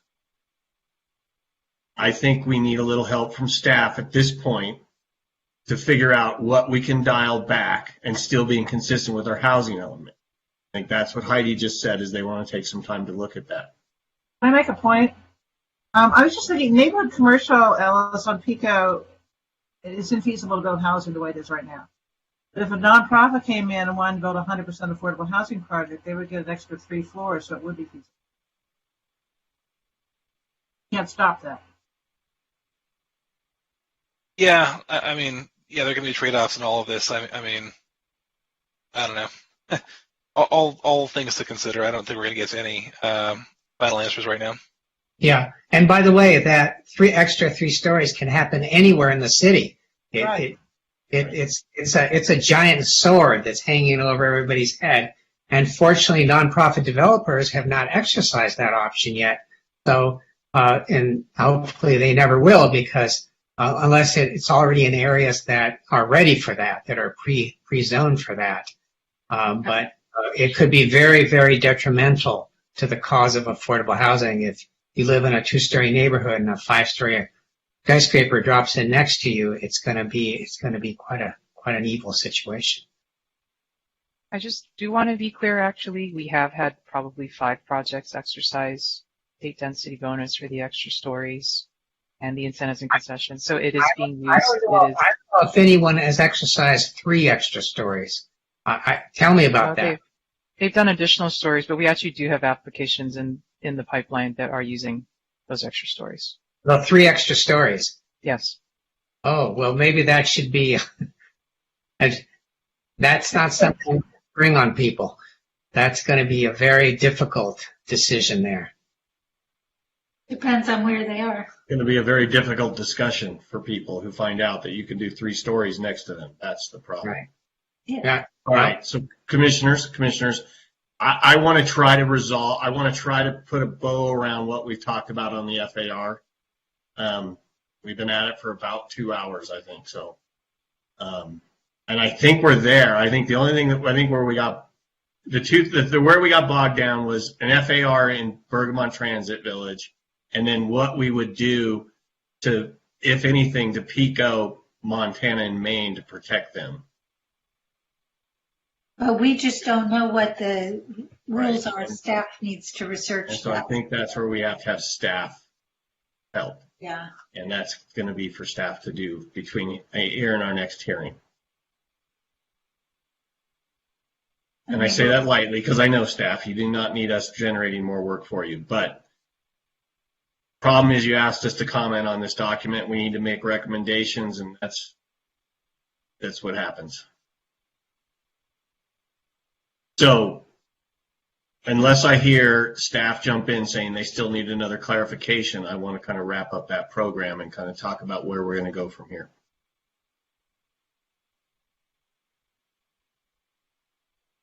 Okay, I don't hear staff saying anything more. So I think we're at a point where we can take on another concept. I'm running towards the end of my night. I might have another hour in me. I want to see where the commission is on this, if we want to continue now to another date or go for another hour and then continue. Commissioner Lambert. I really just have one. I'm sure others have many issues, but my big issue is the concession list for the density bonus program. And I really only have a couple changes. There's a couple changes, but that's where my priority right now is that. Okay. So you're saying you don't have any other comments that if you made those no, comments? I have other comments. That's just the highest priority of those other comments. Okay. Commissioner Landers. Yeah, sort of along the same lines of what Commissioner Lambert was saying. I don't think we need to go for a whole other hour, but there are some things that I would like to throw out for consideration that I don't think are super controversial. At least I hope they're not. I think we've given staff a huge amount of work to do for the next 2 weeks. And so maybe if we could surface the little things that they may be very important, but they may not provoke as wide-ranging a discussion. Maybe we can surface them, see where people feel, and then kind of call it a night so that we can regroup. Because a lot of this is really going to be dependent on the heights and FARs, right? I mean, if we can solve the heights and FARs, then we can go back and do the rest. Well, the density bonus thing is pretty important. Yeah, I agree. I'd like to do the density bonus, and I don't know if other people have like Okay, small well, things. let's hear from the other commissioners, their opinions. I would like to talk about some concessions. I mean, those are things that are high on my list, but there's lots of things that staff just needs us to talk about. So it sounds like we should just move forward with staff's next slide and go through and give them the comments they need in order until we're too tired. That's what I actually think. Commissioner Raskin? Well, look, if we're going to get into the weeds of the weeds and actually go through the red lines, we're going to be here for days. There's more stuff. Yeah, I mean, I think we should push as far as we can tonight. I do want to float one unrelated thing that I would like to come back to. It's not part of the package of what's discussed tonight, but just very briefly, I've discussed in the past the need to harmonize future work on tree protection law with the implementation of the housing element. And I think we should look at some point at a future hearing whether we can implement a code change to protect trees on non-buildable areas on parcels as a way of implementing our sustainability goals as part of the housing element.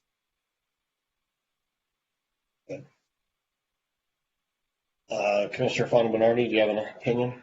Yeah, I have an idea. It seems like we all have very specific bones to pick over different areas of what we're doing. And maybe what we should do is make a list of those things individually and then, basically meet next week and just push all those things onto one master list and just go through them one by one. Because I think a lot of this stuff is sort of boilerplate. It's not a problem. But we've all identified areas that we're concerned about that we feel are adversarial to where we want to go. So I think it should be a giant list, and then we just check it off. And if several of us have the same problem, that's even better, because then the discussion can be very short. But if it's one person has a problem about something, then you'd have to discuss it. Okay, but we still have to make our comments on the recommendations that have to go to City Council. That's our job. So we understand that. Yeah, and I don't really understand how we could do if we all had a list, we have to put it in I'm not sure how that works properly. Let's do this. Let's work for another hour until 11. Let's go through the next concept. We're just going to go through, the way we planned it out, we're going to go through the concepts, then we're going to get into the red. So let's go to slide 24. I think this is another foundational big picture issue, which is the the housing projects, the types, the three kinds of housing definitions, and what they are for. So here you see a definition of a housing project, and this is consistent with the Housing Accountability Act definition. So this is basically 2/3 residential, 1/3 non-residential, and housing projects would have access to these increased heights and FARs. So where you see those heights and FARs relative to commercial, you have to have 2/3 housing in order to access those higher heights and FARs. If someone has more than 33% non-residential, then they would not get access to those greater heights and FARs. So that's one definition. The other one is the multi-unit project, and that is an existing use classification in the zoning ordinance, and it's basically defined as any building that has 2 or more dwelling units. So these are requirements that would apply to any project that has 2 or more dwelling units. So these are generally applicable. And that would be the unit mix, the augmented TDM requirements, and then the air quality assessment. And the air quality assessment is only for those units within the area identified in the EIR. And then the last kind of housing definition is the streamlined housing project, and that is based on prior council direction, consistent with the DCP in terms of, you're a HAA housing project, but in order to access the streamlining, it's a local incentive, to do that. So, if the city's going to offer this streamlined process, that the project should have more housing in it. So that one is a 75% housing project as opposed to a 67% project. So those are the three kinds of, kind of housing, defined housing projects that are being proposed. And maybe we'll pause there and see if there's any feedback on organizing it that way. We do have, I think I indicated attachment. It is F that has the housing projects and kind of what it means to fall within each definition. I'm going to start with the first question, if you don't mind. With the housing accountability compliant one, that's 66% of its use is residential.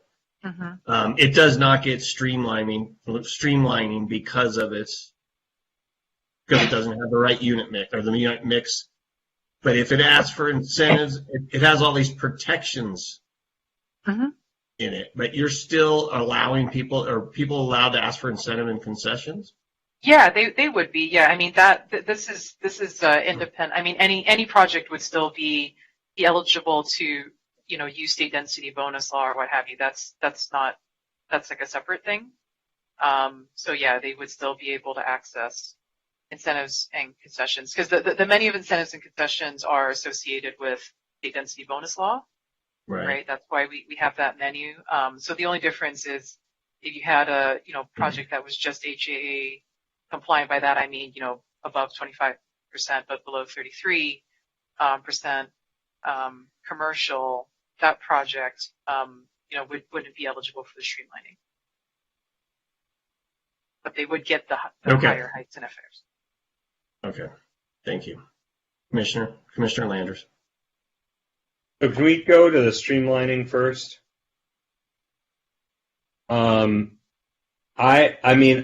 will say I was really ambivalent about council's action about the 1 acre cap. And my ambivalence was twofold. Usually what ambivalence means. On the one hand, I was concerned that suddenly adding a new discretionary process for sites that had been identified in the SSI would backfoot us on our housing element. And I think that, the city attorney raised that with the council. On the other hand, I do think that there needs to be more opportunities for particularly residents of in the neighborhood to communicate their concerns and particularly around things that don't change the number of units or the certainty of the approvals like circulation. And we have seen on this commission where neighbor interventions on the location of a driveway have made significant differences to the quality of a project and its impact on a neighborhood. So I want to start with a question, which is, do we have any tools in our toolkit to require or otherwise incentivize streamlined developments to be attentive to local concerns unrelated to the number of units or the certainty of the approval? Such as circulation. Can you maybe a question for Heidi or Jing? I don't know. I mean, I think that when we talk about a ministerial project, right? It really is about. I think we need to start with defining what are those things. Like you've pointed out, circulation. What is it about circulation? Because we do have a lot of standards around circulation and access in our zoning ordinance already. We have adopted policy documents regarding circulation and bike and ped improvements. We have a bike action plan. We have a ped action plan. We have an adopted circulation element. I'm just using that as an example, but that's right. But to use that as an example, that doesn't always get at somebody who lives on a street. There was that storied project near Centinela where people were like, "Look, this is what rush hour is like in the morning, and if you put the driveway here, it's going to really jam us up. And if you put the driveway there, we're all going to be fine. And if you put a no left turn sign from this hour to this hour, really going to be great." And it was the kind of thing that staff didn't necessarily know, but the neighbors did.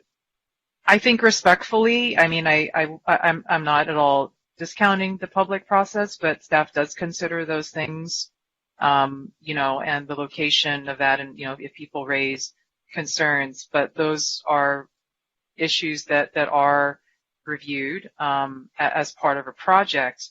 Now, if you want it to be an objective standard, you know, it needs to be written as such. You know, if you're going to have a ministerial process, then the requirements have to be clear, and, you know, somebody picking up the code needs to be able to figure out what is the expectation, what am I allowed to do, you know, what am I not allowed to do, and you know, that's about as clear as I can make it, as thinking through what is it that you want to accomplish, and then we need to be translated into objective standards, you know, that are actually in the code.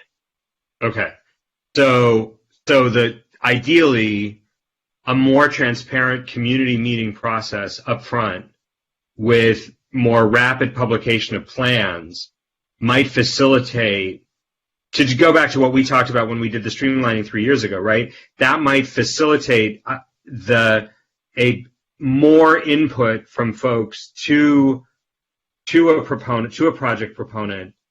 And then we have that question on the application, I think, where it's like, did you have your community meeting, and how did it change your thinking?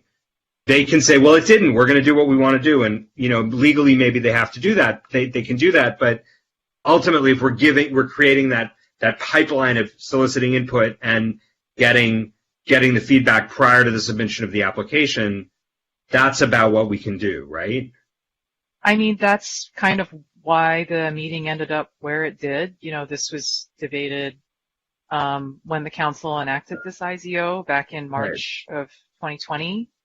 You know, was, you know, how do you create input around this and not frustrate it? Because, you know, if you're going to have a meeting, you know, where does the input go? You know, to what purpose does it serve? Like, does it effectuate change in the process? And I think that, you know, if there's a concern around wanting more input into it, you know, there is the, you know, that's the development review permit, right? That's the public hearing process, you know, where, you know, people have the opportunity to voice their concerns, you know, through a public hearing process. But it is, you know, if there's a desire for that input, it is somewhat, I'll be honest, it is incongruent with a ministerial process. I mean, just by definition.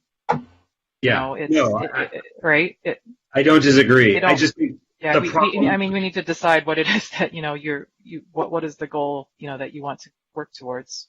No, I think the issue, if we look at, you know, if we look at projects, the issue is a project comes forward, there's uncertainty in the community about what the project actually is, because there's one set of plans that's out there and there's another set of plans that may or may not, you know, like there are multiple versions of plans, and then there are meetings that are held, and I don't know how well people are guided in what constructive feedback looks like in terms of what is in the realm, like how the meeting is facilitated, so that people don't feel like they're, you know, people come in and they get angry that they can't stop a project. Well, we need to do more education about that. But we also need to educate people about how to actually influence the shape of a project. Like, yeah, you can suggest that a driveway move, and maybe they would consider that, right? But then there are a variety of factors, so they have to be free to do that. Again, that's very difficult to do any of it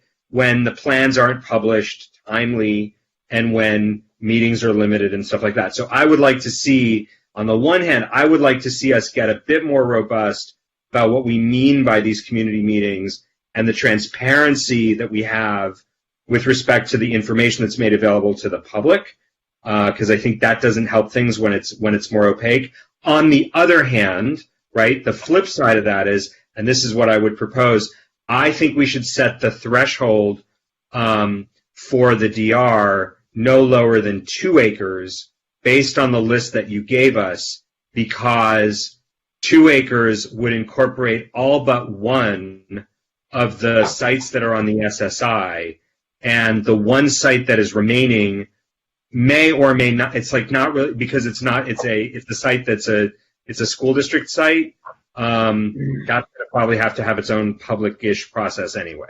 So I would like to recommend that we recommend that the threshold, that the permanent threshold be set at 2.0 or even 1.9 if you really want to go granular. Are you talking acres, right? Yes. Yeah.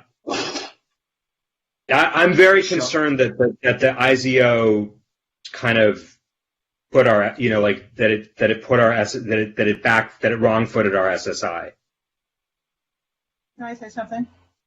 Yes, Commissioner Lambert. I am much less concerned about the SSI than I am putting this into practice and how it looks to HCD, that basically we are unstreamlining housing projects by doing this, and in direct contradiction to what we said in the housing element.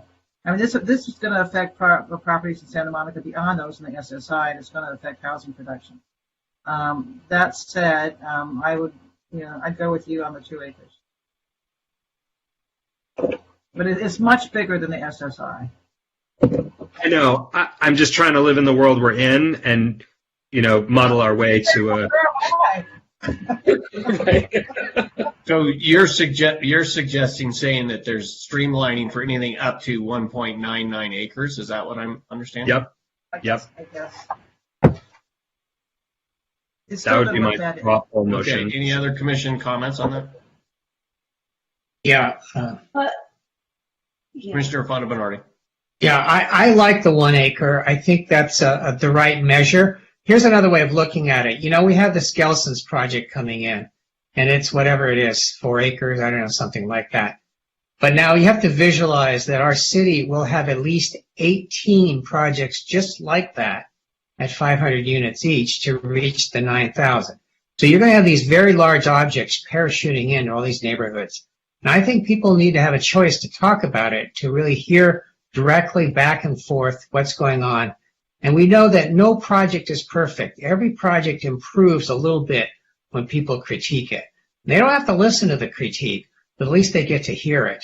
And people get to say it, and people get to understand what's going on and what's not going on. I think 1 acre is the right size. That's a big piece of land. Remember, a 1 acre parcel is 42,000 square feet. It's basically a little bit less than 6 standard lots, 50 by 150. That's a big object. 1 acre is a big object. So I think we should stay with the 1 acre. I think it was a good move by the council in this case. Mr. Fresco? I don't agree. And I'm also, I think that it should be 2 acres. I think it should be what? I'm sorry, I didn't quite. 2 acres. I think the streamlining is really important. And I also keep thinking I see that you also lose your streamlining if you're 25% commercial, like you don't get to go up to 33. And that also doesn't seem right. I feel like cutting out our streamlining is a bad idea for basic projects. Actually, my question is, what is so difficult about a community meeting? What is the big problem with a community meeting? What is the... I want a more robust community meeting. I just don't want a DR hearing. Right, exactly. Right. Everyone likes good community meetings. We just don't want the DR hearing that's going to slow everything down and make them go to some other city where they're nicer. Or make the housing more expensive because we've slowed it by a year because our staff is overworked and under-supported, and the DR doesn't get to us in time, and it's a foregone conclusion anyway. Because our staff is so busy. Okay, Commissioner Raskin, do you want to weigh in on that? I think we got 2 on either side that we've heard. Yeah, having represented many developers myself, I think that the community meeting process that's set up in lieu of a DR hearing is going to be pretty much just as expensive and burdensome as the actual DR hearing itself. So I think we're rearranging deck chairs in the Titanic at this point. I don't know. That's where I'm at. Okay, let me ask you, do you have an opinion on 1 acre versus 2 acre, which seems to be the discussion point? I'm going to go with 1 acre. Okay. I agree. I think that having streamlining is really important. We should definitely have that in our city. Though when you get streamlining of projects that end up being 500 units, that creates some challenges for us. So I'm all for ratcheting back it a little bit, but I'm afraid I'm going to go with the 2 acre, which puts us at well, actually I should do my math again. I'm not sure how we end up here. 3. Or 2. All right, so let's have our staff. If you need a vote on that, go ahead. But I'm gonna. Okay, but I want to be really clear because I'm gonna make this motion. My motion is that we go to 2 acres, but that we ask staff to really make that community meeting process more robust. Specifically, I want to make sure that plans are publicly available. Plans are, if you want streamlining, those plans have got to be publicly available. Those meetings have to be accessible to everybody who wants to go to them. And the application has to include a question asking the proponent how it has responded, what community meetings it held, what questions were asked and answered, and how it has chosen to respond. That has to be part of the process. And all of that can happen before the application goes in, which means the applicant will still have the certainty and the timing that the law requires that it have. I second it, but I also want to say that people need to understand what the expectations are. That they cannot, you cannot change about the project. That's right.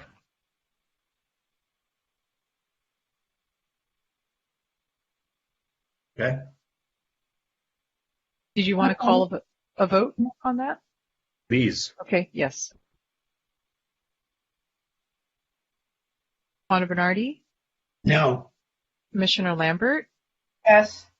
Commissioner Landris? Yes. Commissioner Raskin? Respectfully, no. Commissioner Reese? Yes. Sorry. Yes. 4-2. I'm going to move. I know we just passed that, and this is not meant to conflict with what I moved. I would like to give Commissioner Raskin and Commissioner Fonda Bernardi the opportunity to express themselves solely on the more robust community meeting piece, so we can communicate the will of the commission on that. Do you agree that the community meeting has to be, that the plans have to be published, made accessible to the community? The meeting has to be accessible to everybody who wants to go. Questions have to be asked and answered, and applications have to refer to those meetings, refer to the questions that were asked and answered, and ask the applicant to kind of reflect on what has evolved.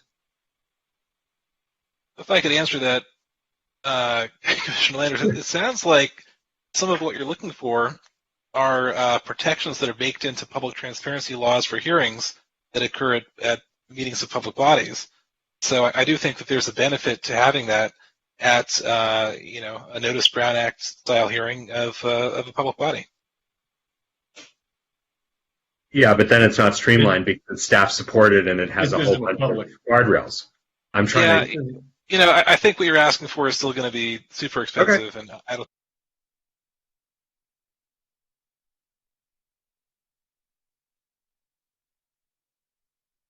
I think we should communicate that 5 out of the 6 of us were comfortable with the, transparency half of the proposal, and 4 out of the 6 of us were comfortable with 2 acres. Okay. Yeah. Next on our list, staff.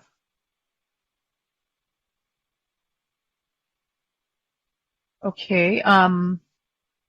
You jumped into streamlining right away. I just want that there was we're okay moving on from the definitions of housing projects, it seems, and the requirements. Okay, great. So now let's move into the priority standards. These were standards that were identified as possible barriers to housing production, and this is really based on what we've seen real time in previously applied for or entitled projects where people have had to request modifications, or we've heard that feedback through our working groups in terms of some of these problematic standards, and where we have the capacity to do the analysis and come back with a recommendation.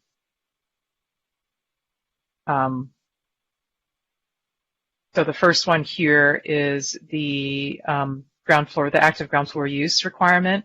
So you can see here, this is regarding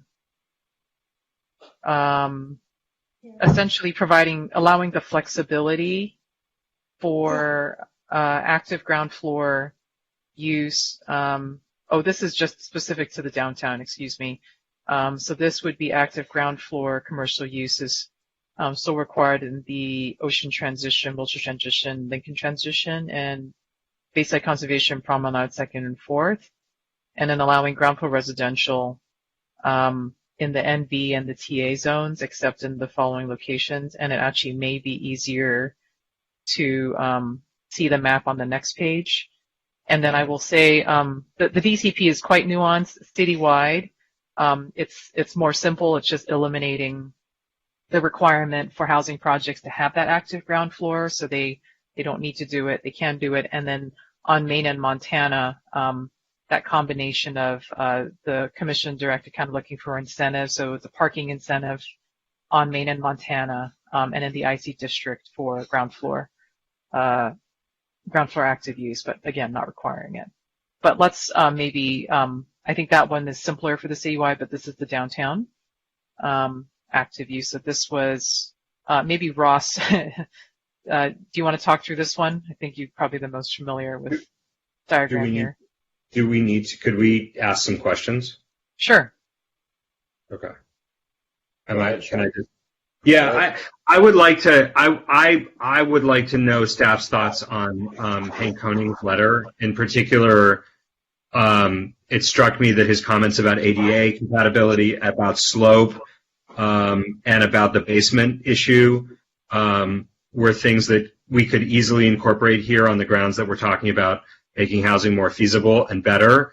So that's the sort of first bucket. And the second bucket is how you feel about his suggestion that we align the height breaks with the building code, so that when we say 50 and 60, we actually do 55 and 65, because that's where the construction materials have to change. I recognize that's a more sensitive issue because we're talking about 5 feet of height, but that's why I asked the first question about slope and other stuff first. That's not in the amendments that are before you. So I think that consistent with the ROI, because the ROI refers to barriers to housing and right. So I think we had reviewed Hank's comments previously, and what is included in the red lines is what we are recommending and feel comfortable recommending at this moment.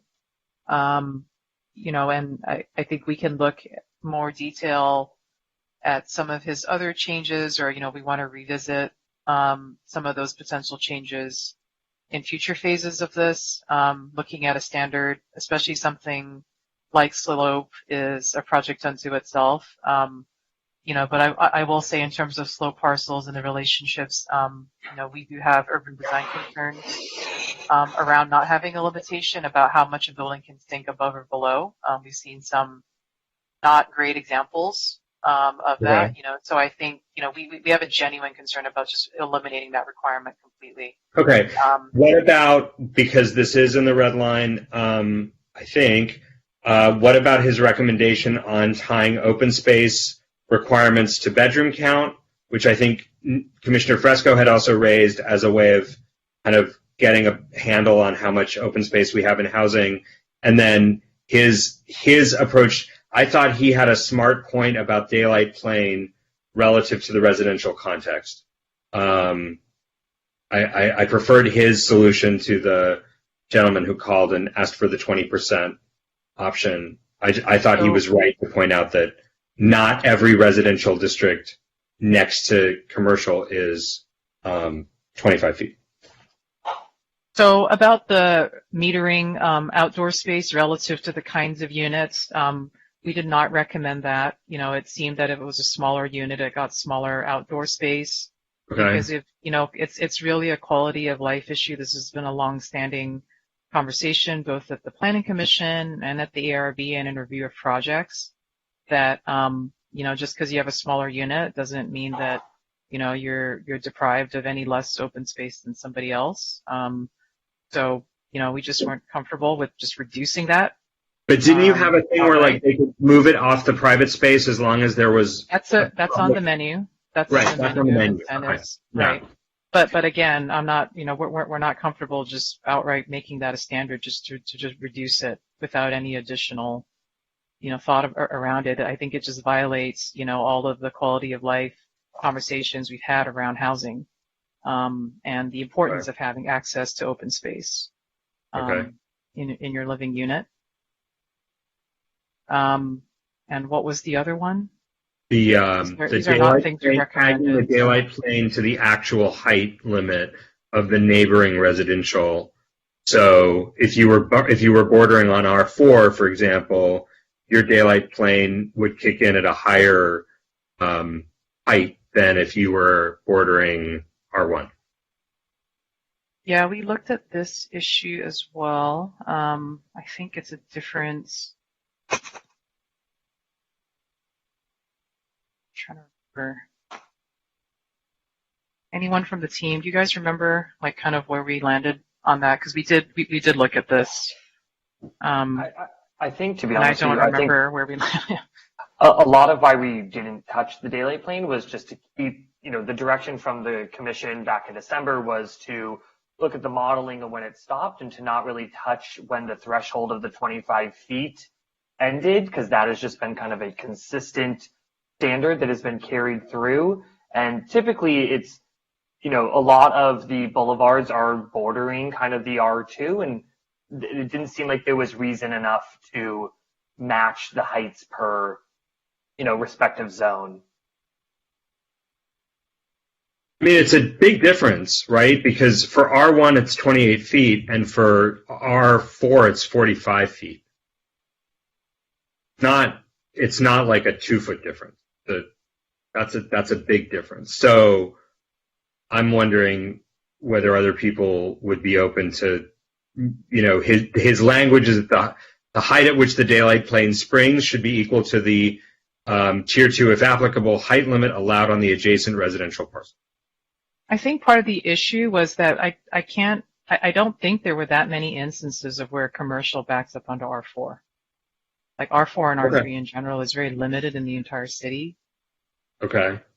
So I don't see any. I'm just looking a quick look at the zoning map right now, and we're working very fast, so I'm not remembering everything. But I'm backing. But I know we looked at this issue because we did. We haven't ignored comments. We have looked at all comments that were made, and if they're not included in the red lines, there is a reason why. But for the R4, I'm not seeing any commercial that backs up onto R4, and that's probably why it wasn't like the distinction, 2 or 3 feet away. It just didn't seem like that. And I think Ross was correct that, the commission's discussion in December, it seemed like there was really strong feelings around maintaining daylight plane and maintaining the standard. And so we were going off of that direction. Okay, and then my last question is, what about, so I guess you're not comfortable with working on the basement, okay, fine, and the slope issue, I understand we need to revisit that later. What's your take on the side yard setback question?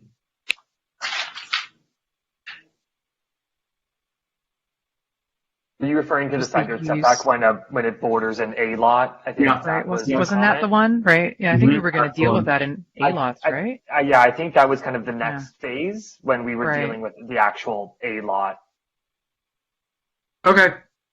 Yeah, so that would be. We can deal with that. We can ask that be okay. So I guess that makes it easy because that's by and large my list, and I would love to see, because I think the slope issue and the side yard issue, would be interesting to address. And what's your feeling on the heights, the 55-65 versus 50-60 with the California Building Code? Well, I guess, didn't you give us new heights for all the FARs, right, in the prior discussion? Yes. Not all. So do you want us to? Oh. The only ones that are 50 feet still are the ones that we want to not even raise that high. Charlton, Pico, and Main Street. So it's all pending in the air.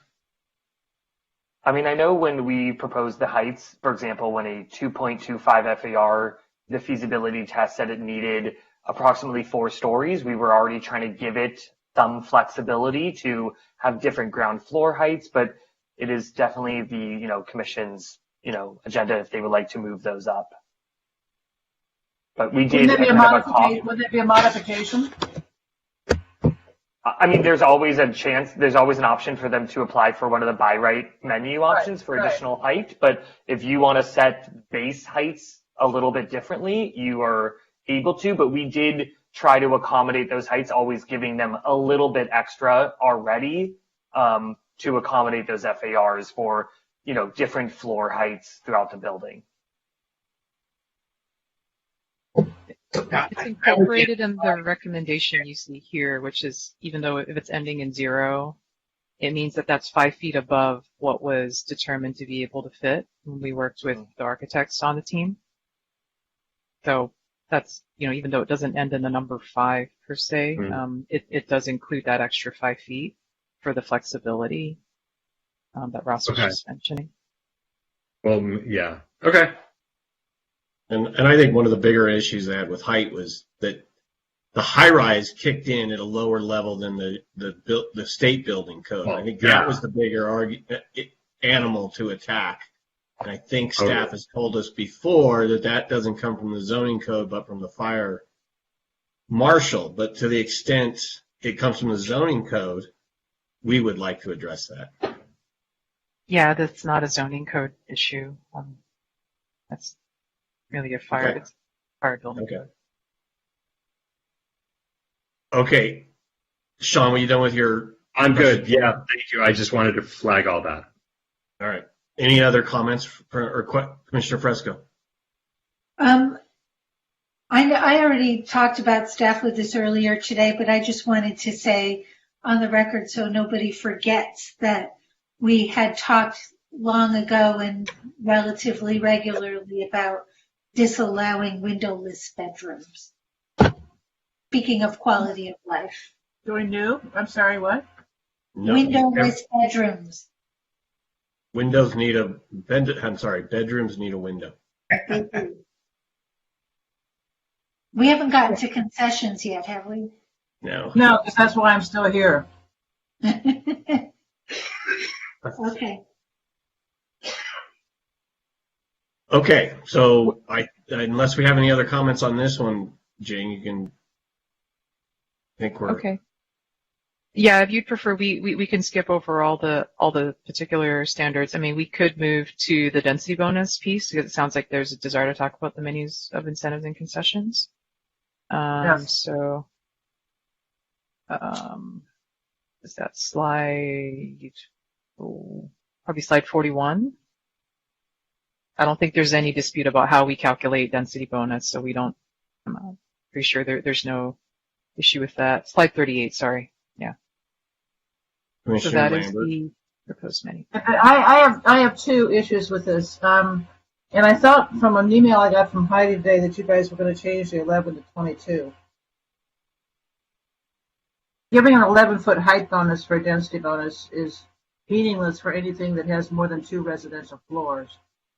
So I think we should go up to 22, which would help a 4-story building get to the density bonus that it needs, an additional 2 stories. So I want to see that 11 feet change to 22. I'd also like to see a concession where, I don't have my glasses on. Do you have a unit mix in here? Yes. I think there's one at the bottom. Is it in the middle? Yeah, there was up to 5% decrease in unit mix requirement for market rate units. Okay, that's cool. And then I have a question too.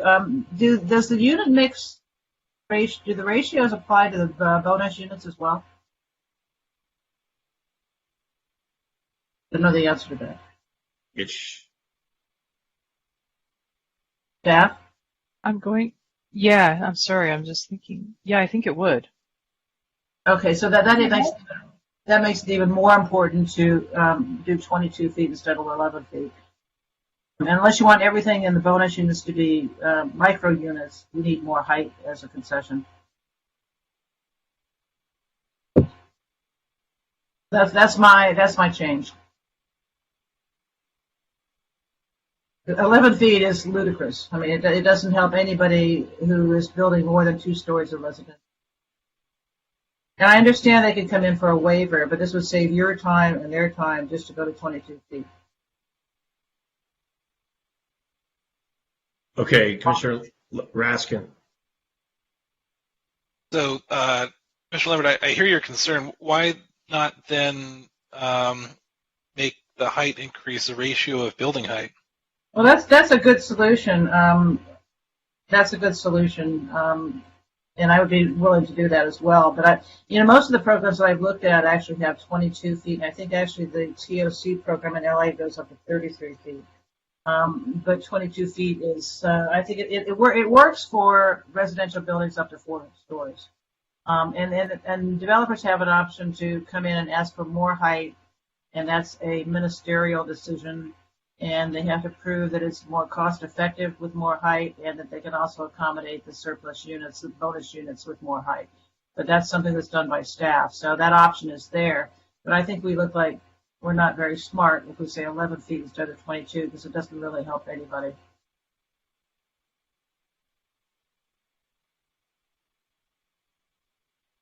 So that's my thing. I mean, I think 22 feet works, and the people that I've talked to in the industry think it does as well. So I think we should just change it. Okay. I don't agree with that. This is another. We've already upzoned the whole the boulevards. Now we're going to quibble over 11 feet versus 22 feet. It sort of seems to me that's sort of. This is an issue, Mario, of whether or not the density bonus program works or not. And at 11 feet, it does not. You cannot put 50% more units in 1 story of a building. It's physically impossible. So 22 feet is. I mean, it'd be nice to do, as Helen said, a percentage height. We've already eliminated the ground floor height as a variable now. There's a 10% reduction in minimum ground floor height. The next one down. I don't know what that does for anybody, because you don't understand the density bonus program requires you to give a height increase if they ask for it, assuming certain conditions are met, which are very easy to meet, and it happens. So, but in order not to have to go through that staff review, just putting 22 feet in here would save staff time. Again, I'm trying to get the most number of units with the least height, so I don't think that 20. But the density bonus program. Hold on. Commissioner Raskin wants to join in the comment. Let me propose an alternative. How about 11 feet or 22% of building height, whichever is higher? But it would have to be 50% because they get 50% more units. They have to put those 50% of the unit increase somewhere. They're allowed that under state law. I'm just trying to find a way to make it, not a strict 22-foot bump, but an actual ratio of the building height here. Well, then it should be 50% of the residential building height, but I'm not sure we want to do that. I mean, if you want to go with that, that's fine. I'm not super comfortable with that either. I don't think you want to do that. Go there. He's going to go back to his 200-foot buildings. Yeah, well, the thing is that they are allowed to have enough floor area to provide 50% more units. That's under the law. No. We don't have a choice. Well, how about up to what if you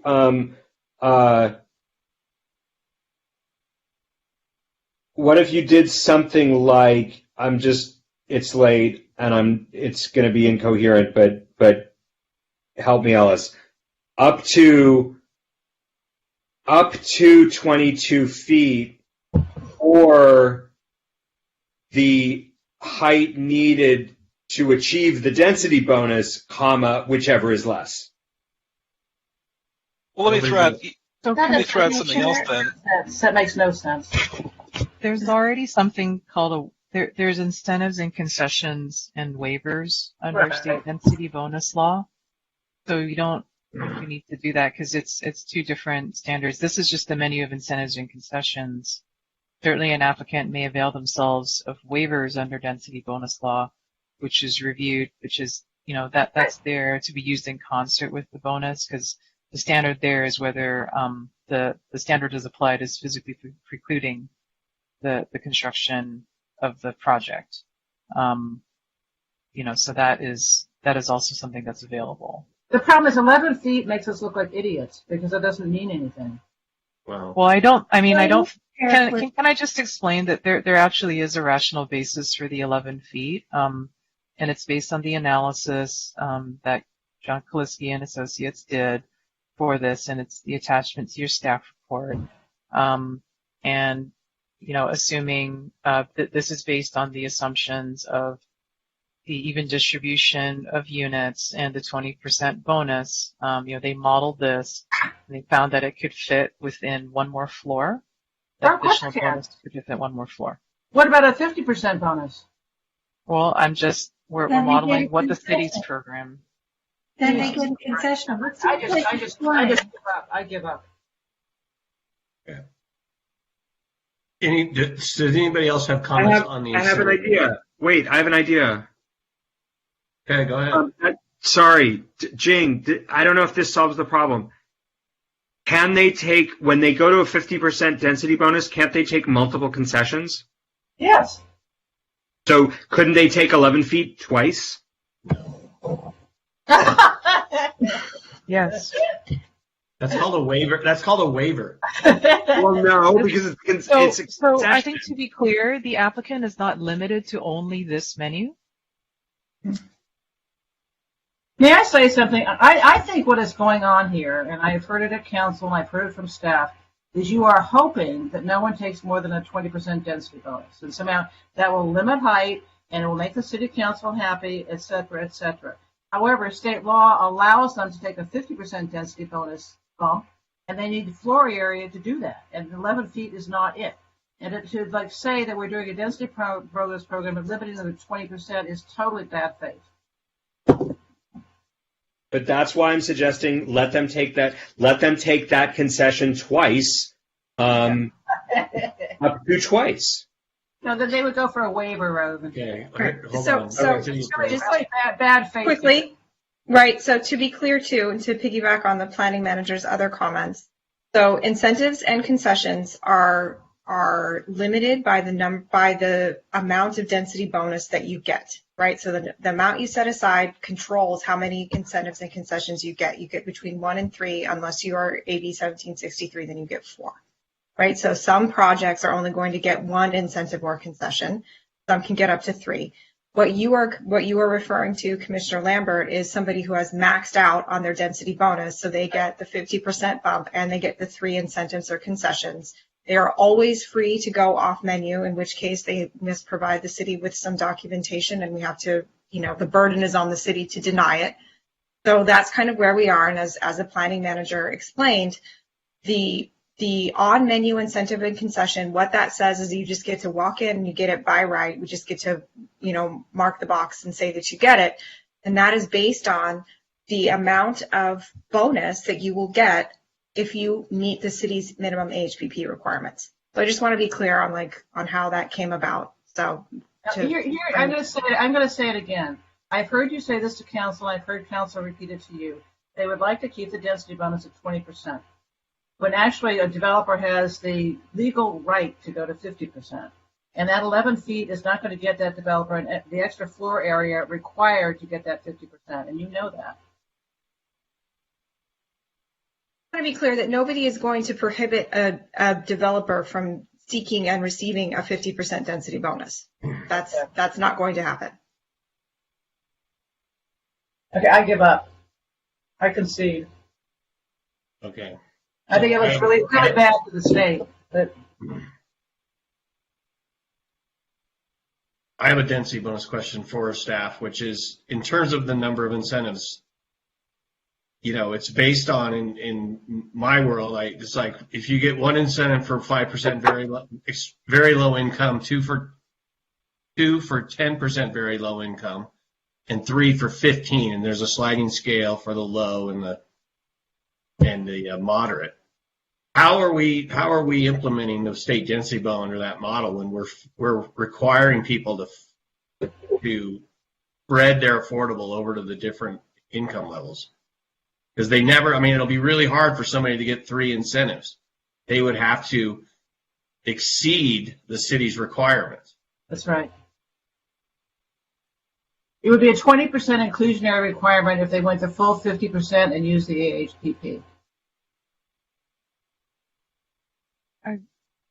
I will say the city is allowed to establish its inclusionary requirements, and to the extent that it then marries together with state density bonus law, that's what this ordinance is implementing. They are not being prevented from receiving a state density bonus. They're not being prevented from requesting incentives and concessions based on the amount of affordable being proposed. And, you know, they're not being prevented from requesting waivers. So Jing, I'm sorry. What you're saying is that we are implementing a state density bonus version, but we are not consistent with that section of the state density. No, I'm not saying we're not consistent with it. Yeah. But we are making it more difficult to gain those incentives. Somebody could ask for a waiver, I guess. If they got one incentive, they could ask for a waiver. But don't you agree that it's going to be difficult for somebody to get to 3 incentives under our proposal? Impossible. They can, again, you know, someone can try and piece something. I can't say that it's impossible. But they would have to. They would wait. I know. Commissioner, but they would have to provide more affordable in an income category than we require to be consistent with our density bonus. That is right. Okay. So I find that problematic. I also want to just jump to a question of the documentation for off menu. What are we referring to in terms of documentation? I heard somebody talk, I think, Jean, you said earlier that we wouldn't be requiring pro formas. But no, it's documentation. I mean, it's just it's whatever documentation they want to provide. They need to simply demonstrate, you know, per state density bonus law, how the incentive and concession reduces, you know, whatever the words are, the actual identifiable costs of affordable housing. So that's the realm of what it should be. And the proposed amendments, you know, inadvertently included references to a pro forma or what have you. You know, those will be removed. That was not intended to be in there. Okay. So let me, Commissioner Lambert, go ahead.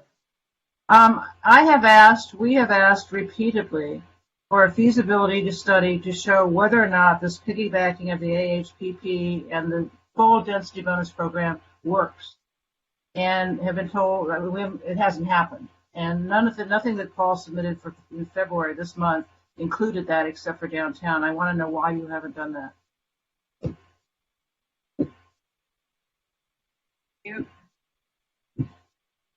I'm not. What is that you're asking for? What I'm asking, here's an example. If somebody wanted to use the full density bonus for very low income, they would have 15% very low income. It's actually 10% because it's only on the base number of units. On top of that, they would have to have 5% low income and 5% moderate income. That would be a 20% inclusionary requirement on a project, and I don't know that that's feasible. I mean, I think that, you know, analysis number 4 to get at that in terms of additional units. No, doesn't. Number 1 does, but it's only for downtown. And I think I addressed this in December as well. We don't have the budget to run many analyses. The scenario, that you're advocating for is not something that is the program that is being directed by the council. It's not, wasn't in the adopted, it's not, there's no numbers in the adopted housing element, but that's not been part of the discussion. Okay. So let me, are we aware of any other city that does, applies density or affordability in these ranges like this? With the even distribution? Yeah. I believe, I think San Jose does this. Well, I'm very unhappy. Yeah, and I'm just going to go, I'll double back on the height issue. City of LA has an 11-foot, one-story increase as part of their density bonus, but that's a 35% density increase. The city then went out and created this TOC program, and that allows 50 and 60 or 60, 70, and 80% increases. And in that, they did go up to 22 feet. That's right. So I do think it's unrealistic to assume 11 feet is going to work on a project that has more than 35% density increase. But I don't know that there's support on the committee right now to push for that, and I don't think staff is supportive of that. But this is a somewhat problematic implementation of the density bonus, especially if this is how we are planning on bringing up units. We're building these units because we're saying we don't really have the money to justify a very unique spread of the affordability. And the very unique spread of the affordability is not giving people a lot of by right incentives. The by right incentives are very limited. So all of those things kind of add up to being problematic in my mind on the density bonus front. We would urge you to go back to what we talked about in prior meetings about better consistency with the density bonus. You're going to have to, I think that's where it's going to end up, and you're going to have to take that up to council, and council is probably going to give you the same direction you have currently today.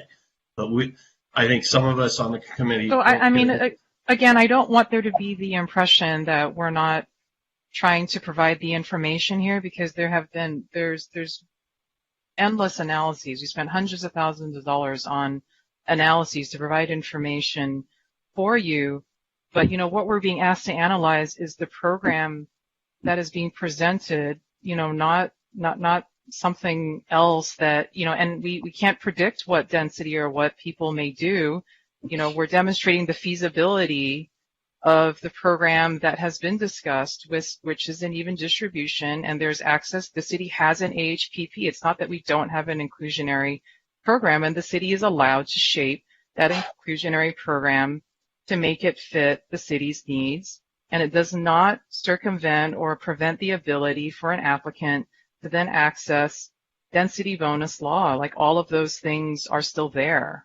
How do we know that? I don't understand. I'm not sure I'm understanding what you mean we don't know that.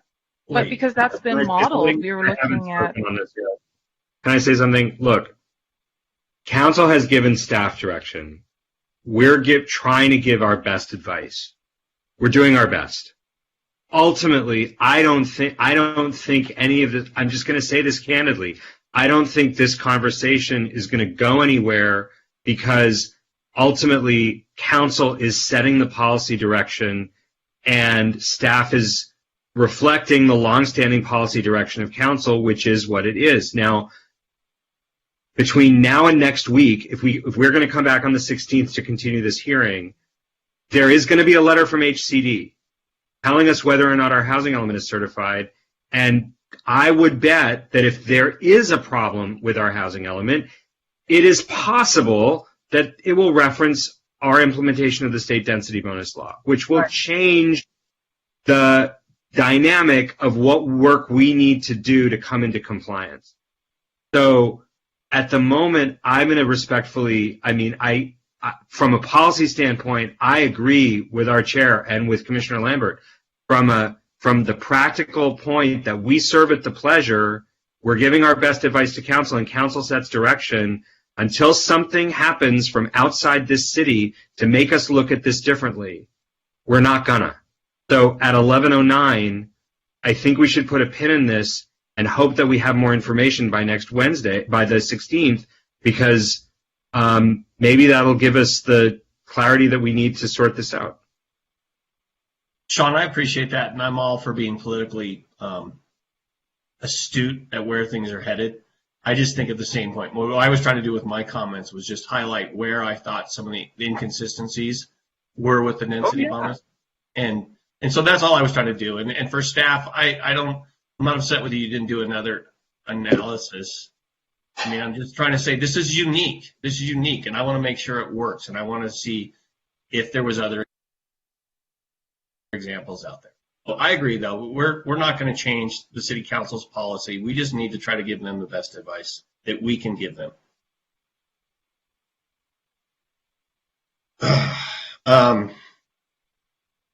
Anybody else have any other comments on the density bonus program? I have a concession comment. Please go right ahead.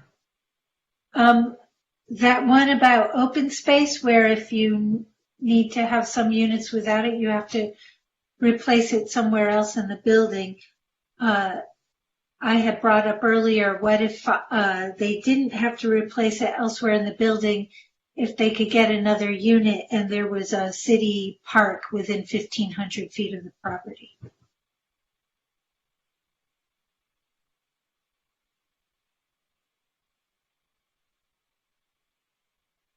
Commissioner Fonda-Bernardi, I'm sorry. Go right ahead. That raises the whole question of Fifth and Arizona. You know, we just jacked up the village area there, and now we're asking them to live with smaller private spaces. We've just been through a horrible epidemic, and the ability of people to hang out in their units often depends on their ability to get some outside relief and being able to drink their coffee outside. And we're going to take that away from them and make them walk in the time of global warming 3 blocks to a park. I think most people would rather take the balcony, and we still need to provide the parks. I'm saying we need to provide the parks, whether the balconies are there or not. We need to provide the parks, but the balconies are a good intermediate step, and I think that that's not something we want to mess with. That's the quality of life. And also bicycle storage for Sean. Yeah, it's bicycle storage. And, in other cities, people get their fresh air in parks, and they don't have the problems we have with our parks being overrun by homeless because there's nobody else there. So why wouldn't they move into the park? And if we didn't, I just think that we are overdoing it, and that it's nice to have balconies, but there are lots of people all over the world who live in cities and don't have balconies and have an incredible quality of life because they go out to the park and drink their coffee.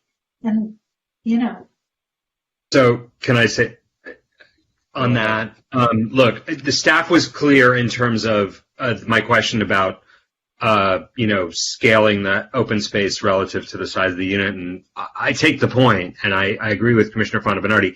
I happened to see it was posted on Facebook today by Alfred Chwu, who is a visual design. He's an urbanist and a visual designer, and I'd never really thought about this, that in the United States, apartments tend to be on one side or the other of a building. And in Europe, you tend to get these cross-ventilated apartments that are on a courtyard. The apartment takes up the whole piece of the building from one side to the other, which means you can actually get cross-ventilation. And so if you don't have a balcony and you do have cross-ventilation, that's not the end of the world. But if you don't have a balcony but you don't have cross-venting, you don't have the same air quality unless you're lucky enough to live on a corner unit, and even then it's tough. So I guess my question would be, and this is not for tonight because I think this is probably outside the scope, would our building standards allow for cross-ventilated apartments with multiple elevators in a site, as opposed to the sort of standard single elevator to a quarter and then you're on either side of a building. Because that would solve your issue, right? Then you could lose the balcony if you have a better vented apartment. Well, I will say one thing. So that's an interesting discussion, Commissioner Launders, but one of the things is, these balconies, these open spaces have already been programmed into the pro forma generated by, our thing. We've already paid for them. So if we take them away, are we going to say we're going to charge an additional park tax so we can build the parks that, are going to be replacing the balconies we took away? So I'm wondering if it's an unneeded battle. Are we fighting a war we don't need to fight? I guess is what I'm saying. I'm just trying to get us the homes we need. Yeah, well, you've done a good job of that tonight, Nina. You can't win them all, and I'm not seeing the support on this one. Okay. Did we support her on no windowless bedrooms, however? That's a no-brainer. That is a no-brainer. But we don't have it. We need an objective law because there's no discretionary review on these things. So it's actually really, really important. I can't believe that. I can't believe that passed fire code with no exiting, but it's total. Somebody tried to pass one off on us already. Yeah, it's that big dorm for Santa Barbara. And oh my goodness, yeah. Okay, don't even go there. Okay, so anybody else anything on density bonus? I just have one other comment. I see language in here. It talks about the density bonus. It says, we've increased heights and FARs, and one of the statements was we believe that by increasing the height in the FAR, we're going to get increased variation in scale. And I just question that comment because what I see in my business, and this came up, somebody else talked about this earlier, about the 20% density bonus. People sell their property based on the highest and best value, and they look at all of the things that can be built. And when they sell it for the high and best value, the next guy doesn't come in and say, yeah, I don't really need to build to the highest and best. I can build 20% less. It just doesn't, in my world, it just doesn't happen that way. If this property's sold based on highest and best value, it's most likely going to be developed at that point. So I don't agree with the statement that we give FAR height and it's going to give us more variation. I think we'll have to do that through our design rules. And I don't think that people are going to pick less of a density bonus just because they want to be nice to us. Okay. I know there was no question there. I think we're done with density bonus. I'm sensing we're done for the night. Well, we've been at it for 6 hours, so there's decision-making capability that decays after a certain point. I absolutely agree. So I think we should consider continuing the meeting till our next date and have a discussion on what date that's going to be. And I'm hoping we can get through it in another night, but we still have I sense we still have a fair amount of discussion. Commissioner Landers. I'll move. I mean, I heard you say that you're not available tomorrow night, and I think we're already down one. We need our vice chair, our chair. So I'm going to move that we continue this to February 16th. Second. Great. Okay, I apologize I'm not available tomorrow, but I appreciate you guys doing it. And I think it's important, too, from the standpoint, there's a lot of stuff to digest, and I think we need to digest it. We've heard a lot today. The community needs to digest it. And my sense is we're probably going to hear a little more from the community between now and the 16th, and I think that's a good thing. And just to be clear, I think we should, I do think we should make sure that we are reopening the public hearing on this item, particularly if staff is going to prepare some supplemental reports, but we should absolutely make sure that the public can be heard again. I'm going to take that under advisement for right now. I agree. If something new is being presented, and most likely it will, we will have to open the public comment period. Okay. But we have a lot of work to do, and I don't know, tonight was really odd. We had 4 speakers maybe, that seems unusual, and so I want to make sure we have time to get through our business. But if new information is out, we absolutely have to open it. Commissioner Raskin. Yeah, just a procedural note, and perhaps I can ask this to be a friendly amendment. Since we're probably going to be introducing a whole lot of new information, let's just close this meeting, adjourn it, and then we'll renotice and restart the discussion next time. So unfortunately, we don't have enough time. Yeah, we're 2 weeks. Right. Oh, yeah. Notice would need to run today, so you just need, it's a continued meeting. Yeah. Got it. Okay. Yep. Okay, so let's have a vote on this. Okay, Commissioner Fresco? Yes. Commissioner Fonda Bernardi? Yes. Commissioner Lambert? Yes. Commissioner Landris? Yes. Commissioner Raskin? Yes. And Chair Reese? Yes. And just, can I ask, can we do this before we do the SB9 conversation? Because I think that's on the agenda as well. Yes. This, Yes, I think, be takes, first. this I would suggest It does, is right? priority. Yeah, it's a continued item. Okay. Can I make a procedural request? We don't know when we're getting our 7th commissioner back. And during that interval, I was wondering if Ellis should be attending with our chair the planning meetings with the planning department. Again, I would suggest that in the absence of an agendized item, I would offer that our chair, our acting chair, has the authority to bring whoever he wants with him to those meetings. And if he, in his wisdom, wants to bring Commissioner Raskin, he should feel free to do so. I agree with that. I just want to make sure that it happens. I want to make sure that there are 2 people in the room because that's, it's part of our process. Well, you can't make sure it happens. You just have to trust the wisdom of our chair. Comrades, I appreciate the kind words. This is not agendized. I don't think we should be talking about this. Right. I really, can we make a motion to adjourn? Yeah, I was going to say. You have agenda items left. Wait. Public input. Oh, sorry. Oh, yeah. Is there any? Well, we have to open up the queue. Oh, yeah. So why don't we go to that point now? So we're opening up the public queue for items that are not on our agenda tonight. Anybody can speak to those items. Again, they cannot be on our agenda tonight.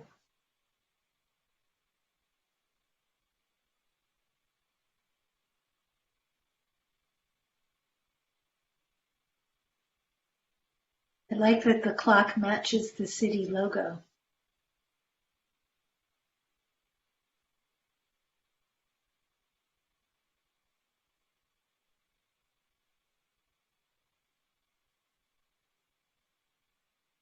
Thank you, city team, for bearing with us all night. Yeah, I was going to say the same thing. I'm sure this was not the discussion you really wanted when we started tearing apart FARs, but I think it was really important to have that conversation. I want to suggest an adjournment in memory if we can. And I don't know if Nina wants to do it. We'll do a continuance. I don't know if Nina wants to do it. Not an adjournment, but a continuance. No, we're adjourning this meeting. We're adjourning the meeting. Yes, we should adjourn in memory of our good friend Doris Sosin, who passed away a week and a half ago, and who has been telling me what to do for all these years, and now, lost. She was part of our breakfast club. Yes. She apparently gave you She was a planning direction for tonight. She was a planning commissioner as well as co-founding the Conservancy. And NOMA. And NOMA. It goes on and on. When you start digging into her list, it's unbelievable what that woman accomplished in 90 years. Really amazing. He was a force of nature. Yep. Absolutely. Okay, everybody. With that, I want to thank everyone for their time, the publics for their time, and we will be back here on February 16th at 5:30 to continue this discussion. Thank you very much. Thanks, Jim. Thank Bye, you. everybody. Thanks, Jim. Good night.